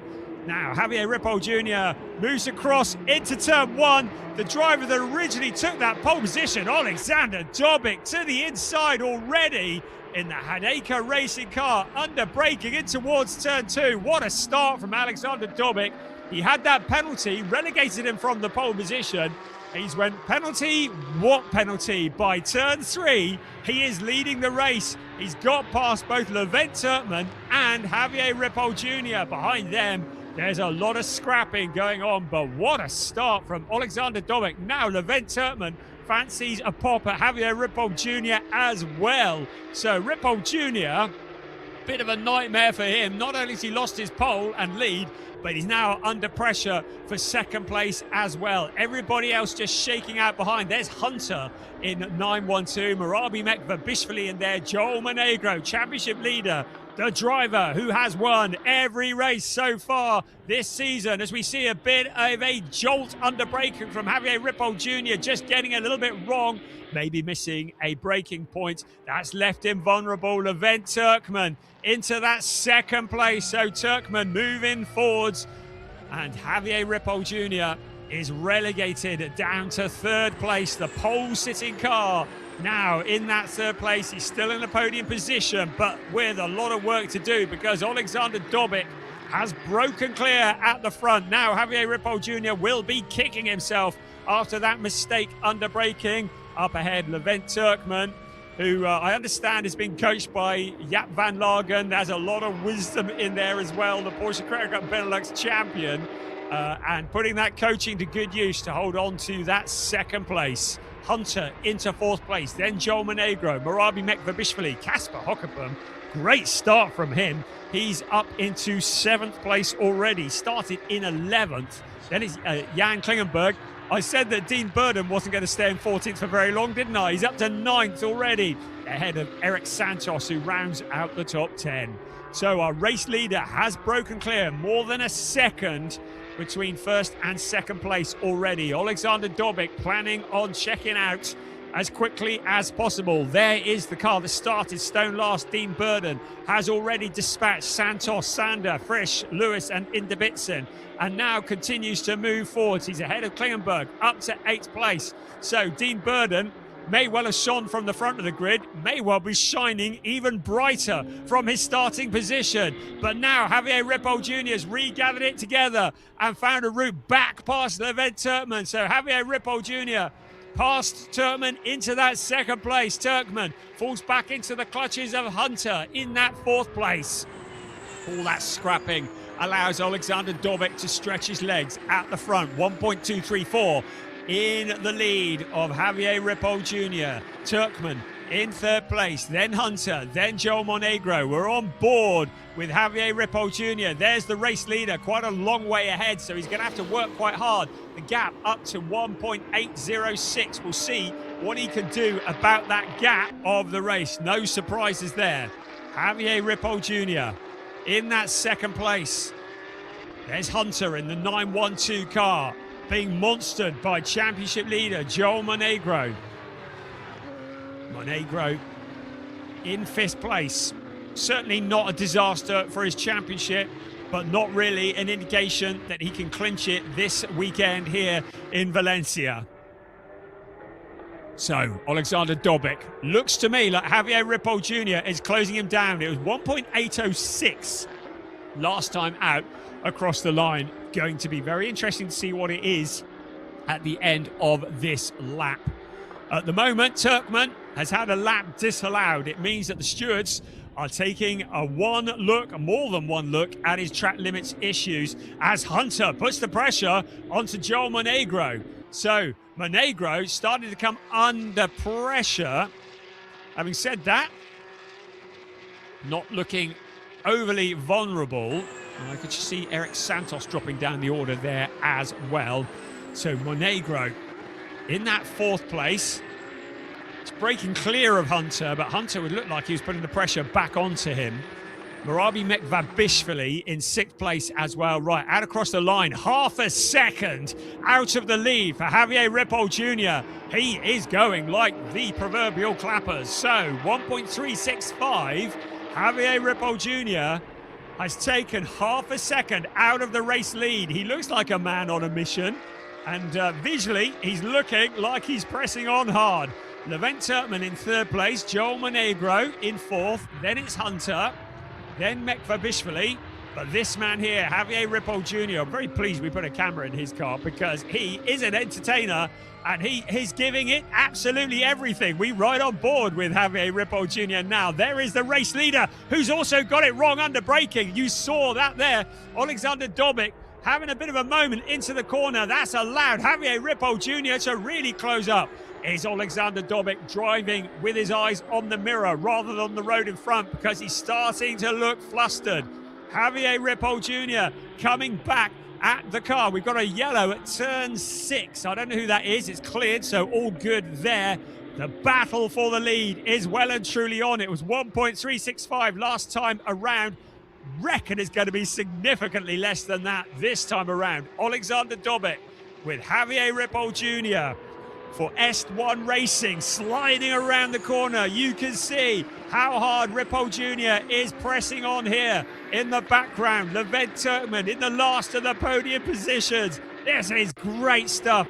Out along towards the pit straight we come. Right, is Huckabum in the number 8 car. It was Santos who had the moment that brought out that brief yellow, kept it all together, pointed it in the right direction. Check, there's still 4 wheels on the wagon. All good there. Not so good for Dobic because he's down to 0.8 of a second. Look who is quickest of all. Dean Burden from the back of the pack is up to 7th place with the fastest lap of the race. Charging on through, trying to get up with some of these leaders. Dobic having had such a big lead. Now with Javier Ripoll Jr. bearing down on him. You just know that Ripoll Jr. will be laser sharp focused on the 33 car up ahead of him. Levent Turkman drops back.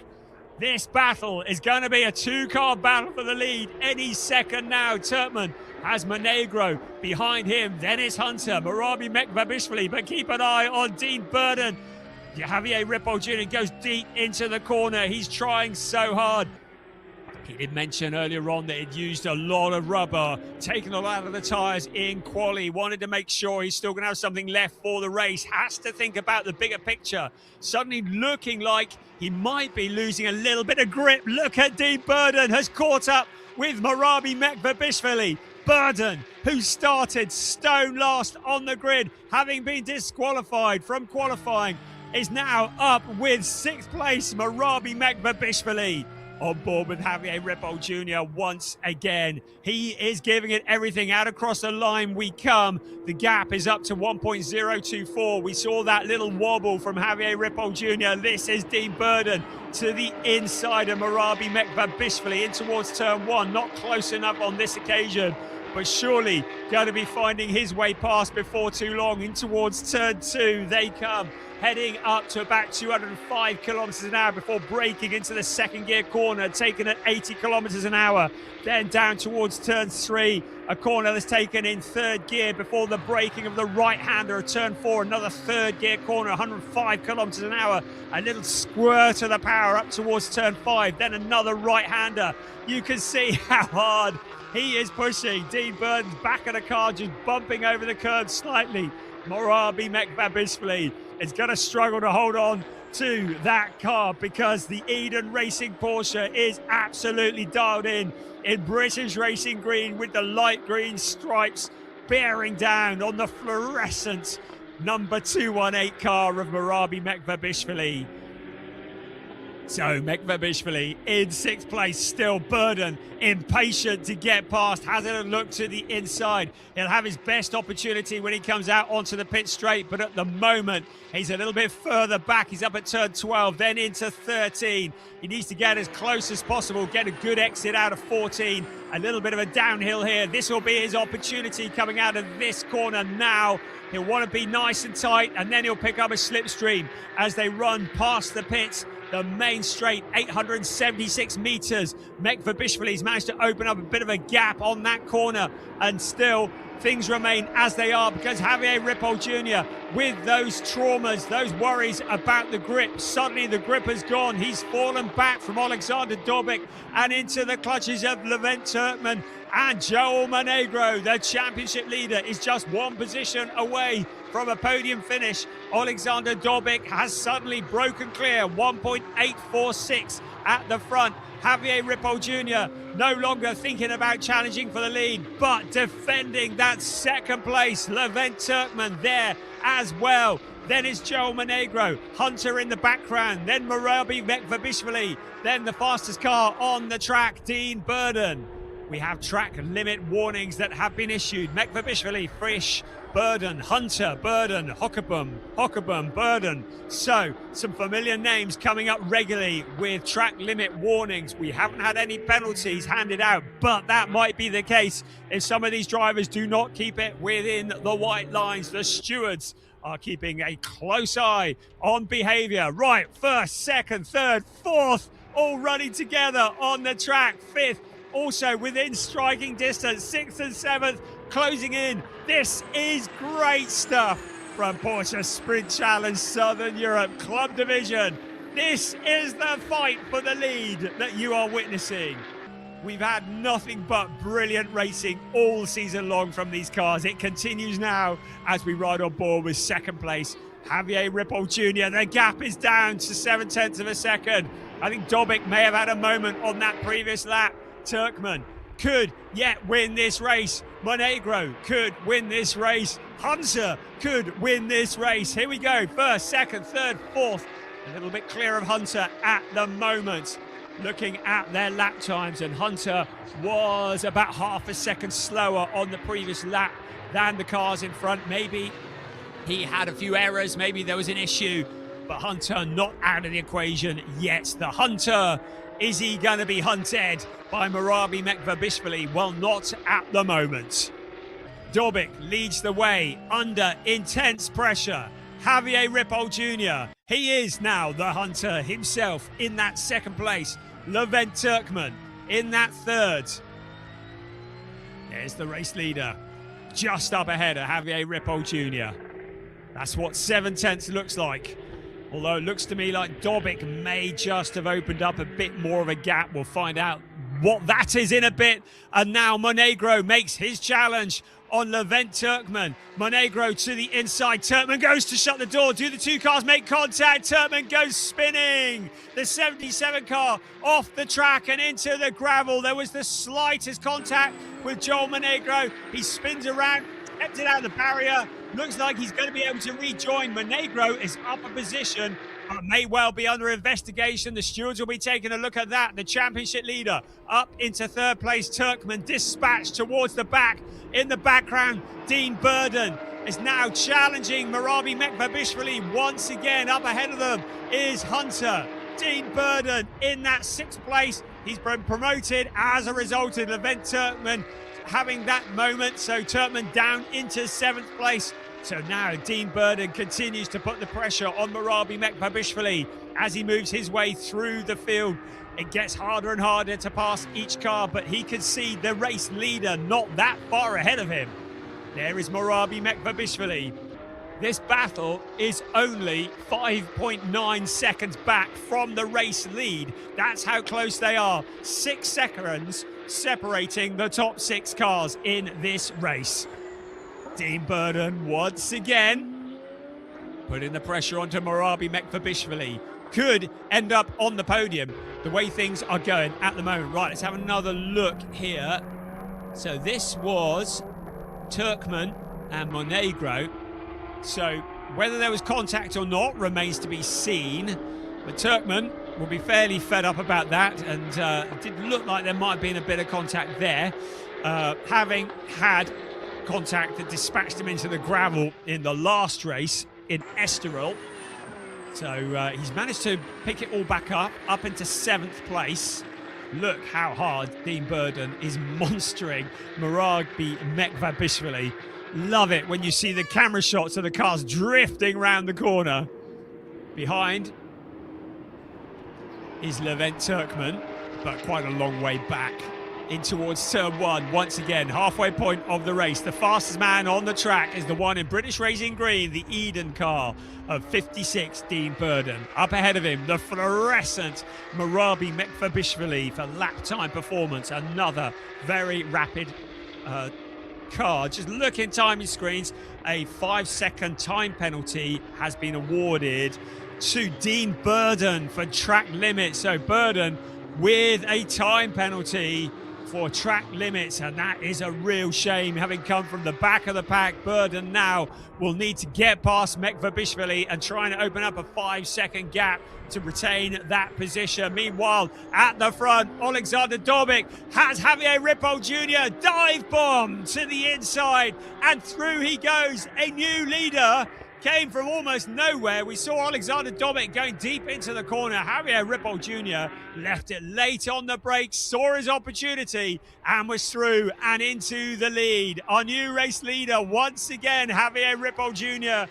takes his position at the front, having started from pole position, and now fights his way back to the lead of the race. Dobik down to 2nd, Monegro in 3rd place. The incident between Monegro and Levent Turkman is to be investigated after the race. So if there is a penalty to be awarded, we're not going to find out about it before the checkered flag. Meanwhile, Javier Ripoll Jr. has set a purple time in Sector 1 on the last lap. He is still dialed in. He's still got grip in that car. And Dean Burden's charged through the pack. Such a shame. A 5-second time penalty is going to mean that Marabi Mekvabishvili is probably reasonably safe, even if Dean Burden gets past him. But there's still plenty of racing to come. We've got a little over 13 minutes plus 1 lap. There is Hunter in the grey and red 912 car. And then a gap up ahead to Joel Monegro. The 1-2-3, Javier Ripoll Jr., Alexander Dobik, Joel Monegro. Our leading GT4 car is Daniel Lewis in 13th place. There's some news for you. There's Hunter. And there, just behind, Marabi Mekvabishvili. Dean Burden will want to get past him just for glory, to find a route past that fluorescent car. He said on the grid, I've got nothing to lose. He's thrown caution to the wind. He has entertained. He's shown how quick he really is. We've had numerous track limit warnings, including our race leader and 2nd place and 3rd place. All these drivers have had track limit warnings. Haven't seen any for Hunter in 4th place. He could win it at this rate. So they are just warnings, no other penalties. The only one I've seen so far is Dean Burden with that 5-second time penalty. But I will keep one eye on that as we head in towards turn 1. Now Monegro lining up Alexander Dobik. Monegro has just been turning it up bit by bit as this race goes on. He now has the fastest lap of the race. 1st, 2nd, 3rd, all running together. Any one of these 3 cars could win this race. We've got 11.5 minutes of this remaining, plus the 1 lap. At the moment, advantage Ripoll Jr., but he needs to hold it together. We've seen him miss a few braking points. We know that the grip is a little bit limited. Alexander Dobik from Hadeka Racing, matching his every move at the moment, not allowing him to break clear. Fastest man on the track is in 3rd place. This is going to be a fascinating 11 minutes of this race. Javier Ripoll Jr. holds it all together at the moment. Then it's Alexander Dobik. Then Joel Monegro. There's Monegro in the 224 car. Is this going to be the first race that he doesn't win this season, or is he going to pull off a sensation? after qualifying, it didn't look likely. But with this race, it's now looking very realistic indeed. In towards turn 14 we come. Is there going to be a challenge as we head out onto the pit straight? We're about to find out. First, second, third, all running in a train. Dobic looks to the outside into turn 1. Ripoll goes to close him off. Monegro ready to pounce if either of these two cars get together. Monegro once again smashing the fastest lap of the race. Into turn 2. The left-hander, Monegro, takes a completely different line into the corner. Javier Ripoll Jr. holding it all together well, but can he withstand this pressure for another 9 3/4 minutes plus 1 lap? The gap at the moment, you don't need to see the timing screen to know the gap is effectively nothing. 1, 2, 3, all running together. Still, Ripoll Jr. at the front, opens up a bit of a gap now to Dobic. Dobic, is he now starting to think about defending rather than attacking? Because Monegro, the quickest man on the track, ducks to the inside, makes his challenge on the number 33 Hadeka car. Dobic's got it covered off on this occasion, but starting to look really shaky in that second place. Monegro looks menacing. Monegro looks fast and deadly. Flashes the lights in the background. Hunter is there as well. So is Marabi Mekvabishvili and Dean Burden. Out towards 14. Once again we come. That sweeping final corner of 13 and 14 out onto the pit straight. Here we come, out we come. Javier Ripoll Jr. will break the beam first. Second will be Alexander Dobic, 1.5 seconds. So Ripoll Jr. has suddenly opened up that gap because Dobic is having to defend.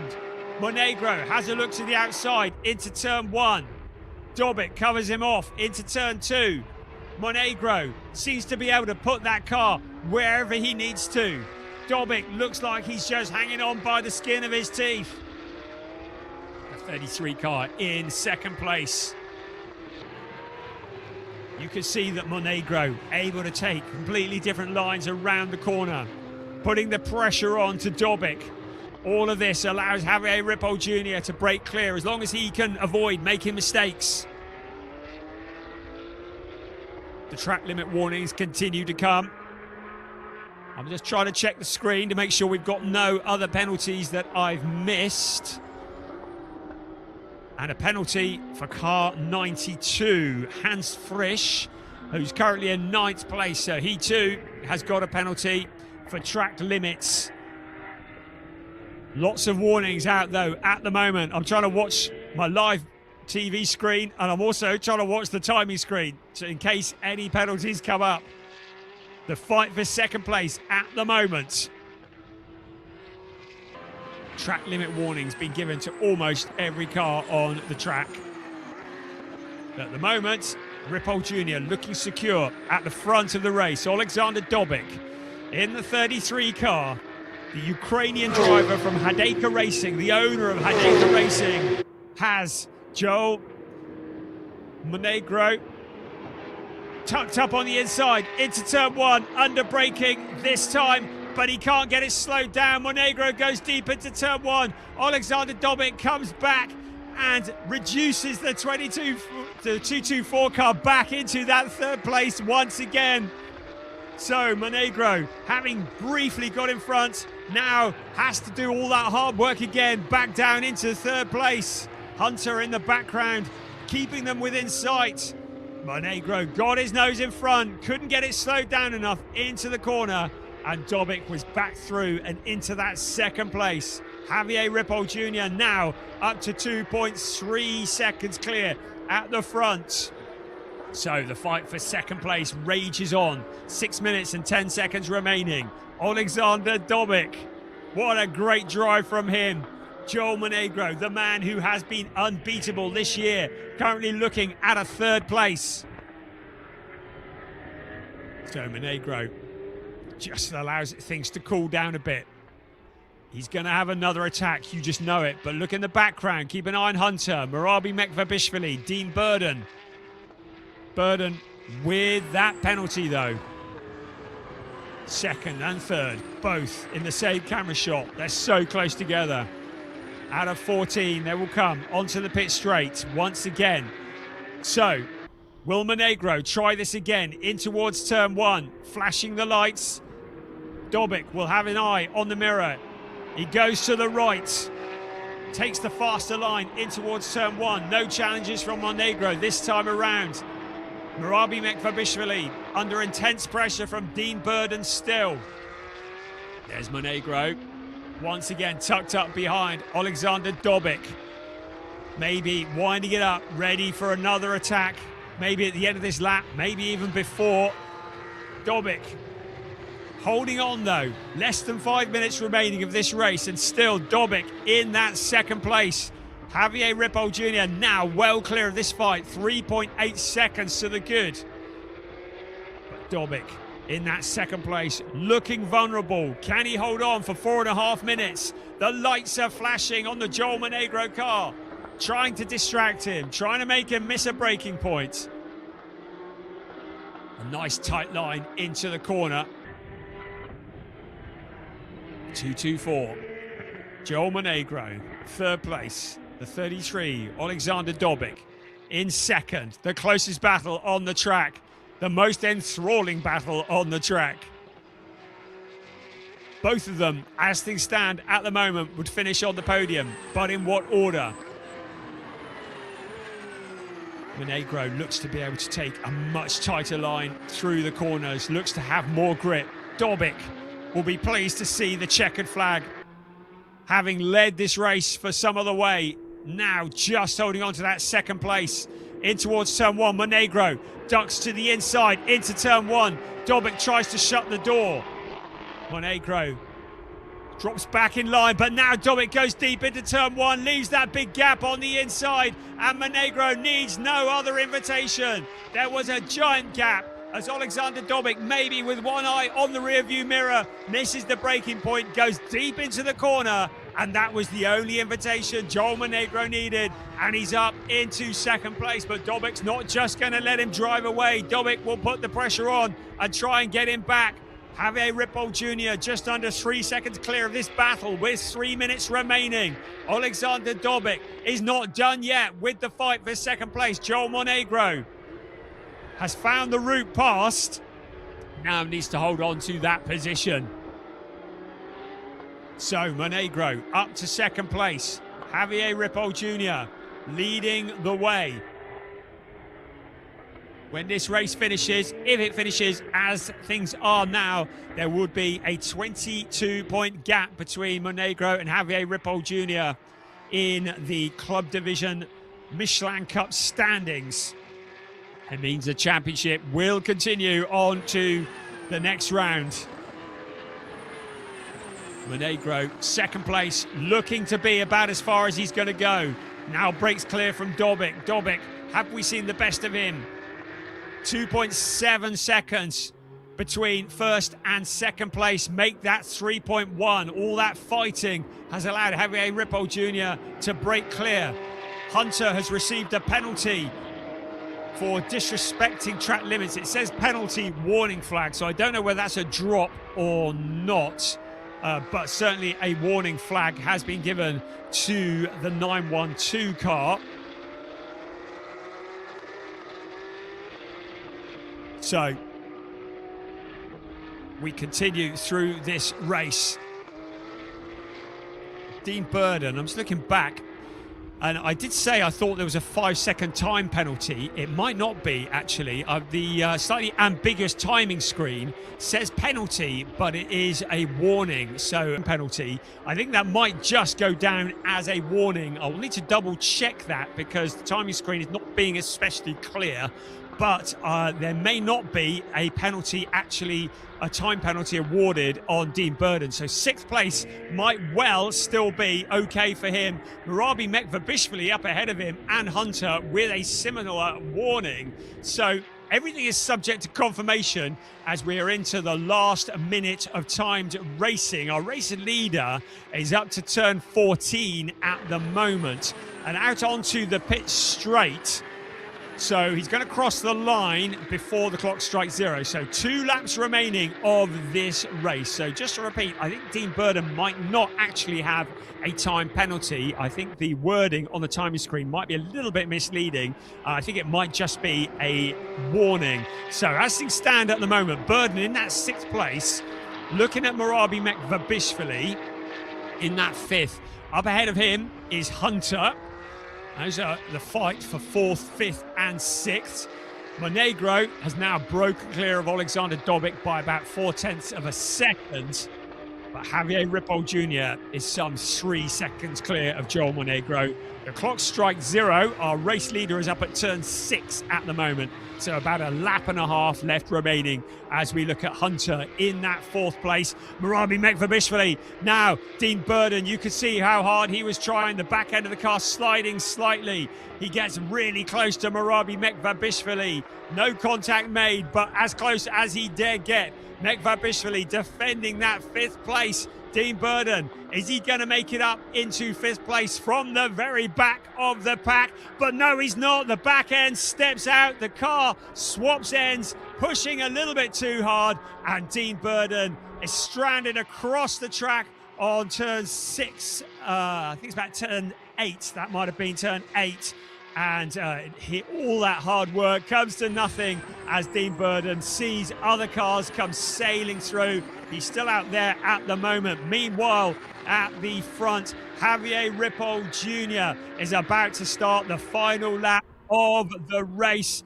A 5-second time penalty has definitely been awarded to Hunter for exceeding track limits. So, excuse me, no ambiguity about that.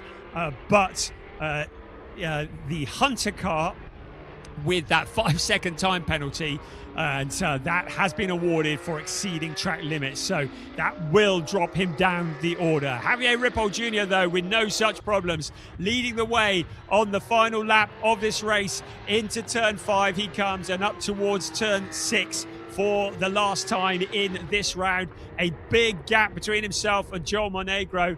There's Monegro, having said a big gap, it's not that big, but Alexander Dobic is not done yet on 2nd place. So Joel Monegro suddenly coming under pressure from Alexander Dobic on the last lap of the race. I think he's going to be able to hold him off, but any mistakes at all, and Alexander Dobic will be through. At the moment, Javier Ripoll Jr. is into turns 10 and 11, but the fight for 2nd place is going to go all the way down to the line. Marabi Mekvabishvili is in 5th place. Hunter, with a 5-second time penalty, is just ahead of him in 4th. Into turn 12 is our race leader at the moment. 2nd looks like that's the order it's going to be in, but certainly Alexander Dobic not giving up, is he? Here comes Javier Ripoll Jr. into 13 and 14 for the very, very last time, and out onto the pit straight he will come. It's the checker flag that will raise high above Javier Ripoll Jr. That win finally comes in Porsche Sprint Challenge Southern Europe 2026 Club Division. The win for Javier Ripoll Jr. Joel Monegro holds off a very feisty Alexander Dobic for 3rd place. Hunter with a 5-second time penalty in 4th, ahead of Marabi Mekvabishvili. Levent Turkman will be in 6th place. Race that promised so much, but in the end that spin saw the end of any chance of a podium. A 6th place for him, ahead of Pete Sander, who will come next, then Hans Frisch, then Dean Burden after that spin, who will cross the line in 9th place, ahead of Jan Klingenberg, Eric Santos, Kasper Hockerboom and Ernst Inderbitzen. Daniel Lewis wins the race for the GT4s and comes across the line in 14th place. But what a sterling job from Javier Ripoll Jr. ahead of Joel Monegro. The first race this season that Joel Monegro has not won. Now, by my calculations in the Michelin Cup standings, it means there will be a 22-point gap between Monegro and Javier Ripoll Jr. In the overall standings, the gap will have come down slightly as well. But we'll work out all the maths later. There is your unofficial result, very much subject to confirmation. We had a few penalties flashing up on the timing screen, but the only one that I think actually was a time penalty in the end was Hunter, who had that 5-second time penalty for exceeding track limits. All the other penalties that were flashed up, I think, ended up just being warnings. So, no doubt about Javier Ripoll Jr., though. What a race. He had to work for it, didn't he? Started on pole, dropped back, and then had to fight his way forwards. Alexander Dobic, who earned pole position, had a penalty, worked his way into the lead, and then dropped his way back to third place. And in the middle of it all, Joel Monegro just keeping it clean, keeping his head, and coming home in that second place. So Javier Ripoll Jr., a first win in the 2026 Porsche Sprint Challenge Southern Europe Club Division. The driver from Venezuela will be utterly ecstatic about that. He pats the car. Going to be really interested to see, no press. Going to be interested to hear what he says to Piers. Hopefully we can grab a word in a bit. Receives the congratulations from everybody S1 Racing. He really had to work for that in the afternoon sunshine here in Valencia, and is rewarded for all of his hard work with that race win. Joel Monegro, second place, his worst score of the season, marches on towards what is looking like a championship. He's got one hand on the trophy, still got to get the job done yet, but ever closer. The driver from the Dominican Republic removes his helmet. The driver from Venezuela with the biggest smile of all, having worked so hard, he had to really fight for that win. And there is Piers Pryor, who pops into shot and is with him in the pit lane to grab a word.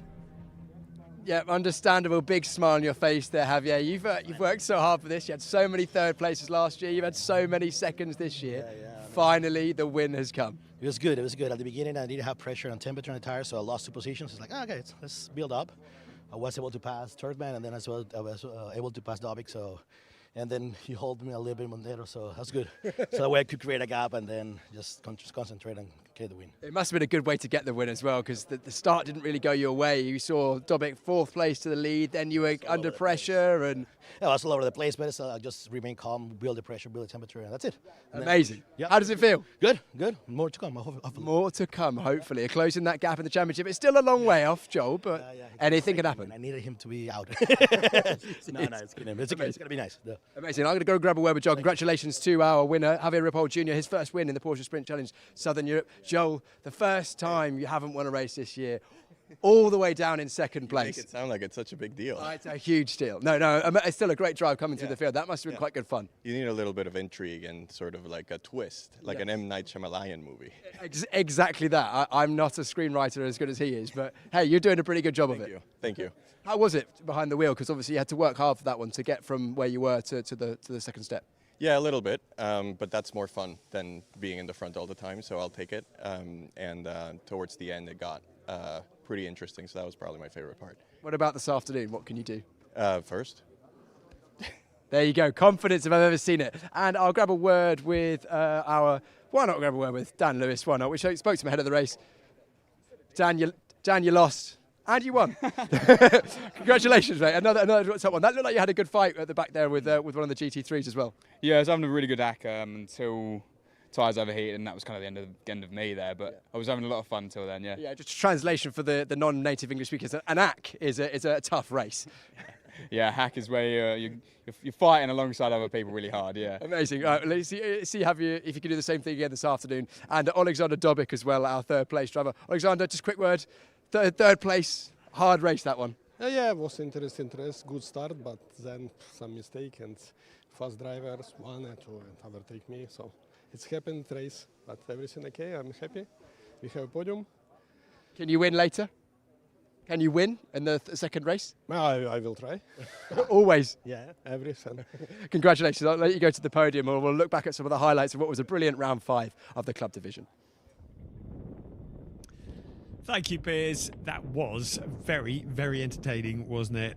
Really good stuff. And the result, really, the top of the 1, 2, 3, never really certain until the absolute end of the race. And that is what we love about Porsche Cup racing, Porsche Sprint Challenge, Southern Europe. And under the sunshine here at Valencia, it was a pole position for Javier Ripoll Jr. The starts, the cars all fanned out, headed in towards turn 1. And there, Alexander Dobic, what a start from him. A nice tight line into turn 1, really just kept his head together and moved into the lead. And we did wonder, is it all going to be all over from this point onwards? But it was not to be. There was a lot of fighting to come amongst the rest of the pack. Levent Turkman was taking the challenge to Javier Ripoll Jr., but Ripoll Jr. came back at him. And there, from the absolute back of the pack, Dean Burden was looking so quick. Hunter and Joel Monegro were also running side by side as well. So many good battles to keep an eye on throughout this race. Casper Hockerboom was fighting for position as well, further back with Hans Frisch, but Dean Burden was continuing his fight through the pack. And there was Eric Santos, who got it a little bit wrong under braking, looked like it was unaided, the car doing a half spin. He was able to gather it all up and pull it all together and continue on his way, albeit a little bit further back. And still the fighting continued further back. Everybody knowing that points mean prizes here. And Hans Frisch very much in the walls all the way through that, as was Peter Sander in there, and also Jan Klingenberg. Really good, clean racing from all of these drivers.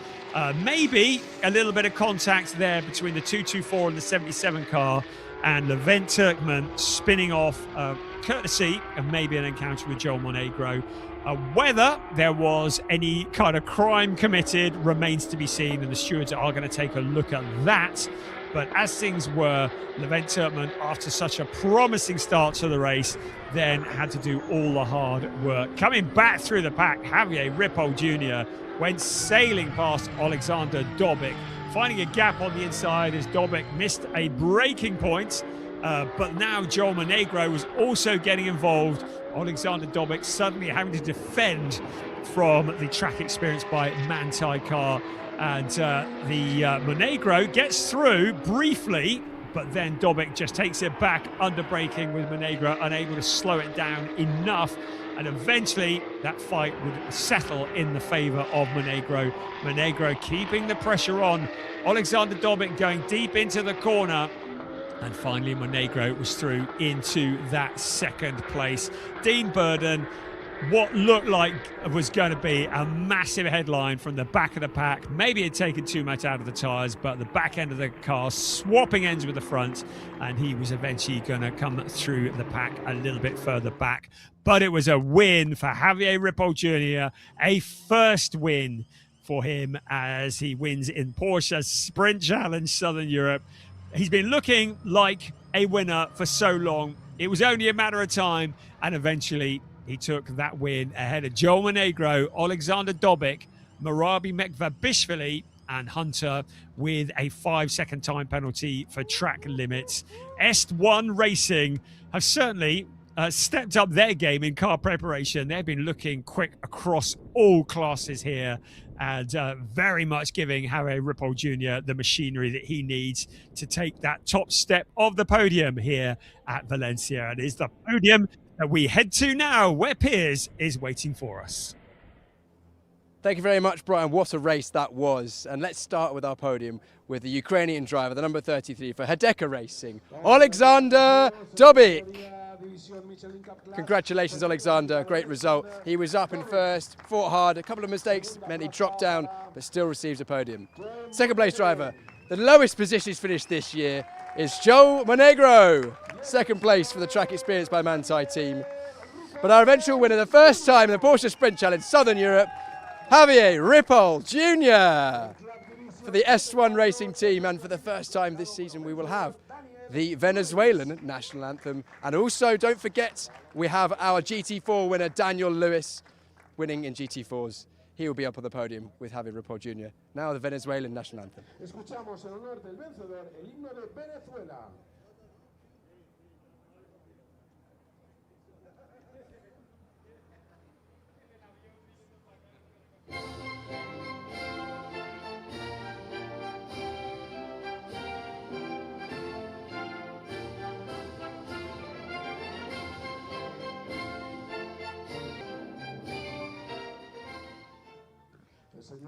3 years in the making for Javier Ripoll Jr. to get the win under his belt that he's been working so hard for.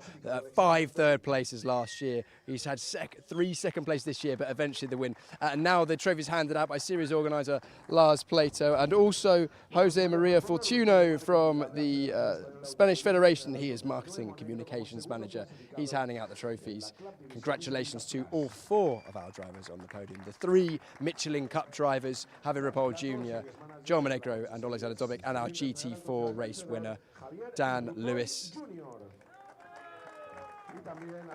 You can hear the applause and the celebration from the team. S1 Racing, understandably very happy with their first win this season and taking Javier Ripoll Jr. He's been with them for a couple of years now, and they've helped him as a driver and also given him the machinery to allow him to take that victory. He's going to try and do exactly the same thing later on again today, but don't count out Joel Monegro. We've seen the pace he had.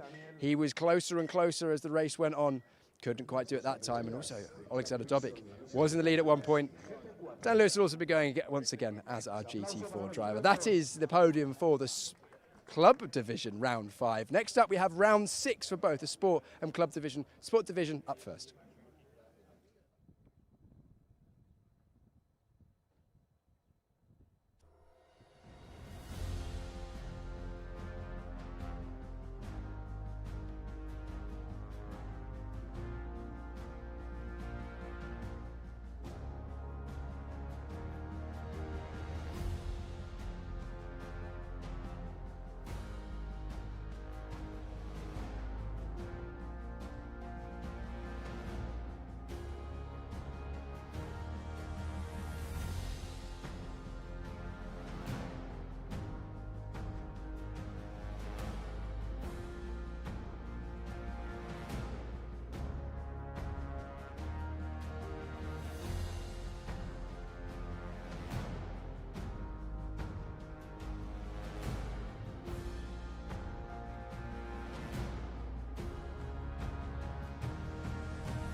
Here we are on the grid for the final Sport Division race here at Valencia. The second race in this division, the third race of the day. Once again, the familiar sight, the all-grey car, the red ant car, number 96. Milan Marchak goes from pole position once again. He was uncatchable in the first race today. Can he repeat what he did? I'm going to grab a quick word as he's only just pulled up to the grid to hear what he's thinking. Actually, I'll have to wait a moment because they're going to chat to the engineers first.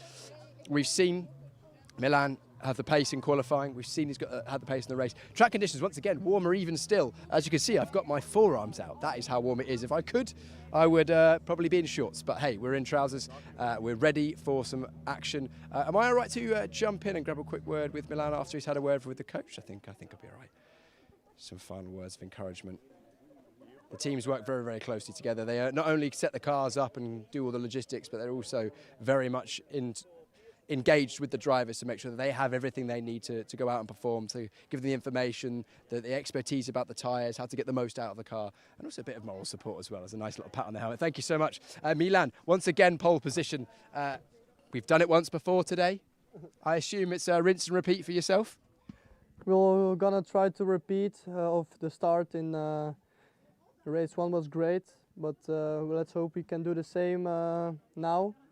And yeah. Getting the car off the line is easier said than done. It's not the easiest thing in these cars. A lot of power. Clutch control is very important, I imagine. You actually, do you have a road driving license? So you can't have it done for long if you do. So only most of your experience comes from race starts, I imagine. Yeah, I started my driving lessons 2 weeks ago. So, but it starts with this clutch. The clutch is so hard. And you need to put a lot of pressure in to have it fully in. And it's difficult because it's easy to bog down. The car just stalls. But I have it, for now, in the last races, I have it under control. So let's hope now we will do it again. I'm not trying to jinx you, I promise, but I'm just trying to get the viewers to understand that it's not as easy as pulling away from the lights at home, is it? I understand. Amazing. Milan Marchak going from pole position once again, the young driver. That really puts it in perspective. Milan already he's closing down the lead in the championship, won lots of races this season. Already this year, he's taken 3 wins in a row now, 2 with Estoril, 1 here, and he's only just started his driving lessons 2 weeks ago. Wow, it feels like actually it was more than a decade ago for myself. Once again, second place on the grid. We have our driver all the way from the Northern Isles of Ireland. Jack, how are you feeling ahead of this second one? I suppose you were pretty chilled ahead of the first one, but maybe more so chilled or more nervous now you've done one? Well, the first one we had a bit of a tough one, but we made a few changes and we'll see how it goes. I'm still pretty confident. Oh, sorry, I pulled the mic away too early there. Changes to the car, the setup, you're driving, what's different? A little bit of everything. I'm still getting used to the car, like I said. So every time I'm in the car, every lap I do is a learning curve. So we're taking as much away from it as we can, and let's see how it goes in this one. Yeah, not taking anything away from that pace in the previous, but I think you're maybe showing the fact that you haven't got very much experience at all in these cars, because your pace in qualifying was electric, but maybe just lacking a little bit towards the end of the race there. Is that a bit of tyre management you just need to get used to? Yeah, I've never used these tyres, I've never used the car, so it's a wee bit different than a TCR car, so still get used to it. Yeah, a wee bit different indeed. Jack Young going from second place to target competition once again. He'll be hoping to use the experience from race 1 to propel him even further up in race 2, just fell off the podium in that race. Jelte Hofner for the MDM racing team. He's going from 3rd place. Jelte, how are you feeling? That last race wasn't exactly how you wanted it to go, I don't imagine? Sorry, can you repeat that? No, of course. I'm just saying that first race today wasn't exactly how you wanted things to go, I imagine. What can you do in this one? Yeah, the first race was quite tricky, but now I just resetted my mind that I just want to get the maximum points as possible. Yes. Toof to you. Toof. Hey, Jelte Hofner. Toof is I don't know if anyone joined us for one of the grid walks at Estoril on the air vent just to the left of Jelte's eye line. One of the engineers wrote some encouraging words, toof. I don't exactly know what it means, but it's some sort of encouragement, and he's still got that in his car. Matthias Verheeren from 4th place. Matthias, race 1 was busy, wasn't it? Yeah, this track is really hard to overtake, so you really need to take the chance and go for it. I did quite a bad start. I made a mistake in the start and lost some positions. And as I said, it's really hard to overtake and come back. But pace feels good, car feels good, and yeah, happy. What makes it difficult to overtake around here? I think the track is so technical and it's really tight. And as everyone is really similar on pace, you really need to take advantage when some driver in front of you makes a mistake. So I think that's the only chance you have to overtake. Do you see this race being any different? The circuit temperature's still rising. It's getting hotter and hotter. Will your approach change to this one? Yeah, I'll just focus on doing a good start and let's see what happens. Let's see what happens indeed. Let's see what happens. Matthias Ferreira for the GP elite team there, wafting his door, keeping cool. It is very, very warm in the sun now. Lovely afternoon. If anyone is watching this YouTube broadcast in the grandstands, you're having a lovely afternoon, I'm sure. Let's just have a quick word with Alex Ryman. Alex, good race in that first one. Finished on the podium, but unfortunately an issue. Just tell us a bit about what happened in that first race. So basically we had an issue with the clutch. Clutch was a bit dead. And yeah, my foot was completely down and still the car was running at the start and 10 seconds penalty because of that. Pace was good, yeah, some good racecraft as well, but yeah, sadly it is what it is. It is what it is, but you showed you can do it, so I assume you're going to take a lot from what you've learned from that last one because you had to work for it as well. You had to make overtakes, you had to come through as well. Yeah. I suppose a podium is your goal. Yeah, let's see what we can do. Of course, in race one, pace was really, really good, so we just have to put it all together.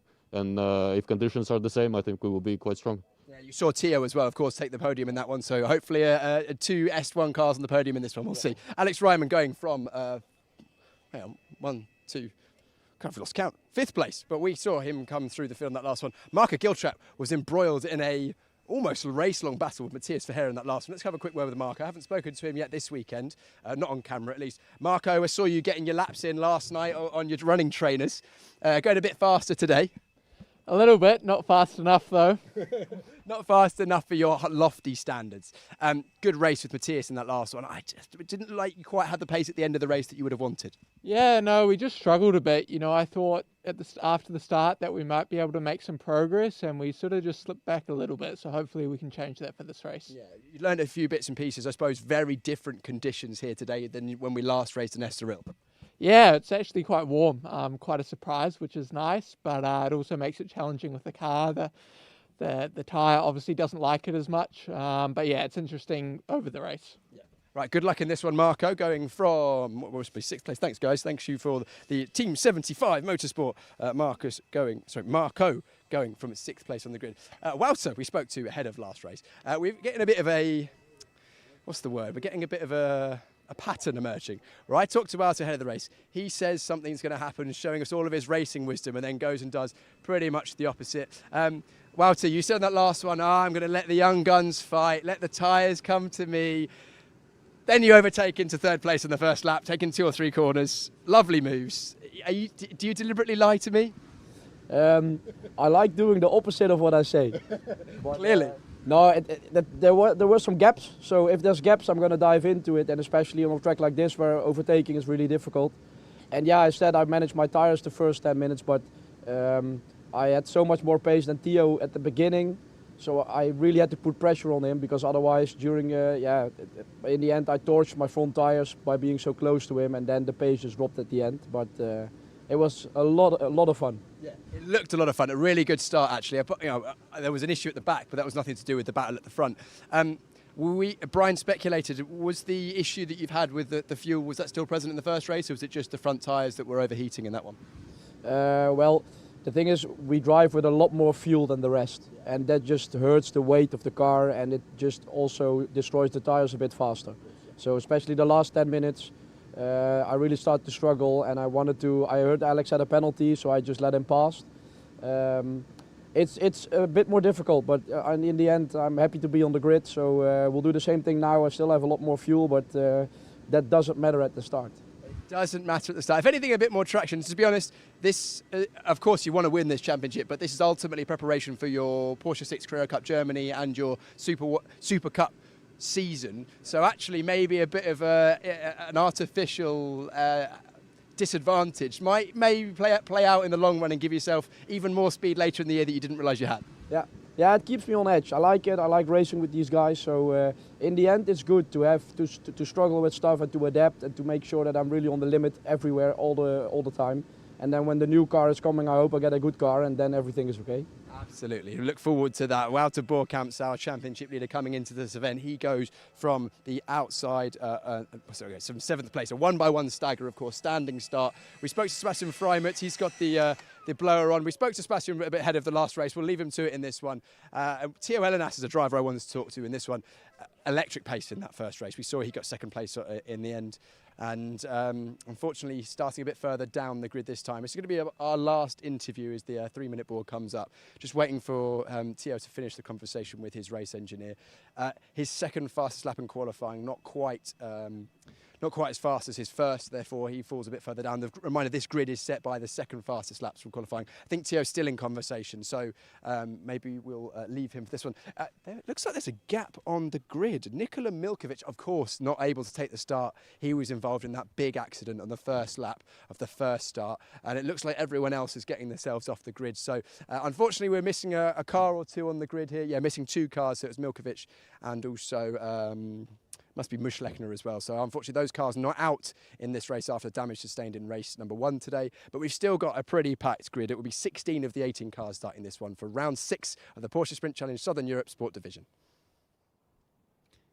Thank you, Piers. Good job as always. Look at the cars, majestic in the Spanish sunshine. The nerves start to race at this point, because in a few moments the instruction will be given to clear the grid and start the engines. Right, according to my calculations, which are, I'm just going to add this, notoriously unreliable, but I believe that Milan Marchak now leads the overall championship by 2 points from Wouter Boerkamps.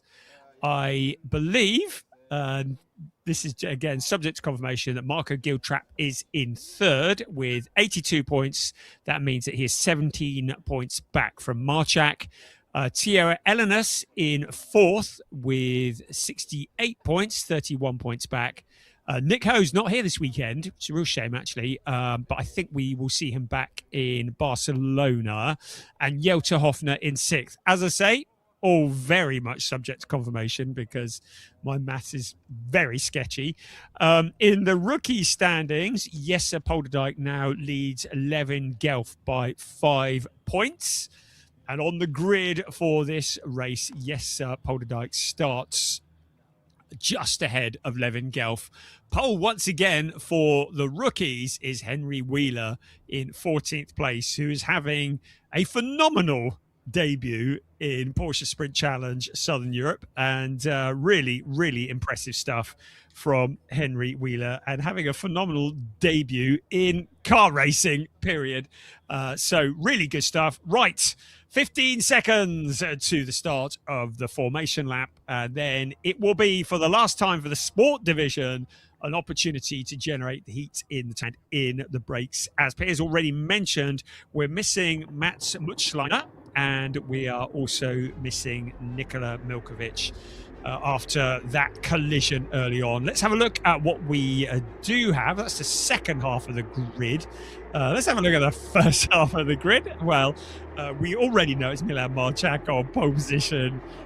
Jack Young starting alongside once again. There we go. And Jelte Hofner and Matheus Ferreira. That's going to be a lively first couple of corners, I reckon, with Alex Ryman and Marco Giltrap in there as well. Wouter Boerkamps, who will almost certainly not be waiting for everybody to sort it out in front of him, and with Sebastian Freimut for company. That is a solid top 8. That really does look like an exciting start to the race. Let's just throw in Theo Elenas, shall we? We haven't got Nikola Milkovic, Luciano Martinez, Matheus Comparato, 2 Umbra cars together, ahead of David Duoc and Henry Wheeler, the pole for the rookies. We're missing Mats Muschleiner, so Jonas Greif will be next. And then it will be Jesse Polderdijk and Levin Gelf. All this is looking very exciting. Very much looking forward to this. And very interesting grid. feeling that Jack Young has got some unfinished business there as well. Of just the sense that he's made a few changes, had to think about it. And again, I would remind you that Milan Marchak has a championship to think about. Jack Young doesn't, has nothing to lose. Jolter Hoffner is infamous for backing off for nobody, so he doesn't really care about anything other than getting to the front. And Mathieu Ferreira, well, we saw how hard he worked to eventually get past Marco Giltrap in that last race. Alex Ryman, after that penalty, which was very unfortunate in the last race, and Marco Giltrap, I think they both have points to prove here.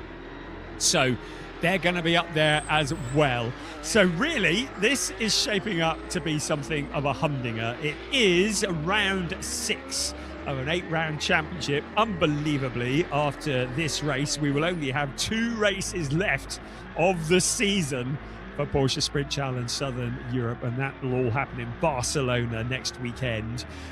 But we have 30 minutes plus 1 lap of racing ahead of us now.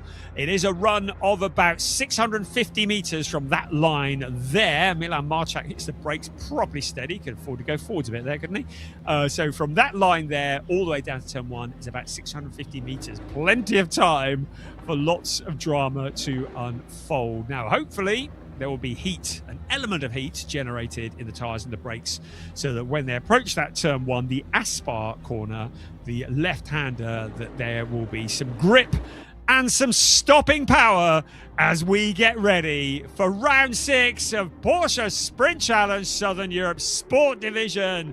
And no hanging about for Milan Marchak, out of the blocks like the proverbial rat up the drain pipe. That's a heck of a start from him. And he leads the way by some distance. There's Walter Borkamp on the wide outside as well. Everybody sees the opening lap as a chance to make up positions, and Jolter Hoffner has done exactly that. He's put one on Jack Young into the first few corners, so Hoffner up to second.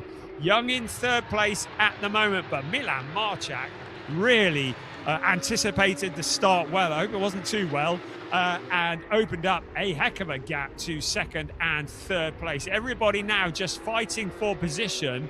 Alex Ryman in there as well at the front of that pack. His teammate Theo Elenis is in there. There's a little bit of bumping and boring going on further back as everybody just tries to take advantage on this opening lap. But there is Alex Ryman putting the pressure onto Jack Young already. So Young into third, Ryman up into fourth place. Other positions being challenged further back. So the rest of the cars all bombing their way through turn 11 and turn 12 on the opening lap of this race. Milan Marchak is the man who leads the way as they head into the sweeping turn 13. Once again, Jolter Hoffner. You see the car almost on its side, so much pressure coming round the corner, all leading over as he does everything to try and track down the race leader. If he does catch up with Milan Marchak, he will certainly be putting the pressure onto him. Right, out across the line we come. So Marchak's lead, 0.8 of a second at the moment. You can see the car a little, under braking in towards turn 1. No issues flagged up to do with the start, so I think Marchak was just very, very good at anticipating the green lights. We didn't see the green lights ourselves, so he was... we'll take his word for it that he didn't overly anticipate it. Right, there's Jack Young, there's Alex Ryman in that third and fourth place. So the last of the podium positions. Milan Marchak leads the way by 0.8 of a second. Jolter Hoffner with a point to prove. So far, third place has been his highest finish of the year so far. And he's already in a better position than that. But we've got 27 minutes and 1 lap of racing ahead of us for it all to sort out. What can Jack Young do from there?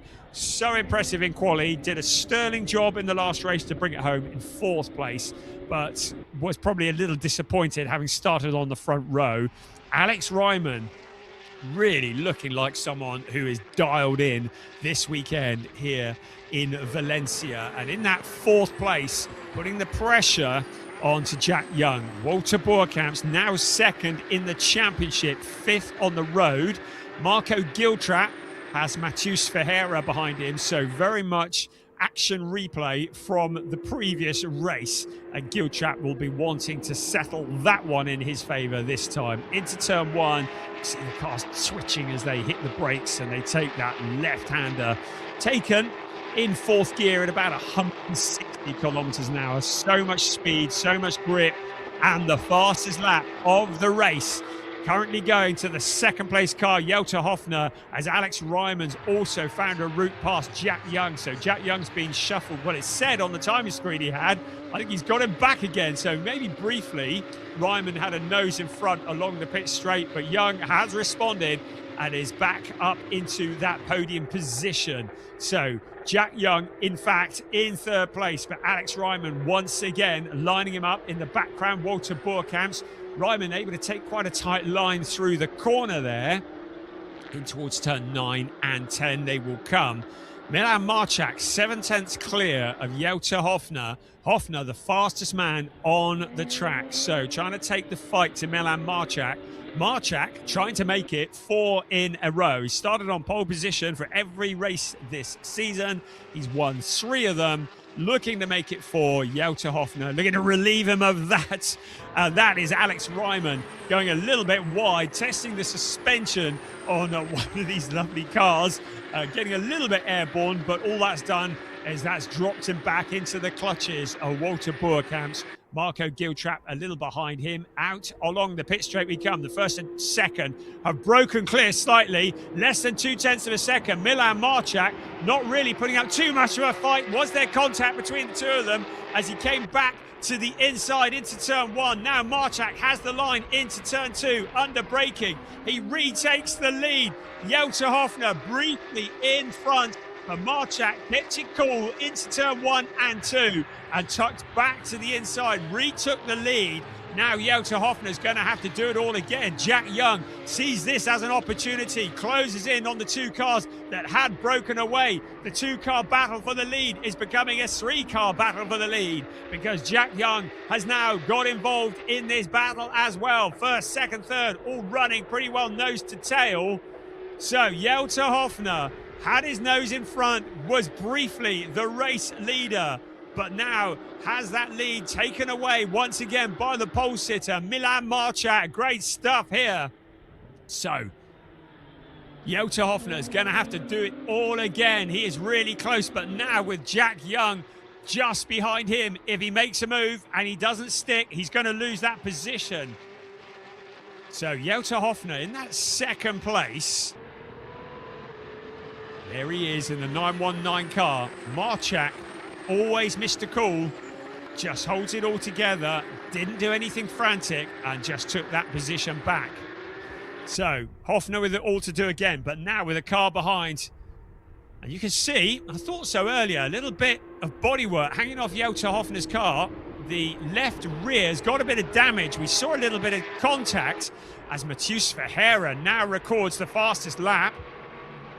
I thought I saw that rear quarter flailing slightly a lap earlier, and it's starting to come even looser now for Jelter Hofner. Don't think it's going to cause him any major issues. I don't think the stewards will want to call him in for that, but certainly a bit of damage. If that bumper starts to detach itself anymore, Hofner might find himself with a black and orange flag, the meatball flag, that would call him into the pits to have it corrected. It's not slowing him down. He's back on the back bumper of Milan Marchak. He's broken clear of Jack Young, who now has Alex Ryman once again, giving him a lot of close attention. So, as you were, Milan Marchak leads. Jelter Hofner with a slightly damaged car in that second place. Doesn't seem to be affecting his pace. As long as it's not touching the tyre, which it isn't, then not an issue at the moment. Marchak keeping it cool, keeping it together. Needs to look after the car. If the tyres degrade too much and there has no grip at the end of the race, then he leaves himself vulnerable. So maybe Marchak just looking after things a little bit. Interesting, Matheus Ferreira with that fastest lap. He's down in 7th place at the moment. He's once again got Marco Giltrap up ahead of him. The gap between the two of them is 0.280. Now, that rear section of the car is flailing in the breeze a lot more than it was. I should think that Hofner would be quite happy if it broke off, because that means there's no chance of him getting called in to the pits to have it resolved. I keep looking at my timing screen. I see no indication that he has been called or will be called in anytime soon. But that little piece of bodywork on the rear bumper starting to flail in the breeze, and maybe it will break clear. We will see. At the moment, it's not slowing him down. He continues to pressure Milan Marchak, Jack Young, Alex Ryman, Walter Boerkamps, all in the running for the top step of the podium here. We continue to look at the damaged car, Jota Hofner. Milan Marchak just keeping it together. The gap up to a little under half a second. Certainly not as comfortable as he would like. Levin Gelf has given a warning for track limits. Everybody else starting to really keep it within the white lines. Here we come, first and second. A little bit clear of third place Jack Young. Can Jack Young get a podium out of this? Alex Ryman looking devilishly quick. Out along the pit straight we come once again, overtaking opportunities. Now that bit falls off Jota Hofner's car. He'll be pleased about that. It moves to the side, off the racing line. Suddenly there is no longer bodywork trailing, but Milan Marchak now has the fastest lap. And now Matheus Ferreira has found a route past Marco Giltrap. So the car that was the fastest has moved up a position a lot earlier in the race than in the last race, up to 6th place for Matheus Ferreira. But Milan Marchak now responding with the fastest lap of the race. Jota Hofner's car now dispatched that little piece of trailing bumper. No longer distracting, no longer the risk of getting called into the pits for it. Jack Young with Alex Ryman turning the heat up. Ryman in the S1 racing car looks to the inside, through the corner they go and in towards turn 8. Jack Young positioning the target competition car exactly in the right place. Continuing towards 11 now and in towards 12. Is Alex Ryman going to make a challenge out on the pit straight? They're heading into 12 and then 13, sweeping turn 13 in just a few moments. The long left-hander, slightly downhill. Ryman looking quick. Out of turn 14, onto the pit straight. He's going to get a slipstream here. Has he got the straight line speed to get past Jack Young in front of him? Young looks to have him covered off at the moment, but in towards turn 1 they come. Young takes the high line in towards turn 1. Ryman just behind. Meanwhile, Hofner has got the gap down to 0.453 on Milan Marchak. Marchak still with the fastest lap of the race. Here comes Ryman to the outside into turn 2 of Jack Young. That wasn't going to work. Jack Young holds on to the position. Ryman looks to be able to put that car wherever he wants to. He's ahead into turn 4 and then round to turn 5. Jack Young under immense pressure, holding off well. Milan Marchak now under pressure from Jota Hofner. Hofner starting to mount a challenge for the lead. He's done all the hard work, reeling him in. He's flashing the lights. He just showed himself in the mirrors. Still, Milan Marchak continues his march at the front of this race. Hofner wanting to close in even more. Looks to the outside. First, second, there's third and fourth in the background. Walter Boerkamps just keeping an eye on things.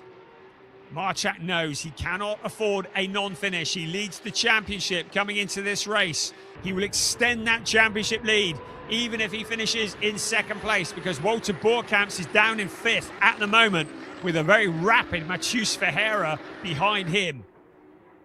And along the pit straight we come once again. 17 minutes and 10 seconds remaining. Are we going to see any kind of challenge for position in towards turn 1? Not at the moment. Under braking into 1. Ryman seemed to like it into turn 2 last time around with Jack Young. Seemed to have something there. So in towards turn 2 we come now. Young leaves a gap on the inside. Ryman was quick on the outside into 2 last time around. Car 96, misbehavior on track, a warning flag. So our race leader has been given a warning for misbehavior on track. And I'm not entirely sure what kind of misbehavior that was. Maybe that relates to the damage to Jutta Hoffner's car, or maybe it's something else. But a warning has been given to our race leader for misbehavior on the track. And a track limits warning has been given to Teo Elenas, who's all the way back in 10th place. That difficult qualifying has seen him having to start a long way back, and suddenly the second place from earlier on today will feel like a bit of a distant memory. The leader in the rookies is still Henry Wheeler, who is 7.4 seconds clear of second in the rookies, Levin Gelf. Gelf, who has found a route past Jesse Polderdijk, so that'll be significant in the rookie championship. Polderdijk, who has been shown in third place in the rookies. Your graphic hasn't updated on the screen, but the timing screen is saying that that is the case. We ride on board with our race leader now. Out across the line we come once again. Milan Marchak, 3/10 clear of Jutta Hoffner. Hoffner in that second place. Jack Young still holding off Alex Ryman. Great stuff. 1, 2, 3, 4. There's your first 4 cars. 5th place though. Now, Matheus Ferreira relegating fellow GP Elite car Walter Boerkamp. So Ferreira past Walter Boerkamp up into that position. So Matheus Ferreira, man on a mission, relegating Walter Boerkamp. That'll be significant in the championship. Marco Giltrap in the background. Matheus Ferreira really has found some pace, making his debut for Team GP Elite. And how quick has he proven to be? Putting one over Walter Boerkamp is quite an achievement. The battle for the lead rages on. Still Milan Marchak holding off Jutta Hoffner, but for how much longer? Hoffner looking really rapid, but now Jack Young on his back bumper, also in there as well, Alex Ryman. Well, Matheus Ferreira, will he turn the 4-car battle for the lead into a 5-car battle, because he is still closing in on the race leaders at the moment. The gap between Alex Ryman and the race leader is 1.3 seconds. That's how close this fight is. First, second, third, fourth, fifth, sixth. Out across the line. Into turn 1 once again. Warning flags are being shown for track limits. The latest is Henry Wheeler, the leader in the rookies, who receives a track limits warning. It's been shown as a penalty, but I think that is probably a black and white flag. Interpreting the timing screen that way. In the rookie race, Polderdijk is back in front of Levin Gelf. So Polderdijk will extend his lead in the championship of the rookies if things remain as they are. Jack Young under pressure from Alex Ryman. Ryman looked like he was going to poke a nose in there. Here's our race leader. Nobody's breaking clear here, are they? This is so tense. The first 4 cars glued together, soon to be joined by Matheus Ferreira. It's going to be a 5-car battle for the lead. Any one of these 5 could win this race. Milan Marchak, who in the past has cleared off into the distance, not able to do so here. He's opened up a bit of a gap on Hoffner, but not enough to be comfortable. Hoffner under pressure again from Jack Young. Alex Ryman there. We heard it on the grid walk that when the cars are running close together, you can overheat the tyres, so maybe dropping back to just let things cool down a bit, allowing the car to just regather itself. But at the moment, Marchak finally gets it to over half a second, 0.644 over Jutta Hoffner. Has Hoffner taken too much out of the car, or is he just letting things cool down before he launches another attack? Jack Young in third, Ryman in fourth, Matheus Ferreira in fifth. Walter Boerkamp struggling maybe a little for pace in the number 30 car. We've heard he's had issues with that car, carrying more fuel than the other cars on the grid, and maybe going to affect his pace. When things are this close, every last thousandth of a second counts. Borkamps has also received a track limits warning, as has Sebastian Freimuth. Look at this. First, second, third, fourth, fifth, all running together. Who is going to come out on top? At the moment, advantage Milan Marchak, trying to make it 4 in a row. But he's got a lot more pressure than he's had at any other point in the last 4 races. He's still got the clear track in front of him. That's what's important for him. Jelter Hoffner looking for his first win this season in Porsche Sprint Challenge Southern Europe. Jack Young there, Alex Ryman, first and second. There they are, third, fourth, fifth. Surely the 1, 2, 3 is going to come from one of these 5 cars. Track limit warning being given to Jack Young. You must respect track limits, the race director says. In towards turn 1. Nobody is making any jumps at the moment. We've seen in the past it all starting to get a little bit frantic with about 5 minutes remaining. Well, we're 10.5 minutes remaining at the moment. Is Marchak controlling the pace of this race? Has he got any more to come? He's broken clear of Jelter Hoffner a little now. A little over half a second last time across the line. Jack Young still holding off the attention of Alex Ryman, but in so doing, attracting the attention of the stewards for track limits. As the sun gets a little lower in the sky here in Valencia, we are gripped by the racing of round 6, Porsche Sprint Challenge Southern Europe. And the fight for third place is the closest fight of all. The teams look on nervously. This could all change in just the blink of an eye. There's Alex Ryman in 4th place in the blue and green car. The blue and white car, Jack Young in front of him. Behind, Matheus Ferreira. Suddenly, this is pegging back Alex Ryman, because Ryman no longer free to challenge Jack Young as much as he wants without leaving a gap that leaves him vulnerable to Matheus Ferreira. Marchak feels like he's starting to get a grip of this race now. Having broken clear of Jelter Hoffner, he's opened up about another 10th. Jack Young, 3rd place still. Can he get a podium out of this race? 9 minutes remaining of this round 6. Towards turn 1, under braking, 2nd gear corner, 80 kilometers an hour. Then back out towards turn 3, a fairly fast corner, picking up the curb in towards turn 4. There's Jack Young once again in the Target Competition car. Target Competition, who produce such quick cars. The team have fielded so many quick drivers, and they were the home for Matheus Ferreira last year, but he's now a GP Elite driver. Est1, who have really found something with their cars. We saw Javier Ripoll Jr. in the club division showing so much pace. Now we see Alex Ryman, a driver who's always been a potential champion, just waiting in the wings. Needed that something extra. Feels like he's got it this year. Feels like he's found a bit of pace. We didn't see Alex Ryman at the season opener in Portimao after an accident in practice. Meant that he didn't even take part in qualifying. But since then, he had a 6th and a 4th in Estoril. He's had a 7th already today, and now a 4th place. Looking like even a 3rd place is potentially there. Here we come again across the line. The gap stabilising at about half a second between 1st and 2nd.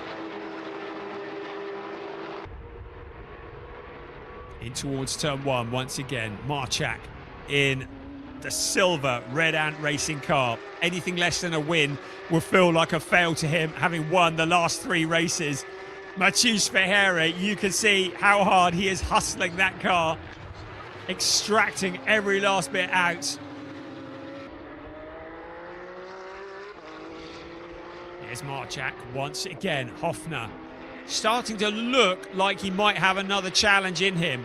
Walter Borkamps came into today as the championship leader, lost that lead in the last race, but will come back in Barcelona to challenge again. There is Matheus Ferreira. The Brazilian driver has been so impressive. He made his debut this time last year in Porsche Sprint Challenge Southern Europe. We saw him in Porsche 6 Carrera Cup Germany throughout last year. And undoubtedly a championship challenger from Brazil. Here comes Marchak. Just holding it together, looking after the car. Right, we're heading into the last 6 minutes of this race. This is where the moves start to come. At the moment, Marchak has opened up the gap by about 1/10 of a second. Jack Young still has Alex Ryman covered off at the moment, and it might be that Matheus Ferreira is very much Jack Young's friend here. Here comes, though, Alex Ryman. Did we speak too soon? The two cars get together. Bit of a dive bomb. He loves it into turn 2, does Alex Ryman, and he makes the move on Jack Young. Young is going to come back at him. There was a bit of contact. The two cars get together, and Ryman is sent spinning into the gravel trap. Young might have problems as well. This could easily bring out a safety car. The two cars got together, and Jack Young maybe with damage as well. Matheus Ferreira is through into 3rd place. Are we going to see a safety car? That could bring this race to a premature end. Suddenly, if Jelter Hoffner was waiting to make his move, he needs to do it now because there could be problems. At turn 4, there is a car stranded in the gravel. Alex Ryman having got together with Jack Young, the two cars connecting with each other. The stewards are going to take a look at it. Ryman is out of the car and looks to the sky in disbelief after so much potential. The safety car is out. The cars reduce their speed. Absolutely no overtaking. And suddenly, if Jelter Hoffner was going to make his move, is it going to be too late? Unless they can move that car within the next 5 minutes or so, we may not get back to green flag racing. The race marshals are going to get to work on that car. Maybe we could get another lap or so. One thing is for sure, Alex Ryman is out of it. He looks forlorn as he jumps aboard the scooter that will take him back to his motorhome, and he's left thinking about what might have been just a couple of minutes ago. He was challenging for a podium position, and now he is out of the race. Jack Young continues in the race. The race stewards will have a look at it so we can see here. So Ryman made the move up the inside into turn 2. There was a little bit of contact between them, nothing untoward. Around turn 3 they came, and then there was that gap into turn 4, and Young will argue he had the gap.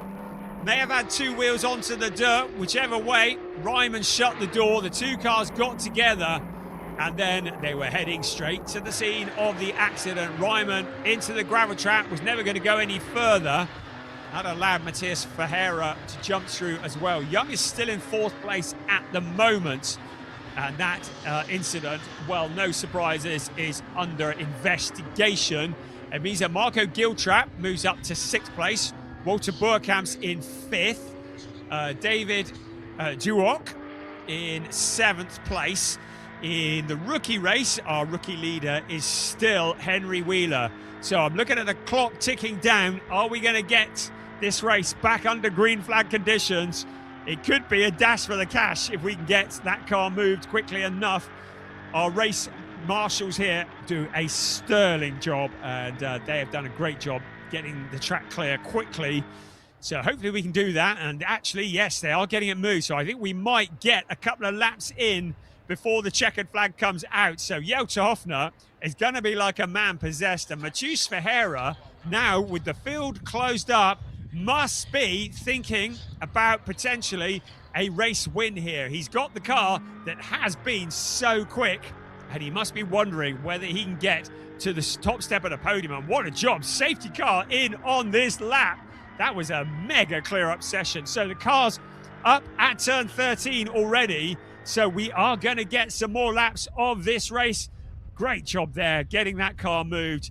Milan Marchak is going to find the full force, the full might of Jelter Hoffner, Matheus Ferreira, Jack Young, Walter Burkamps, and Marco Giltrap all on his back bumper. This is a dash for the cash. in round 6, Porsche Sprint Challenge, Southern Europe. Here we go then. They can't overtake until they get to the start-finish line. Milan Marchak is on the accelerator. Jelter Hoffner knows he's got 90 seconds plus 1 lap to get a move done on the 96 car. But he has Mathieu Ferreira on his back bumper. Ferreira, who has been so quick. The first, second, third cars together. In towards turn 1 we come. 1 minute and a quarter of time racing remaining. Everybody else all stacking up behind. Milan Marchak has always been cool under pressure in the past. This is going to be a real test of his coolness. Walter Boerkamp struggling for pace a little bit with Marco Giltrap all over him as well. Jack Young in that 4th place, the 69 car of David Duoc there in the fight as well. There's smoke rising up, the cars all rubbing against each other. Matthias Ferreira has Jack Young challenging him still. Milan Marchak leading the way, 40 seconds remaining plus 1 lap. Jelter Hoffner putting the pressure on. Here comes Jack Young once again challenging Matthias Ferreira for the last of the podium positions. Walter Boerkamp's in the battle as well. Milan Marchak, less than 30 seconds remaining of timed racing when the clock strikes 0. What remains of that lap plus 1 more will remain. 1st, 2nd, 3rd, 4th glued together. Boerkamp's in that 5th place, looks to be struggling for pace with those fuel issues. Jelter Hoffner in 2nd place. Has he run out of ideas? Milan Marchak opens up the gap. Now Matthias Ferreira fancies a shot at that 2nd place, but Jack Young is not done yet either. Out along the pit straight they come. The clock has struck 0, so this will be the last lap of the race. Milan Marchak with what looks like a reasonably comfortable lead, 0.8 of a second. Everybody fighting for position behind. Walter Boerkamp's coming under pressure from David Duoc. Boerkamp's clearly with issues on that car. Marco Giltrap trying to take both of them. 3 abreast into the corner. Theo Elenis coming back as well. The loser in that has been Marco Giltrap at the moment, but Elenis with a bigger swapper on holds it all together. That is a get out of jail free card for Giltrap, but Giltrap is propelled off into the gravel and into the fence, having come together with Theo Elenis. And into the fence he goes. There'll be a yellow flag. This is the last lap of the race. At the moment, Milan Marchak leads the way, but everybody's scrapping for positions. Hoffner's going to have to second for second. Matthias Ferreira for 3rd. Jack Young for 4th. Everybody trying to get those positions, but a disaster for Marco Giltrap on the closing lap of this race. He was a championship leader at the end of round 1. He's not going to score any points from this race. Everybody else scrapping through to get to the end to see the checkered flag. At the moment, Marchak in towards turn 12 and then into the sweeping turn 13 for the very last time. And then it'll be into turn 14 where he will see the checkered flag ahead of him. It is Jelter Hoffner in 2nd place, but under pressure from Matthias Ferreira. Out across the line we come. It's going to be 4 out of 4 for Milan Marchak. Jelter Hoffner holds on to that 2nd place. Matthias Ferreira, the last of the podium positions, ahead of Jack Young. David Duoc next across the line. Walter Boerkamp's, and there is the Marco Giltrap car into the barrier. What an absolute tragedy for him, having been so strong, shown so much pace, and then at the end when they were running 3 abreast into turn 2, we did wonder whether it was going to end in tears, and it did. Wow, what a race that was. Round 6 of the season, but Milan Marchak makes it 4 wins in a row in Porsche Sprint Challenge Southern Europe. 4 out of 4 for the last few races. He started on pole in every race, and it's another win. Jelter Hoffner with his best, I think, ever finish in Porsche Sprint Challenge Southern Europe in 2nd place, ahead of Matthias Ferreira, who gets onto the podium. Great stuff there from him. Jack Young shuffled off the podium, also under investigation after that incident with Marco Giltrap. And what a drive from David Duoc in the number 69 car, putting one over Walter Boerkamp's at the end of the race. Boerkamp's will be disappointed with 6th place. It means that Milan Marchak will extend his lead at the top of the championship. He gets a maximum 25 points for 6th place, Walter Borkamps will get 10. So it's certainly looking a lot more spacious at the top of the standings for Milan Marchak. Here come the rest of the results. Matthias Comparato in 7th, Theo Elenas in 8th, Sebastian Freimut in 9th, ahead of Luciano Martinez. Henry Wheeler wins again in the rookies, ahead of Jesse Polderdijk. Jonas Greif in 13th place, ahead of Levin Gelf. What a race. Marco Giltrap, Alex Ryman, both non-finishers. A controversial race, a bruising race, a very entertaining race. And Milan Marchak, well, he'll take that, won't he? He led every lap of the race. Jelte Hofner did get a nose in front briefly. It was briefly recorded as the leader, but didn't complete a lap in front. Milan Marchak continues his dominance towards the top of the championship. The cars come in to Parc Fermé. Boy, that was exciting. Really, really good stuff. We've still got 2 more races left this season in the sport division for Porsche Sprint Challenge Southern Europe, and it could go in any direction. But Milan Marchak, the rookie champion for Porsche Carrera Cup Benelux, now looking like championship favourite for Porsche Sprint Challenge Southern Europe. He struggled with the weather conditions in Portimao, was unable to get onto the podium, but since then has won every race. Climbs from the car, punches the air. The Red Ant team once again congratulating their driver, this time on his 4th consecutive win, and really establishing himself, by my calculations, 17 points clear of Walter Borkamps at the top of the championship. All of that, of course, subject to confirmation. He had so much pressure from Jelte Hofner all the way through that race. And Hofner put the pressure on, but he kept it all together, and Milan Marchak.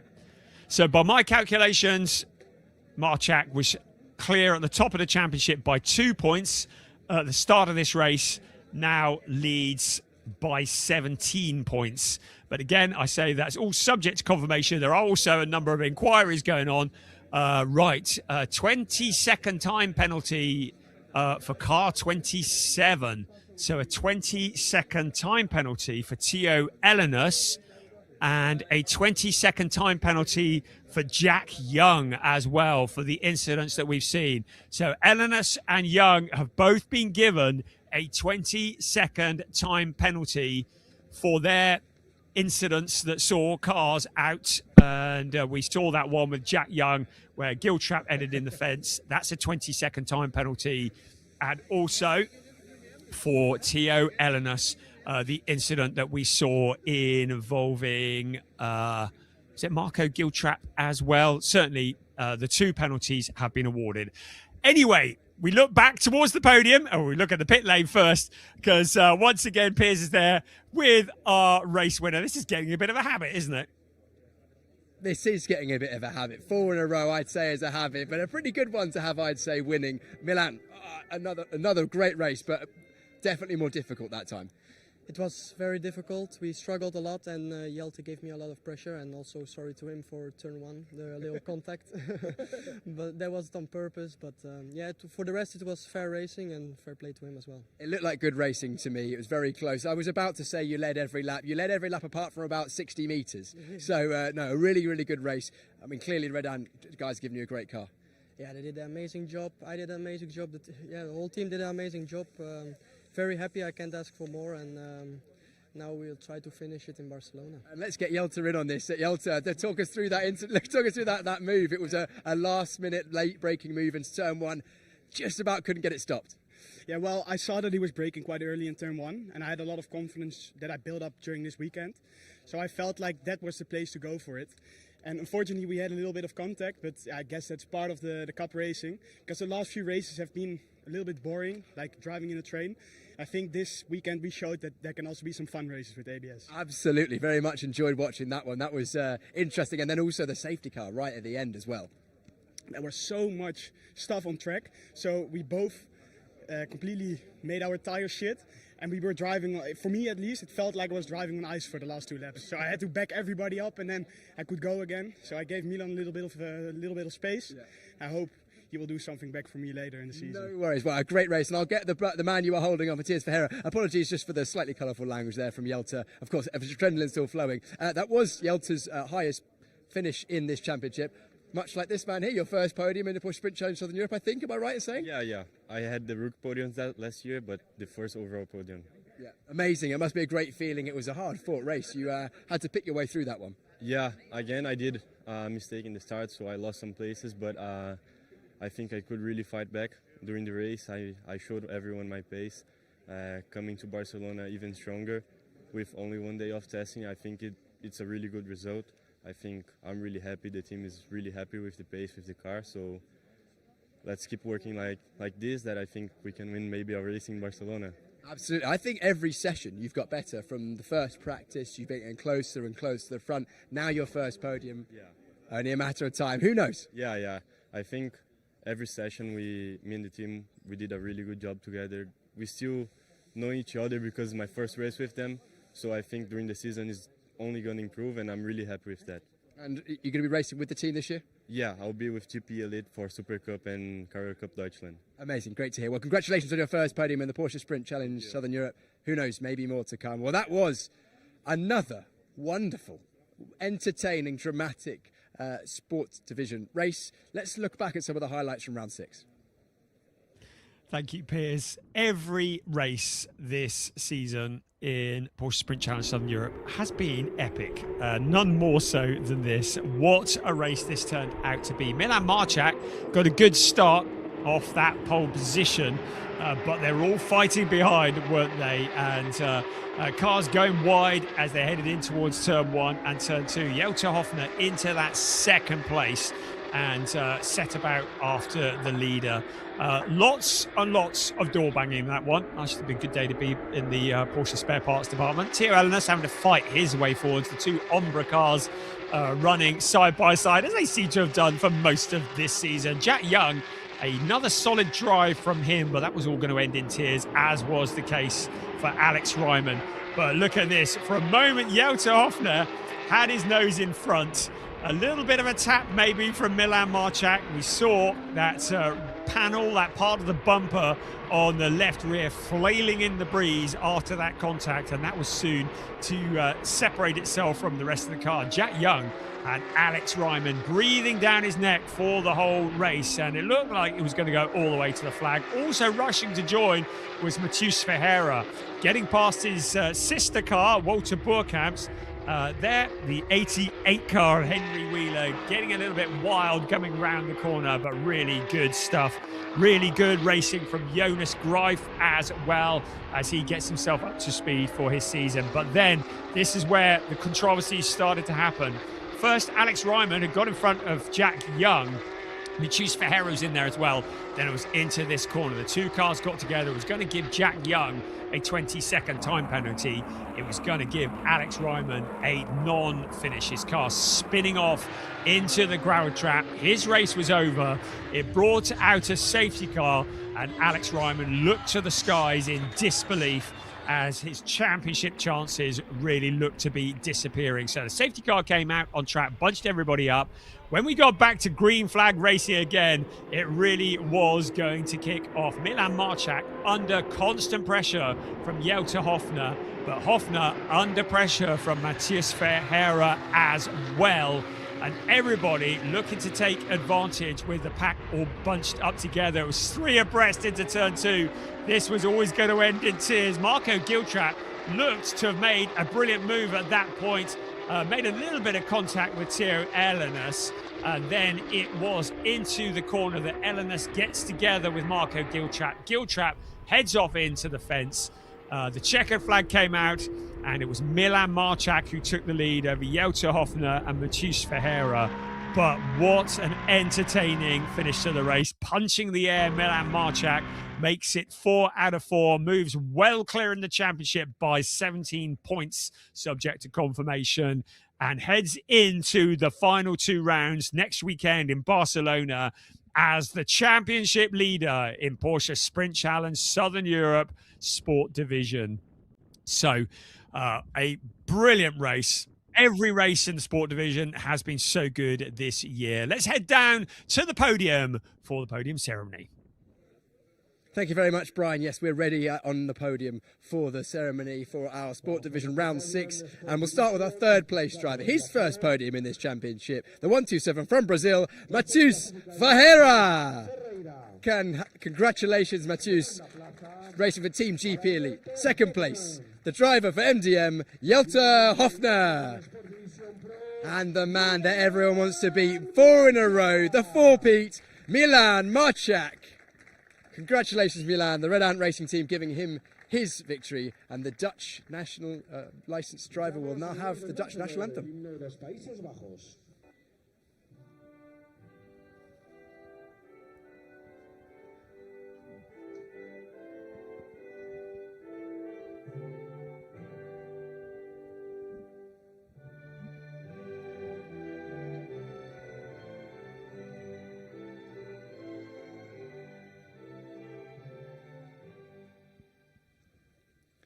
Congratulations to our top 3, and of course Milan Marchak, our winner. We had the Dutch national anthem. The driver with Polish heritage but racing under a Dutch licence taking the win. Series organiser Lars Plato handing out the third place trophy. Second place trophy handed out by Jose Maria Fortunio, the marketing and communications director for the Spanish Federation. Shaking hands with all our drivers. Second place trophy going to Jelter Hofner, his best finish in this championship. One step closer to that eventual win. Who knows when that will come. He's going to have to overcome the man that was unbeatable today, unbeatable in Estoril, Milan Marchak, taking the victory. And this is the final race of this event here in Valencia for the third event, round 6 of the championship. And you can see Jelter already itching to get his hands on that champagne and spray and celebrate. I wonder if he'll do his famous selfie before or after. Oh, we're saying we're having to wait. We're having to wait for Jelter to do his customary podium selfie. Smile, boys. Smile for the camera. One more, Jelter, he says. One more. Did you get your good side there, mate? There you go. Well done. And now, if they want to, they can celebrate with their champagne, and the phone goes flying from Jelter Hofner, deciding he didn't want champagne on his phone, and a bit of bubbly for the cars as well. I'm sure the team will really appreciate that. Congratulations to our top 3 in the overall sport division. A reminder, that was Matheus Ferreira, third place for Team GP Elite. Second place, Jelter Hofner for MDM Motorsport, and the winner, 4th win in a row in this championship, taking 2/3 of the wins this season already. Is getting one step closer to the championship. That is Milan Marchak. And next up we have the rookie classification, and we'll start with our third place driver from Germany, Levin Gelf. Congratulations, Levin, for the Zeebach Motorsport team. He was closely followed by the number 29 from the Netherlands, Jesse Polderdijk. Jesse racing for the Red Ant Racing team that took Milan Marchak to the overall victory. He is getting closer and closer to the front. But once again, our new driver and winner in the rookie category, Henry Wheeler. What a race he's had. What a race weekend he's had for the A-Works team. We'll now have the Star Spangled Banner, the national anthem of the United States of America.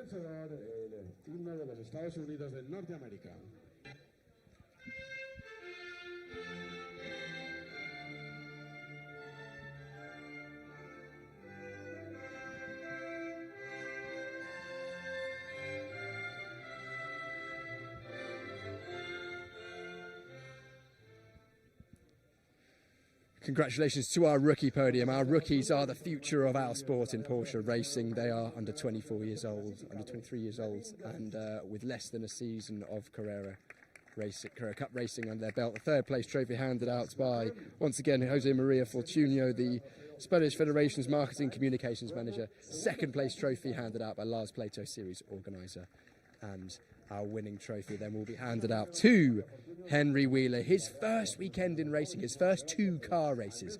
He gets to take home first place trophies in the rookie category of the sport division of the Porsche Sprint Challenge Southern Europe. congratulations to all 3 drivers. Henry confirmed to me off camera that he should be with us next time out in Barcelona as well, so maybe more silverware for him. We'll definitely get an interview with Henry. We haven't had a chance to chat to him on camera yet this weekend. All 3 of these drivers, very young indeed. I think less than 60 years of life experience between them total on that podium, so that shows quite how young they are. And now an opportunity to spray and celebrate. No, they haven't quite mastered that apparently. Or yes, Polderdyke decides he's against it. You can spray it if you want, Henry. No, he doesn't fancy it in Barcelona. Yeah, he said yes in Barcelona. In Barcelona, no thanks, Levin. I'm trying to keep my Porsche branded clothing in good nick. He threatened to spray me there, but no, next time. That is the sport division done, but don't go anywhere because club division round 6 is coming from just a few moments time, and if round 5 was anything to go by, round 6 is going to be the racing on circuit's just going to be as hot as the sun on my face. Look forward to that. That's in a few moments time.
Race 2, round 6 of the Porsche Sprint Challenge Southern Europe 2026 Club Division is up next, and we have a nail biter for us. We have our winner, our first time winner in the Porsche Sprint Challenge Southern Europe, Javier Ripoll Jr. He went from pole, he dropped down the order, he worked his way back up and he took the victory. He's going to try and replicate exactly that, and let's see what he's thinking right now as he sits on the grid. I'll wait for him to receive his water bottle from the team first so we can get hydrated and then hear what our newest winner in the Porsche Sprint Challenge Southern Europe is thinking ahead of this one. That must sound pretty good. Yeah, it was good. It was good. I mean, we were able to hold it. They were catching fast. The tires were gone at the end, but I think we're good. Let's see now. The temperature is warmer right now. It's a more grip, mechanical grip for the other cars, but the tire is going to perform worse. So let's see how we manage this, and let's see. Hopefully the guys can keep it clean on the back. What have you learned from the first race that you can then use in this race? You mentioned the tyres already. What can you do as a driver? The car changed like 3 times during the race. It was a fast car at the beginning with a lot of turning, with weight on the fuel, the front. Then lost weight. So the car was fast, good grip, and then horrible grip at the end. No turning, no braking. So you have to adapt yourself to the 3 different race cars you're driving during the 30 minutes. So that's what I learned. It's not easy being a racing driver, Javier. It's not easy. He'll go from pole position. Outside of the front row is Hideka's Alexander Dobik, the Ukrainian driver who was briefly leading and then fell down and made a mistake, and he'll be well in the action. A driver that was pushing hard and actually finished second on the road, but unfortunately received a post-race penalty, I believe. Not now. We'll not do an interview with Joel Monegro this time. Apparently they're deep in conversation. Alongside him, Marabi Mekvavishvili in the lap time performance 2:18 car. So that's the second row of the grid. Row number 3, we see Levent Turkman for MDM Motorsport. Jelta Hoffner, who just finished second in the Sport Division race, giving Levent a bit of encouragement, his teammate. Levent was unfortunately, but I believe he was turned around in that last race. Not exactly the result he would have wanted after being promoted to the front row. Starting a bit further down in this one, Levent. Not the race you would have wanted this morning, but not really your fault, I don't think. I'm sorry? Not really the race you would have wanted for the first race of the day, but not a huge amount you could have done about that, I don't think. No, it was an unfortunate accident. I mean, he didn't do it on purpose, but it was enough to push me out of the race. So it was a pity because I had the feeling that the podium might be in sight, but no. Not that time. However, you've got a few cars to pass, but we've seen you pass cars. We know you've got the pace this weekend. It's not an insurmountable challenge that you can do it, a podium potentially. Are you telling me that I can do the podium? I'm telling you, I'm asking you whether you could do the podium. Well, I have to be a bit lucky. And if the guys in front of me have a good fight and they make some mistakes, I might have a chance to get on the first podium. Opportunity dances with those who are already on the dance floor, Levent. So enjoy your dance today in the MDM car from the inside of row number 3. That starts you in 5th place. Double reminder, we did it ahead of the previous Club Division race. Sport Division, standing start, single file stagger. Club Division, 2x2 rolling start. So the pole side, the odd side is on the left-hand side of the grid. The even side on the right. Eric Santos, we spoke to Eric Santos ahead of race number 1 earlier today, so we'll leave him to it for now. Next up on the grid, the 912 of Hunter. He is not going to have an interview today. And then Hans Frisch going from the outside of row number 4 in 8th place. Hans doing a great job. He's been racing hard this weekend. Hans has been pretty much, as I mentioned earlier on in the lunchtime, been going about his business. Consistent top 10s. Where did he finish in that race earlier on? Hans Frisch, that's not the best result for him in that last one. So he'll be looking to push on and get a top 5. We spoke to Peter Sander ahead of the previous one, Jan Klingelnberg. Why don't we go and have a quick word with Jan? Can we have a quick chat? Quick interview, Jan? Brilliant. Jan, how are you feeling ahead of this race? We saw that it was busy in that first one. What are you thinking about right now? Well, it's going to be the same. It's a bit challenging, of course, without ABS braking. I have to be a bit careful. But, it's a good challenge. I like it. Yes, a reminder, that's because you're preparing for the Porsche Cup Swiss Championship where you're not allowed the ABS. Is that correct? Yeah. How does it actually change when you're fighting drivers with ABS? Well, you know, I have to just keep my break points. I can't just dive in. I just have to stay where I need to be and don't screw it up. Talk to us about what you're thinking about in this race. What's your plan for the first couple of laps, for example? Stay out of trouble and try to keep close with those guys and see where it takes me. Sounds like a good plan. Jan, we'll leave you to it. Thanks very much for the Fark Auto Tech team for letting me jump in there with Jan Klingelnberg. He's going from the outside of row number 5, so 10th place. 11th place, Ernst Indebitzen for the Fark Auto Tech team, his teammate of Jan Klingelnberg. We're starting on the inside. He's currently in conversation with the driver coach, so we'll jump on in if we've got a moment to have a chat. Ernst, thank you so much. How are you feeling today, Ernst? How was the first race? Yeah, I had to start from the behind, and I stayed behind. So how do I feel? But now you've got a bit more of an opportunity, starting a bit higher up. Yeah. What do you think you can do in this one? I'm sorry, I didn't got it. I said, what do you think you can do? Can you move forward in this one? What's your plan? Well, I hope so, and the guys around me, I think they have to come as well through the first corner, and that's why I hope so, yeah. Thank you so much, Ernst. Good luck in this race. Ernst going in the number 9 car. We've had a chat to Dan Lewis at the head of the last one, our sole GT4 driver. We'll leave him to his preparations ahead of this one. We've already chatted to Kasper Högerboom as well. I think we'll leave Kasper to it this time, but we will also grab a word with our new driver to the team, adding a bit of extra. Just have a look at this, actually. Look at this bespoke engineering we've got going on here with the team, Eden Motorsport, making sure that that Dean Burden has the best view possible. The sun going down will be difficult for the driver to see. Can I just jump in and have a quick word? Dean, electric pace in that last one. Electric. Coming, scything your way through the field like a hot knife through butter. So close, yet so far. Yeah, got stuck behind P5 and couldn't get through. But to get from back here to P5 was a good go. That must have been quite good fun. Yeah, it was a lot of fun. We'll try again though. Let's see what we can do this time. Top 5 is definitely, well, you know how to do it now. Yeah. And just talk to us about that tape that's going on the windscreen there. Yeah, sun's pretty low now, and coming back on yourself, it's pretty difficult to see. So, yeah, just takes it away. Just take sun away. A bit of a sun visor for yourself. You've got the visor if you need it as well. It doesn't work. Okay, it doesn't work. Fair enough. All right, well, good luck to you. There's Dean Burden going in the inside of the final row of the grid, 14th place. A reminder, pace definitely better than that. Was right up there in qualifying. Unfortunately, post-qualifying penalty means he starts both races from the back, but he made his way all the way up into about 5th place before the issue that befell him and that little spin. Kasper Högerboom going from the final row of the grid, and that completes our 14-car grid for the final race this weekend here in the Porsche Sprint Challenge Southern Europe. From Valencia, Brian, I'm looking forward to this one. Back to you.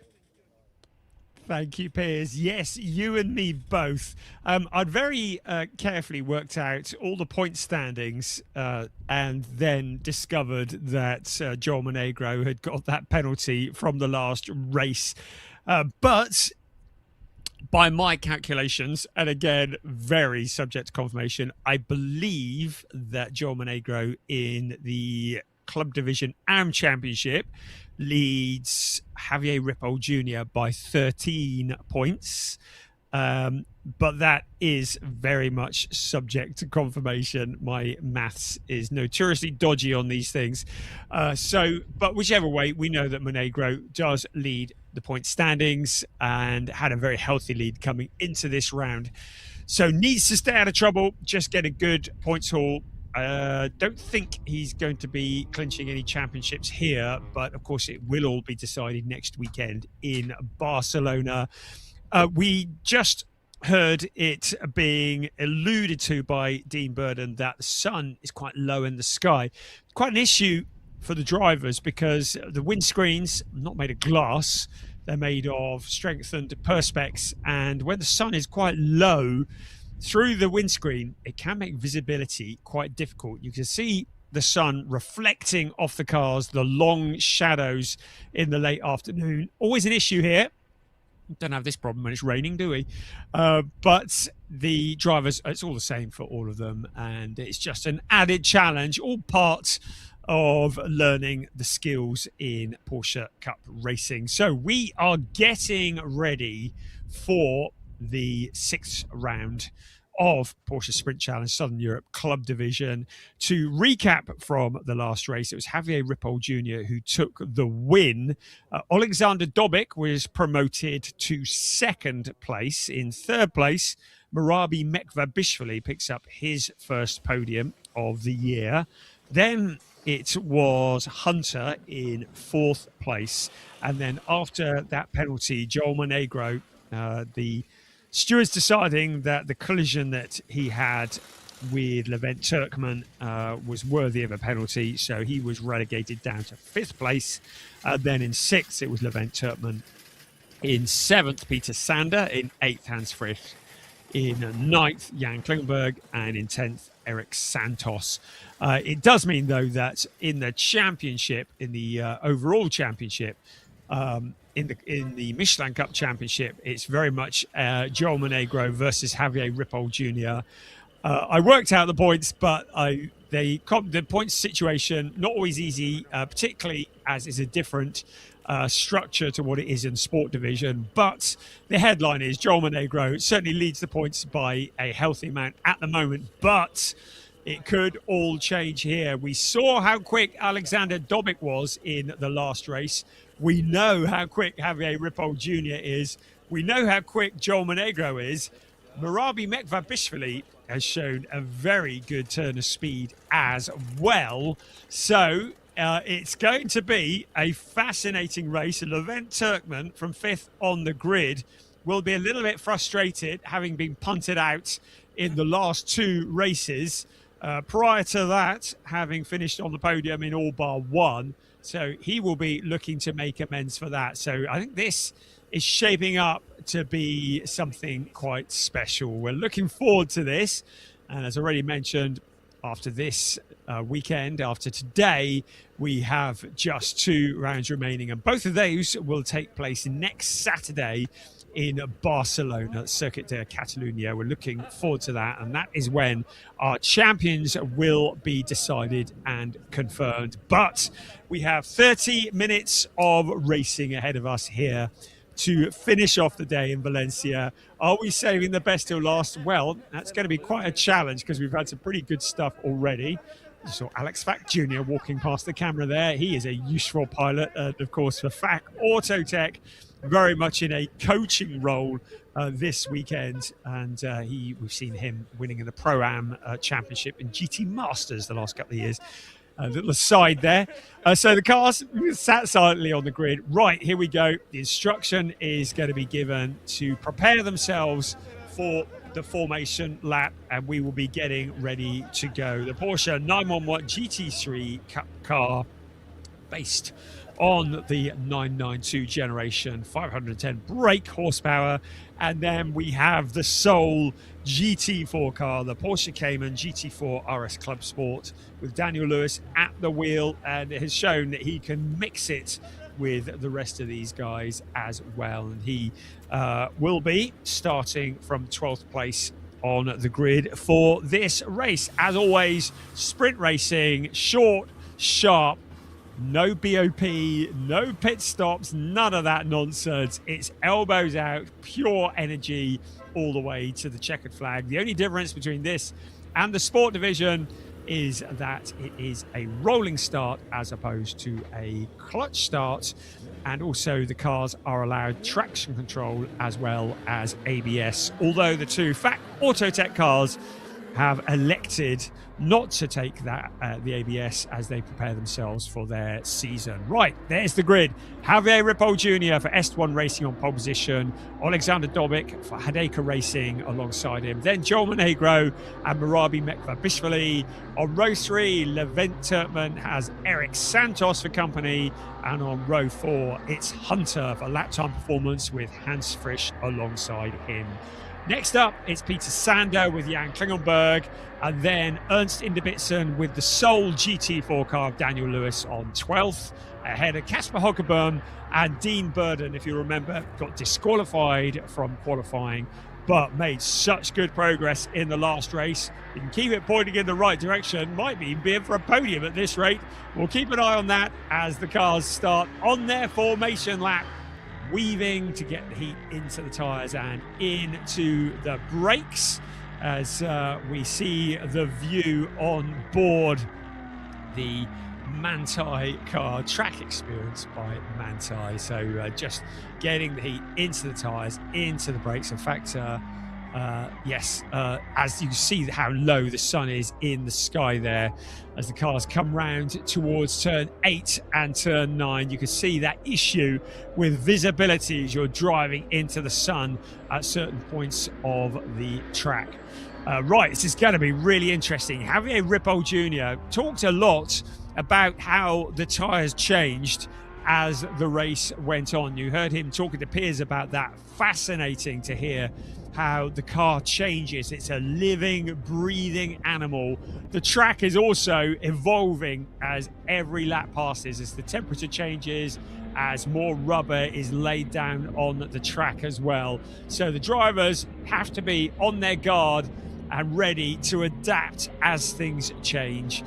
But the first job is to generate the heat into the tyres and into the brakes, so that when they arrive at turn 1 in just a few moments, they have something with which to stop and with which to turn. The car's now into turn 13. It's a long, sweeping corner. Goes past the little lake that's on the infield in towards turn 14. Also slightly downhill, so a little bit tricky under braking. There's that lake on the left-hand side. And then it's out onto the pit straight. The car's now grinning up side by side. It's a front row of Javier Ripoll Jr. and Alexander Dobic. And we ride on board with Javier Ripoll Jr. as we head in towards the start-finish line. It's the final race of the afternoon. It's round 6 of Porsche Sprint Challenge Southern Europe Club Division. There's a car onto the grass as they head in towards turn 1. And leading the way, Javier Ripoll Jr. The rest of the cars running side by side. That was a lively moment, wasn't it? Heading in towards turn 2, Alexander Dobic into that tight 180 turn. Cars going deep into the corner. Marabi Mekva-Bishvili losing a couple of places there as well. In towards turn 4 they come. The right-hander then into turn 5. Javier Ripoll Jr. under pressure. Alexander Dobic will remember what happened in the last race. He'll want to get on top, but look who's behind them. Joel Monegro, championship leader, wants to get in front as well. The first, second and third running together. They break clear of the car behind. That's Hunter who's there as well. Looks like Peter Sanders had a really good start to the race. So, final race of the day, but lots to play for in the closing part of this wonderful weekend for Porsche Sprint Challenge Southern Europe. So Javier Ripoll Jr. looking a little bit under pressure from Alexander Dobic. Important now to keep it focused, to not be looking in the mirror and not be making mistakes. The lead 2 broken clear of Joel Monegro a little bit, but still plenty of time to come. The drivers needing to preserve the tyres, as we've already heard, make sure they've got something to go to the end. Now Monegro starting to put the pressure onto Alexander Dobic, turning the pressure up a little bit as they head out onto the pit straight. In towards turn 1 they come. So there's your confirmation. It is Javier Ripoll Jr., Alexander Dobic, Joel Monegro, your 1, 2, 3, breaking clear of Hunter. The car silhouetted in the evening sunshine. Peter Sander with a great start. But now Marabi Mekva-Bishvili's found a route past him. Levent Turkman there. Dean Burden from the back of the pack once again. Wastes no time in dispatching cars. He's already up with Levent Turkman and fighting for 7th place. He can see the race leader just across the corner from him. Great progress from Dean Burden. Levent Turkman feeling the pressure of the British driver. Right, Alexander Dobic was challenging for the lead, now defending from Joel Monegro in 3rd place. Hunter a little bit too far back to challenge with them at the moment, but the fight for 2nd looks to be on. We've seen this in the previous race, the gaps between 1st, 2nd and 3rd opening and closing with every corner like a giant piano accordion.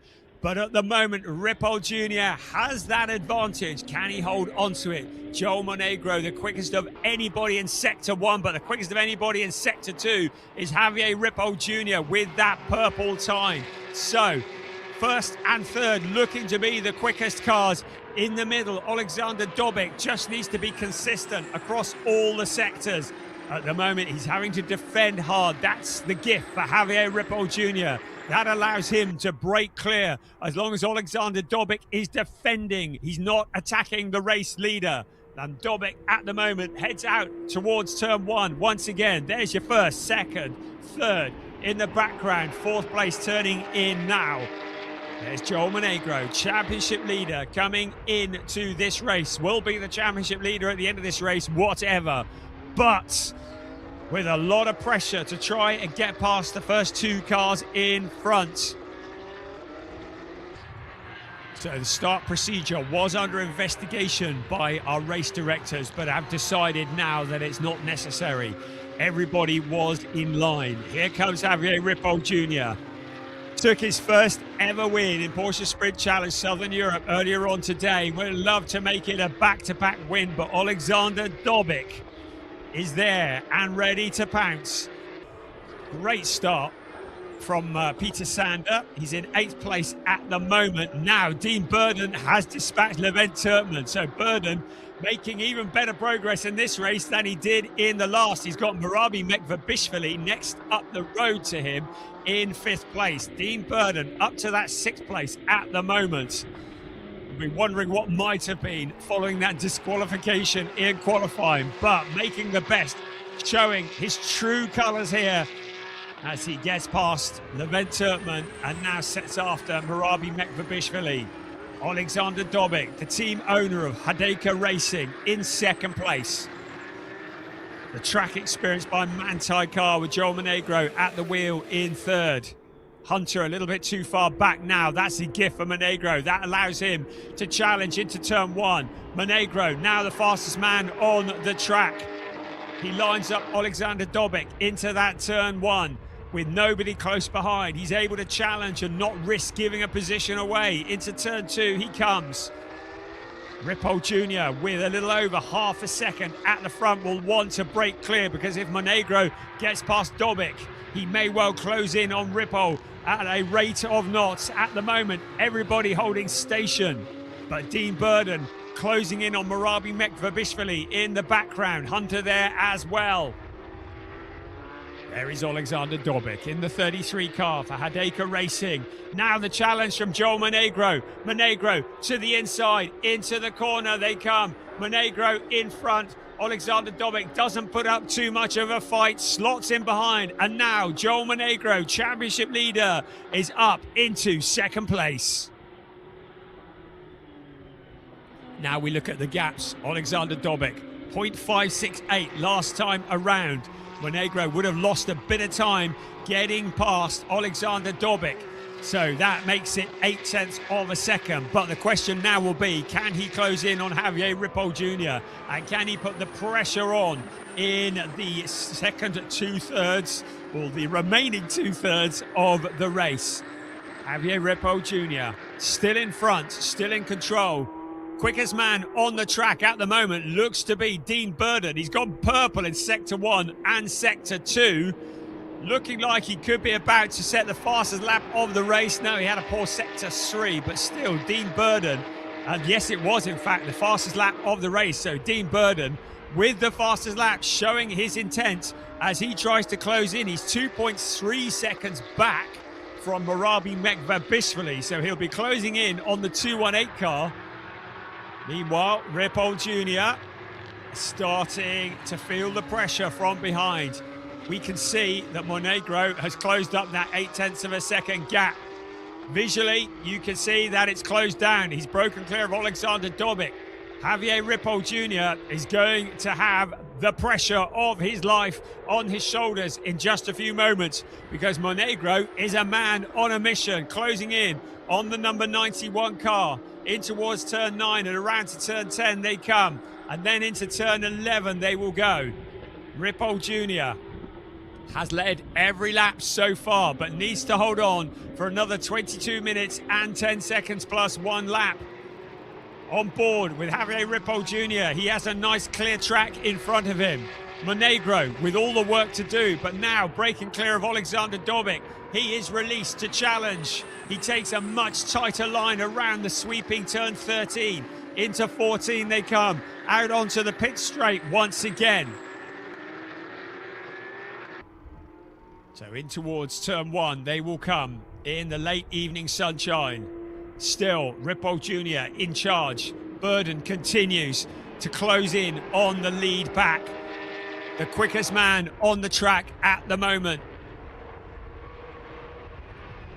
There's Javier Ripoll Jr. It's turn 2. Monegro biding his time. No hurry at the moment. Needs to look after the car. Needs to look after the tyres. Alexander Dobic not out of it yet. That's your podium finishers at the moment, but it might all change. So Joel Monegro in the second place. The driver who's won all bar one races so far this season. Picked up that penalty in the previous race that saw him finishing off the podium.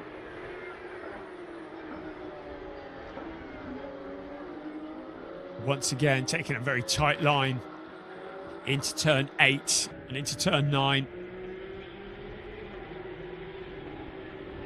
Monegro has halved the gap between first and second, and maybe just waiting for his moment. There's the sole GT4 runner, Daniel Lewis, in the number 19 car prepared by Race Car Consultants. Has shown such impressive pace against the bigger brothers around him. As said, he's been gaining some really valuable experience as he gets ready for his season in Porsche Sprint Challenge Great Britain. But at the moment, in 12th place, Jan Klingenberg just ahead of him. Just behind him, Kasper Hockeboom in 13th place.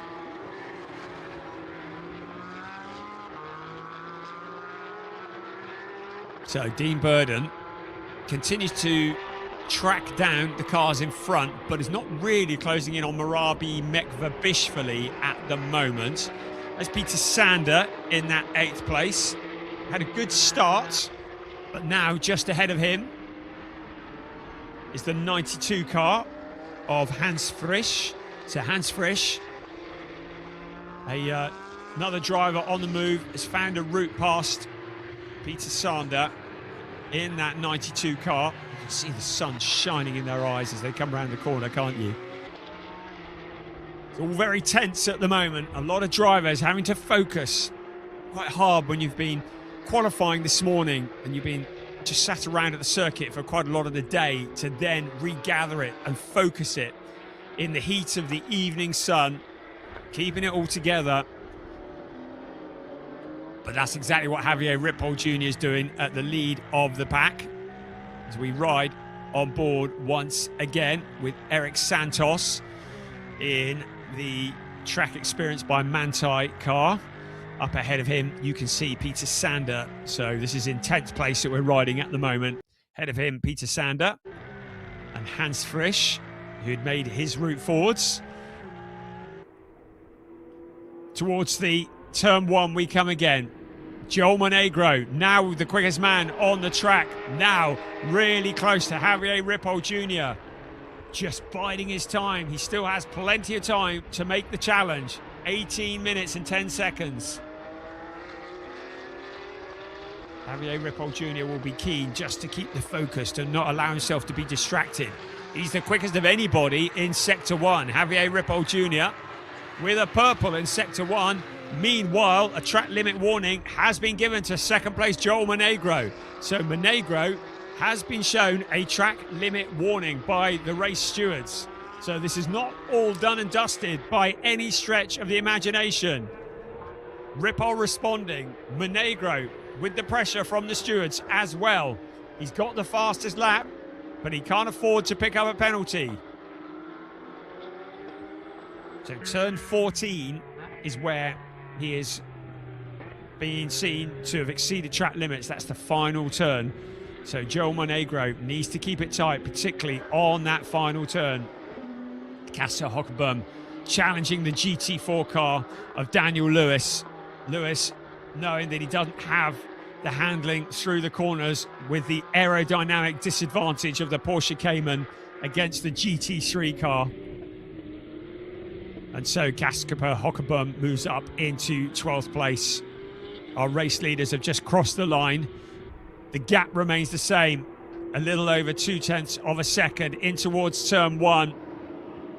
And again, Monegro just having a look, showing himself in the mirrors. Javier Ripoll Jr.'s last lap was almost identical to Joel Monegro's, a 1:37.38 for both cars, with Ripoll Jr. being about 6 thousandths quicker.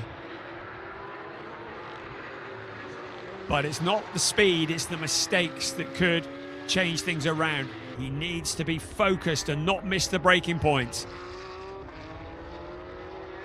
Javier Ripoll Jr. still leads the way. The lead two, having broken clear of Alexander Dobic. There's Dobic in the background in the Hideka car. Hunter a little way back from him. Monegro looks to be able to take a much tighter line through that corner.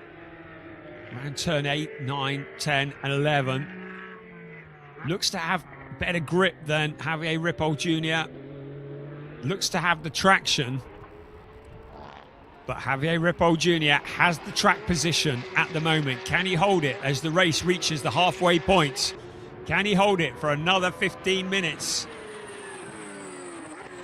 This is where Monegro was getting the track limit warnings. He certainly takes a tight line there and then drifts out wide on the exit.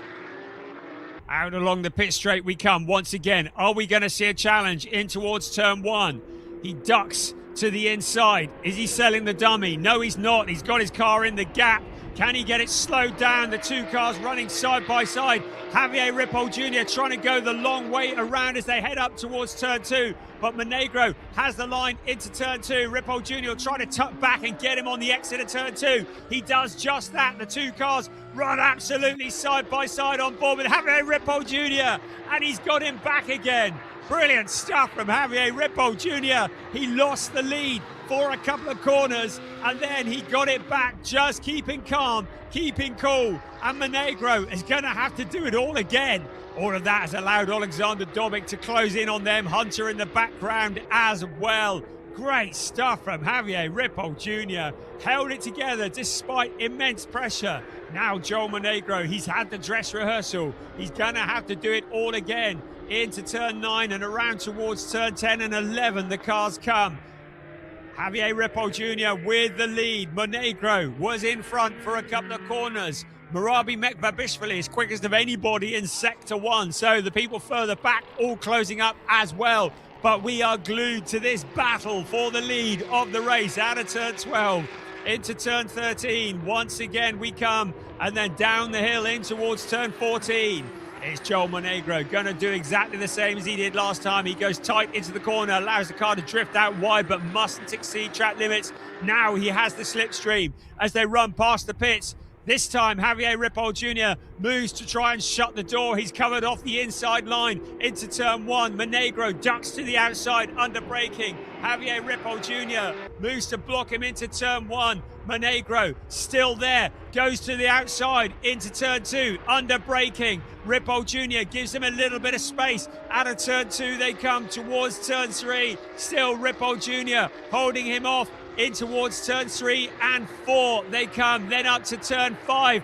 But Joel Monegro almost with a nose in front, but then backs out of it. He's still the fastest man on the track, but then Ripoll Jr. with a mistake on the exit of the corner, goes deep, and now the lead changes hand. Ripoll Jr. did all the hard work, missed a braking point, and now plunges backwards into the clutches of Alexander Dobic, who senses an opportunity to move up a step on the podium.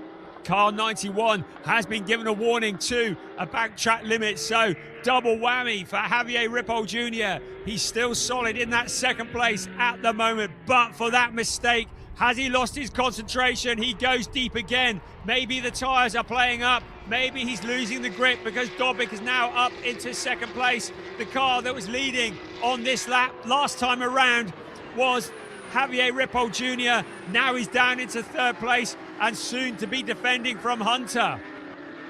So Alexander Dobic up into second. Joel Monegro wastes no time at all in opening up a gap between himself and second place. What can Alexander Dobic do about Joel Monegro? 11 3/4 minutes remaining of this race. You can see again here, and Javier Ripoll Jr. just getting it all wrong, under braking. The back end of the car steps out. By the time he's corrected it, the damage is done and Monegro is through.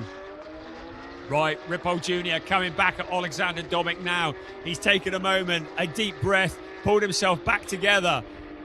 Monegro and Javier Ripoll Jr. have had warning flags for disrespecting track limits, and also car 91 a warning flag for waving. I think that might be weaving. I think under braking, I think he might have been weaving and waving under braking into turn one. But Javier Ripoll Jr. with another warning.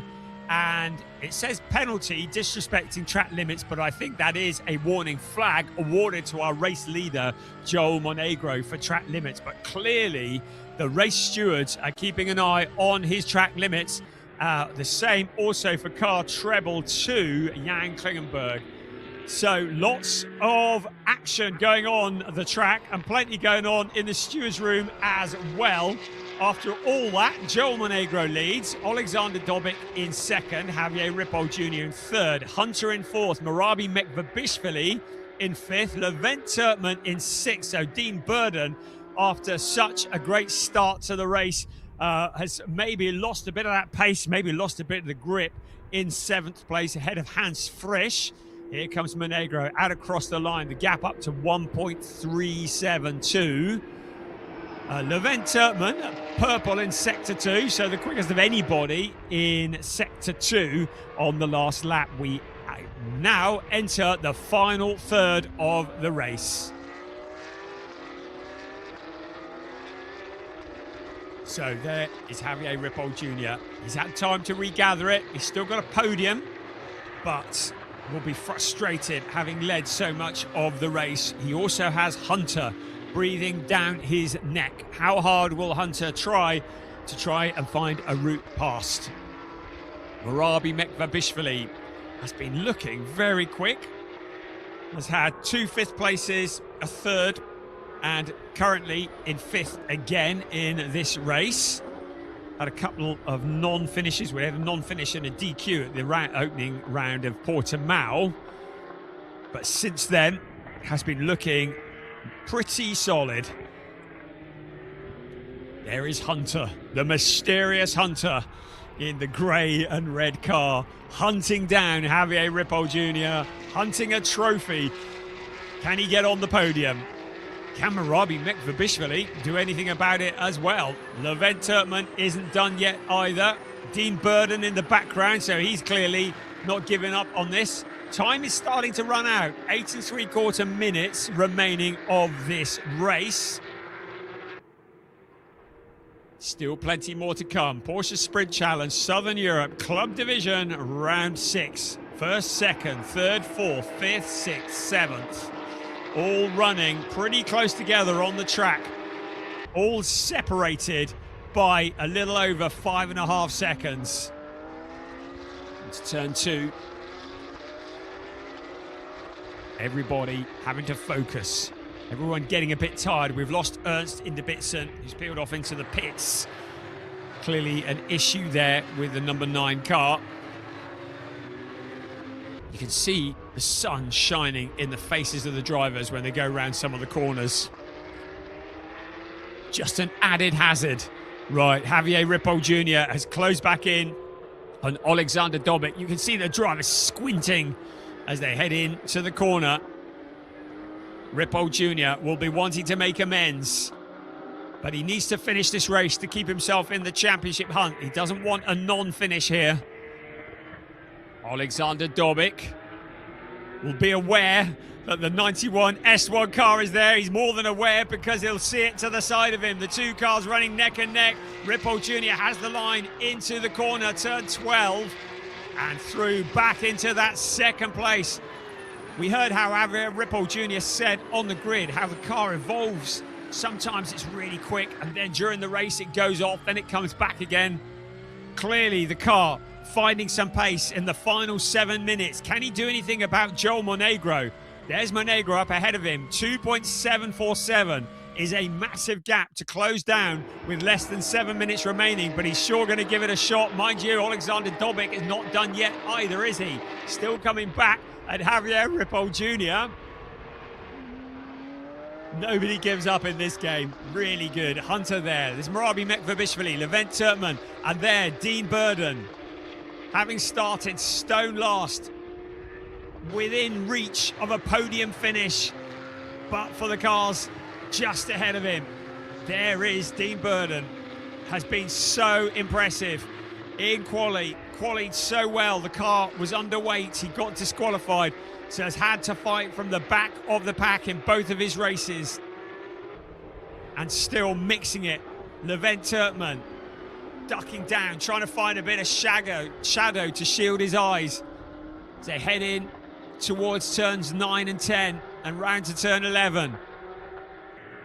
Levent Turkman, the meat in the sandwich at the moment, would like to finish this race without a visit into a gravel trap. There's Javier Ripoll Jr. in second place. 2.747 was the gap the last time they crossed the finish line between first and second. What's it going to be this time around? Has Javier done anything about Joel Monegro's lead? 2.747 was the magic number. Monegro crosses the line now. Here comes Javier Ripoll Jr. Yes, he has. 7/10 of a second out of the lead. Javier Ripoll Jr. has not given up. The timing screens have lost him slightly there. He is still there, even though he's dropped off the timing screen. I think that might be a transponder issue. Levent Turkman now under pressure from Dean Burden. A bit of deja vu here, so Dean Burden has suddenly found a little bit more pace in the closing stages of the race. Clearly his car coming on as well. So Levent Turkman in 6th place. Dean Burden is 7th, and once again Burden loses the back end. It's a replay of the previous race up at turn 4. The back end stepping out, and Burden will be so frustrated. Maybe those tyres crying enough, and that allows Levent Turkman to break free with no pressure from behind, and he can now set about after Marabi Mekvabishvili. But Dean Burden, all the hard work, and as happened earlier today, the back end of the car stepping out after all that hard work, the car spinning around, and he tumbles back down the order. Here's our race leader, Joel Monegro. Has Javier Ripoll Jr. continued to take chunks out of that lead? We've got 4 minutes remaining. It's not all over yet. We can see that Dean Burden is still stranded on the track. It's on the exit of 11 towards turn 12. Are we going to need a safety car here? I hope not. He's still out there, stranded at the side of the track. Right, in towards turn 1 we come once again, and suddenly Alexander Dobic is back on the challenge for 2nd place, so clearly an issue for Javier Ripoll Jr. or just Alexander Dobic finding some pace. So this is for 2nd place. The two cars run side by side. Dobic had 2nd place briefly. Now Ripoll Jr. comes back, Dobic goes wide. You just can't predict what's going to happen next in Porsche Sprint Challenge Southern Europe. And they go past the stricken number 56 car at the side of the track there. That is up at turns 4 and 5, isn't it? So the car of Dean Burden well and truly out of the running, stranded at the side of the track, and we've got a full course yellow. So the cars now have to reduce their speed. The full course yellow comes out 80 kilometers an hour. So everybody slows down. It's not a safety car, so the gaps remain the same, although all the cars slow down at different times to each other, different paces, depending on where they are on the track. The race marshals do a great job. Clearly, the 56 car was beached on the curbing. They've got him clear, so Dean Burden is able to get back under his own steam and will probably peel off into the pit lane, I should think. So the applause from the crowd in the background. So we will be out of full course yellow in a few moments. It says ending shortly. And then it will be down to Javier Ripoll Jr. to try and make sure he's on the accelerator as quick as possible. We're back to green flag racing. Less than 2 minutes remaining of this race. Joel Monegro. Javier Ripoll Jr. through the full course yellow period has managed to break clear of Alexander Dobic. Every driver decelerating and accelerating at different times. Out across the line we come. What's the gap? Just over a second, but time running out. 90 seconds plus 1 lap remaining of this race. Murabi Mekvabishvili has a little look to the inside of Hunter. That's for 4th place. Sees the opportunity. Levent Turkman in the background. Closes in on Murabi Mekvabishvili. He says, if you move out of line again, I'm going to jump into the gap. So Turkman in 6th place. Mekvabishvili in 5th, just ahead of him. There's Hunter in the grey and red car. Up ahead of him, Alexander Dobic. Javier Ripoll Jr. in 2nd place at the moment, closing in on Joel Monegro. But time is running out. So our race leader's up at turn 7 at the moment. I don't think he's going to get back to the start-finish line before the clock strikes 0. So it'll be what remains of this lap and then one more before we see the checkered flag. Javier Ripoll Jr. suddenly looking like a man possessed. That full course yellow has given him a real opportunity to regather himself, and now he's closed in on the race leader. He senses an opportunity with 30 seconds remaining. The car goes deep into the corner. Are we going to see a challenge to Joel Monegro with less than 30 seconds of time racing remaining? Into turn 13 they come at the moment. On board with Javier Ripoll Jr. in 2nd place, 15 seconds remaining on the clock. I don't think he's going to get back to the line before it strikes 0. I'm looking, it's a bit close. The clock is, I think he's crossed the line before it struck 0. So it's going to be another 2 laps, which is what Javier Ripoll Jr. wants to close in. No indication this is the last lap. So I think it's this lap plus 1 more. So Joel Monegro has opened up the gap again. Javier Ripoll Jr. We've got a yellow flag at turn 12, so somebody's had a moment up at turn 12 as well. Monegro seems to have regathered himself. Ripoll Jr. in 2nd place, clear of Dobic at the moment. In the sunshine, the late afternoon sunshine here in Valencia, the closing stages of the racing, and it's Casper Huckerboom, who looks to be going the wrong way around the track there briefly, gets to safety, keep it out the barrier, but it was clearly he that brought out the yellow flag. Here's our race leader, Joel Monegro. I think he's got 1 more lap to do after this. I've had no indication that it's the last lap. I think there was still time on the clock when he crossed the line. So Javier Ripoll Jr. with any attempt he can to get up with the race leader. Car 8 has a 5-second time penalty for track limits. Well, that's Casper Huckerboom. I don't think he's going to be too worried about that. He's already a lap down. Dean Burden has peeled off into the pits, as suggested. Such a shame after such good progress. Joel Monegro into turn 14 for the penultimate time. On board with Javier Ripoll Jr. Has he got anything left in the tank on this, the last lap of the race? Has he got anything that he can do about the lead that Joel Monegro has? He will certainly still be in the championship hunt, but Joel Monegro will open up a points gap. Alexander Dobic in 3rd, Hunter, then you see there Levent Turkman with Murabi Mekvabishvili behind him. But time running out for everybody. Our race leader is up at turn 4 for the final time at the moment as we look at the battle for 5th place, 6th, right on his back bumper. Up ahead, there's Hunter just disappearing through your picture. That's Levent Turkman in the number 77 car in 5th place. Our race leader up at turn 7 at the moment, well clear of Javier Ripoll Jr. as far as I can see. There's Alexander Dobic in that 3rd place. And Levent Turkman fending off Murabi Mekvabishvili. There's our race leader, Joel Monegro, in car 224 into turn 11 and 12 for the very last time. Suddenly, Javier Ripoll Jr. is with him. So Joel Monegro losing an awful lot of time on the closing lap. Javier Ripoll Jr. sees an opportunity to steal it as this race comes to its absolute conclusion. Monegro gathers it up. It was a desperate moment in the last few moments, and Javier Ripoll Jr. overcooks it into the final corner, into the gravel trap. And it's Alexander Dobic who's going to be up into second place. Hunter is going to get the third place. It's a win for Joel Monegro, a 5th win of the season. And Javier Ripoll Jr. on the last corner saw the opportunity. Whatever happened, the car looked up. He went straight on into the gravel trap.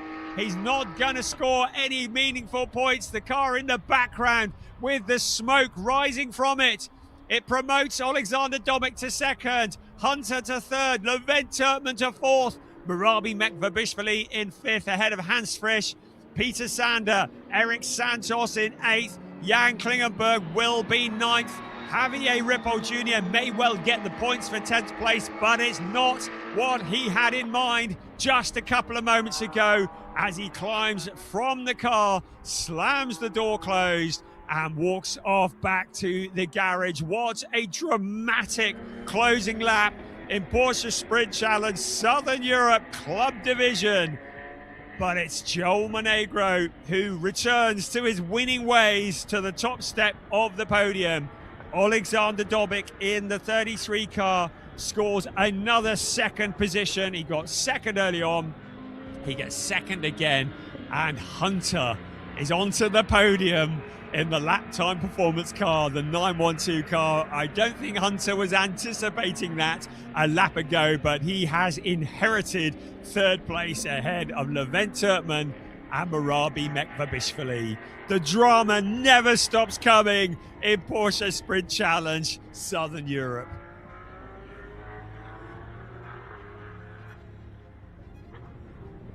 So there we see the race result, everything subject to confirmation, but Joel Monegro suddenly had that moment on the last lap. Alexander Dobic in second and Hunter in third. And then the car's now peeling off into Park Ferme. And there is Joel Monegro back to his position of number one. Greeted from the crew from Track Experience by Manthey, the legendary team from Germany that Olaf Manthey heads up. There is Hunter. Will probably be wearing a balaclava when he gets out of the car. And on the other side, you can see Alexander Dobic. And there comes the congratulations from the team at Manthey.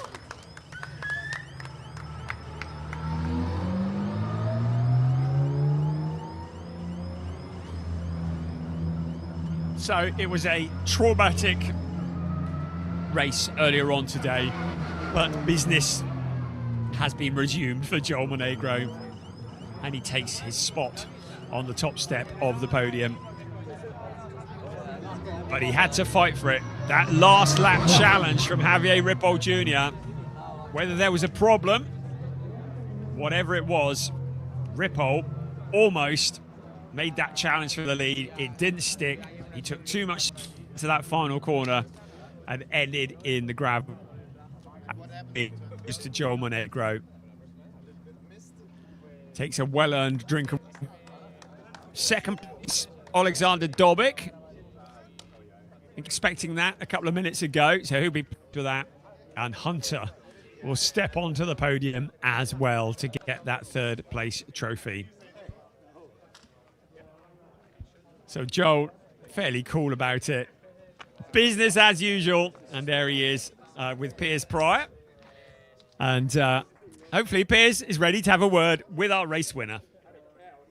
Yes, I am down here. I mean, a familiar face. The only race you haven't won this season was this morning. And here we are back on winning ways. You said you could do it after the last race, didn't you? And here we are. There you go. Yeah, that worked out. I'm glad about that. But it was definitely much closer this time around, which is more fun and more challenging, but that's why we're here. Absolutely, yeah. And looked like in those last few laps until the last corner, Javier really was closing the gap. Yeah, I want to figure out what's up with that. We closed the gap a little bit on the full course yellow and then a yellow flag out of turn 12, I think. So that collapsed it a little bit, but it was certainly a dramatic ending. I hope he's all right. Yeah, I don't think he actually made contact with the barrier. We're not certain about that, but it should be all good. But another win, you must be very happy. I don't know, but my mental arithmetic says you're in a very good position in the championship. I don't know whether it's happened yet or not, but you must be feeling pretty good about that. Let's find out. You never know what happens, but we're here for it. We're fighting for it. We've got a great team and a great car, so I guess we'll find out in Barcelona next week. Absolutely. And what about Barcelona? It should be a fun track. I hear great things about it. I haven't raced there before, but I hear that it's quite amazing, so I'm looking forward to that. Very much look forward to seeing how you do there. Joel Monegro, winner again in the club division of the Porsche Sprint Challenge Southern Europe. Let's look back at the highlights from what was another brilliant race, round 6 of the club division here in the Porsche Sprint Challenge Southern Europe. Thank you, Piers. We're having a look at the highlights of this race in the afternoon sunshine. And what a race it turned out to be. The pole position from Javier Ripoll Jr. looking fairly solid at the front to start off with. Everybody fighting for those positions in the early stages. Alexander Dobic was challenging all the way, but Joel Monegro had a great start. A traditional charge through the field for Dean Burden, and Levent Turkman was to feel the might of him as he came through the pack, but it was all going to end in tears later on. The challenge at the front, Joel Monegro was man on a mission. He's been the man in form all season long, and he picked off the cars one by one. He relegated Alexander Dobic and then set about Javier Ripoll Jr. to try and relieve him of the lead. Javier Ripoll Jr. was not making it easy. He held on to that top spot for so long. Meanwhile, our sole GT4 car with Daniel Lewis at the wheel was wheel to wheel with Casper Hockerboom. The lead battle continued, and eventually it was a mistake from Javier Ripoll Jr. that allowed Joel Monegro to get a nose in front, but then Javier Ripoll Jr. came back at him, and Monegro had to do all that hard work again. So Javier Ripoll Jr. spent so long at the front, but another moment under braking. The car went deep, and that was the only invitation Monegro needed. This time, he was in the lead, and he wasn't going to surrender it. But in the closing stages of the race, suddenly everyone was closing up. Javier Ripoll Jr. got past Alexander Dobic, then fought his way forwards towards Joel Monegro. But Joel Monegro losing a bit of pace in the closing stages of the race. Dean Burden losing the back end of the car in the closing stages of the race. It was to bring out a full course yellow, and it was such a shame after such a charge through the pack. Javier Ripoll Jr. first fending off Alexander Dobic, then setting off after our race leader. So the race leader was looking pretty secure until that very last corner. We had some lockups going on going into that corner, and it was Javier Ripoll Jr. responsible for the smoke. He'd seen an opportunity to get past Joel Monegro, but then lost it in that final corner, went straight on, and Monegro was able to take that win.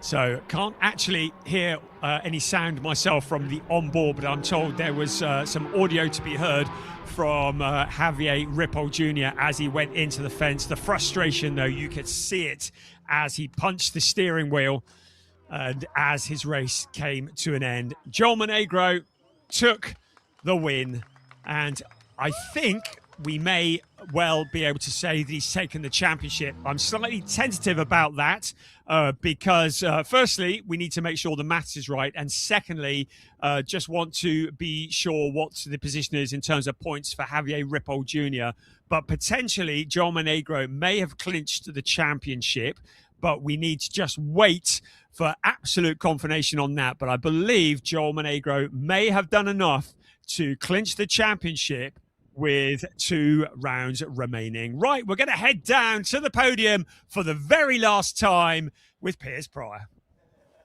Thank you very much, Brian, for taking us through all the action today. And yes, we do have the podium. A dramatic last lap saw a change. So our third place driver in the AM classification, or the Michelin Cup in the club division, was a 912 from Belgium, Hunter. There he is. The man has a face. Hunter taking the third place for lap time competition. Second place was the number 33 from the Ukraine, Alexander Dobik. The Hideka Racing team cheering on Alexander for his third podium of the season.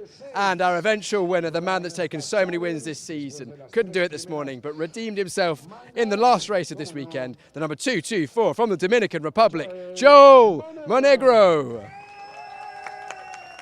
A big cheer from the track experience by Manthai team as he comes and takes the top step of the podium. And also, let's not forget our GT4 winner as well from England, Daniel Lewis.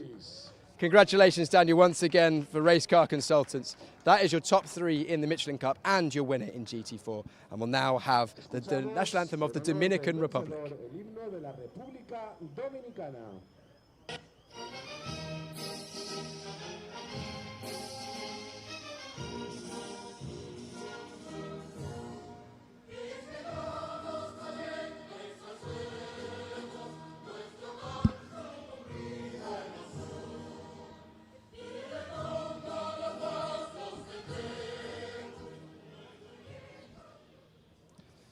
Congratulations to all of our top 3 in the Michelin Cup and our winner in GT4. The third place trophy going to Hunter, taking third place. Second place, Alexander Dobik. Trophies being handed out by series organiser Lars Plato. And our eventual winners, a winner in the Michelin Cup, Joel Monegro, for the 5th time this season. Only 6 races done, 5 of them have been this man. And then, of course, Daniel Lewis in the GT4 category as well, taking the victory. The sole GT4, but still driving brilliantly to be in a mix with the faster Cup cars. And now an opportunity for the drivers to celebrate their hard work in the sun here at Valencia for the final time. The celebration with the champagne, all 4 of our drivers making the most of what has been a wonderful day of racing. Brilliant weather, brilliant entertainment, great racing on circuit. Hopefully more of the same in just 1 week's time in Barcelona. We look forward to that. We look forward to all of these drivers being there on the grid, as well as all the drivers that didn't quite make the podium. Congratulations to our Michelin Cup top 3 and our GT4 winner. All of you hopefully will be back next week. Wow, well, that is a day of racing here for the 3rd event, rounds 5 and 6 of the Porsche Sprint Challenge, Southern Europe here in Valencia. The sun is setting on the day of racing. It's a brilliant day of racing, both in the sport and club divisions. And it's three quarters of the way through the season. It's gone quickly, hasn't it? And you haven't got long to wait until the next event. That is just next weekend, Saturday, 28th of February. You can watch that the same time, 10:30 a.m. in the morning, roughly starting. Set a reminder. You can go and find that live broadcast on the Porsche Sprint Challenge Southern Europe and Alpha Live YouTube channels and set a reminder there. And you can watch us there. Of course, we'll be going from Barcelona, the great circuit where we've seen so many great races. We're going to potentially crown 2, 3, maybe 4 champions at that event. It's going to have bumper grids potentially in Barcelona as well. We're expecting to see most of the, if not all of the drivers we've had here this weekend in Valencia, plus some bonus additional drivers to make things even more entertaining. Barcelona always produces close and entertaining racing. We've seen a new leader take the top of the championship in the sport division, potentially a provisional champion, but that will be confirmed in Barcelona for the club division, the Michelin Cup.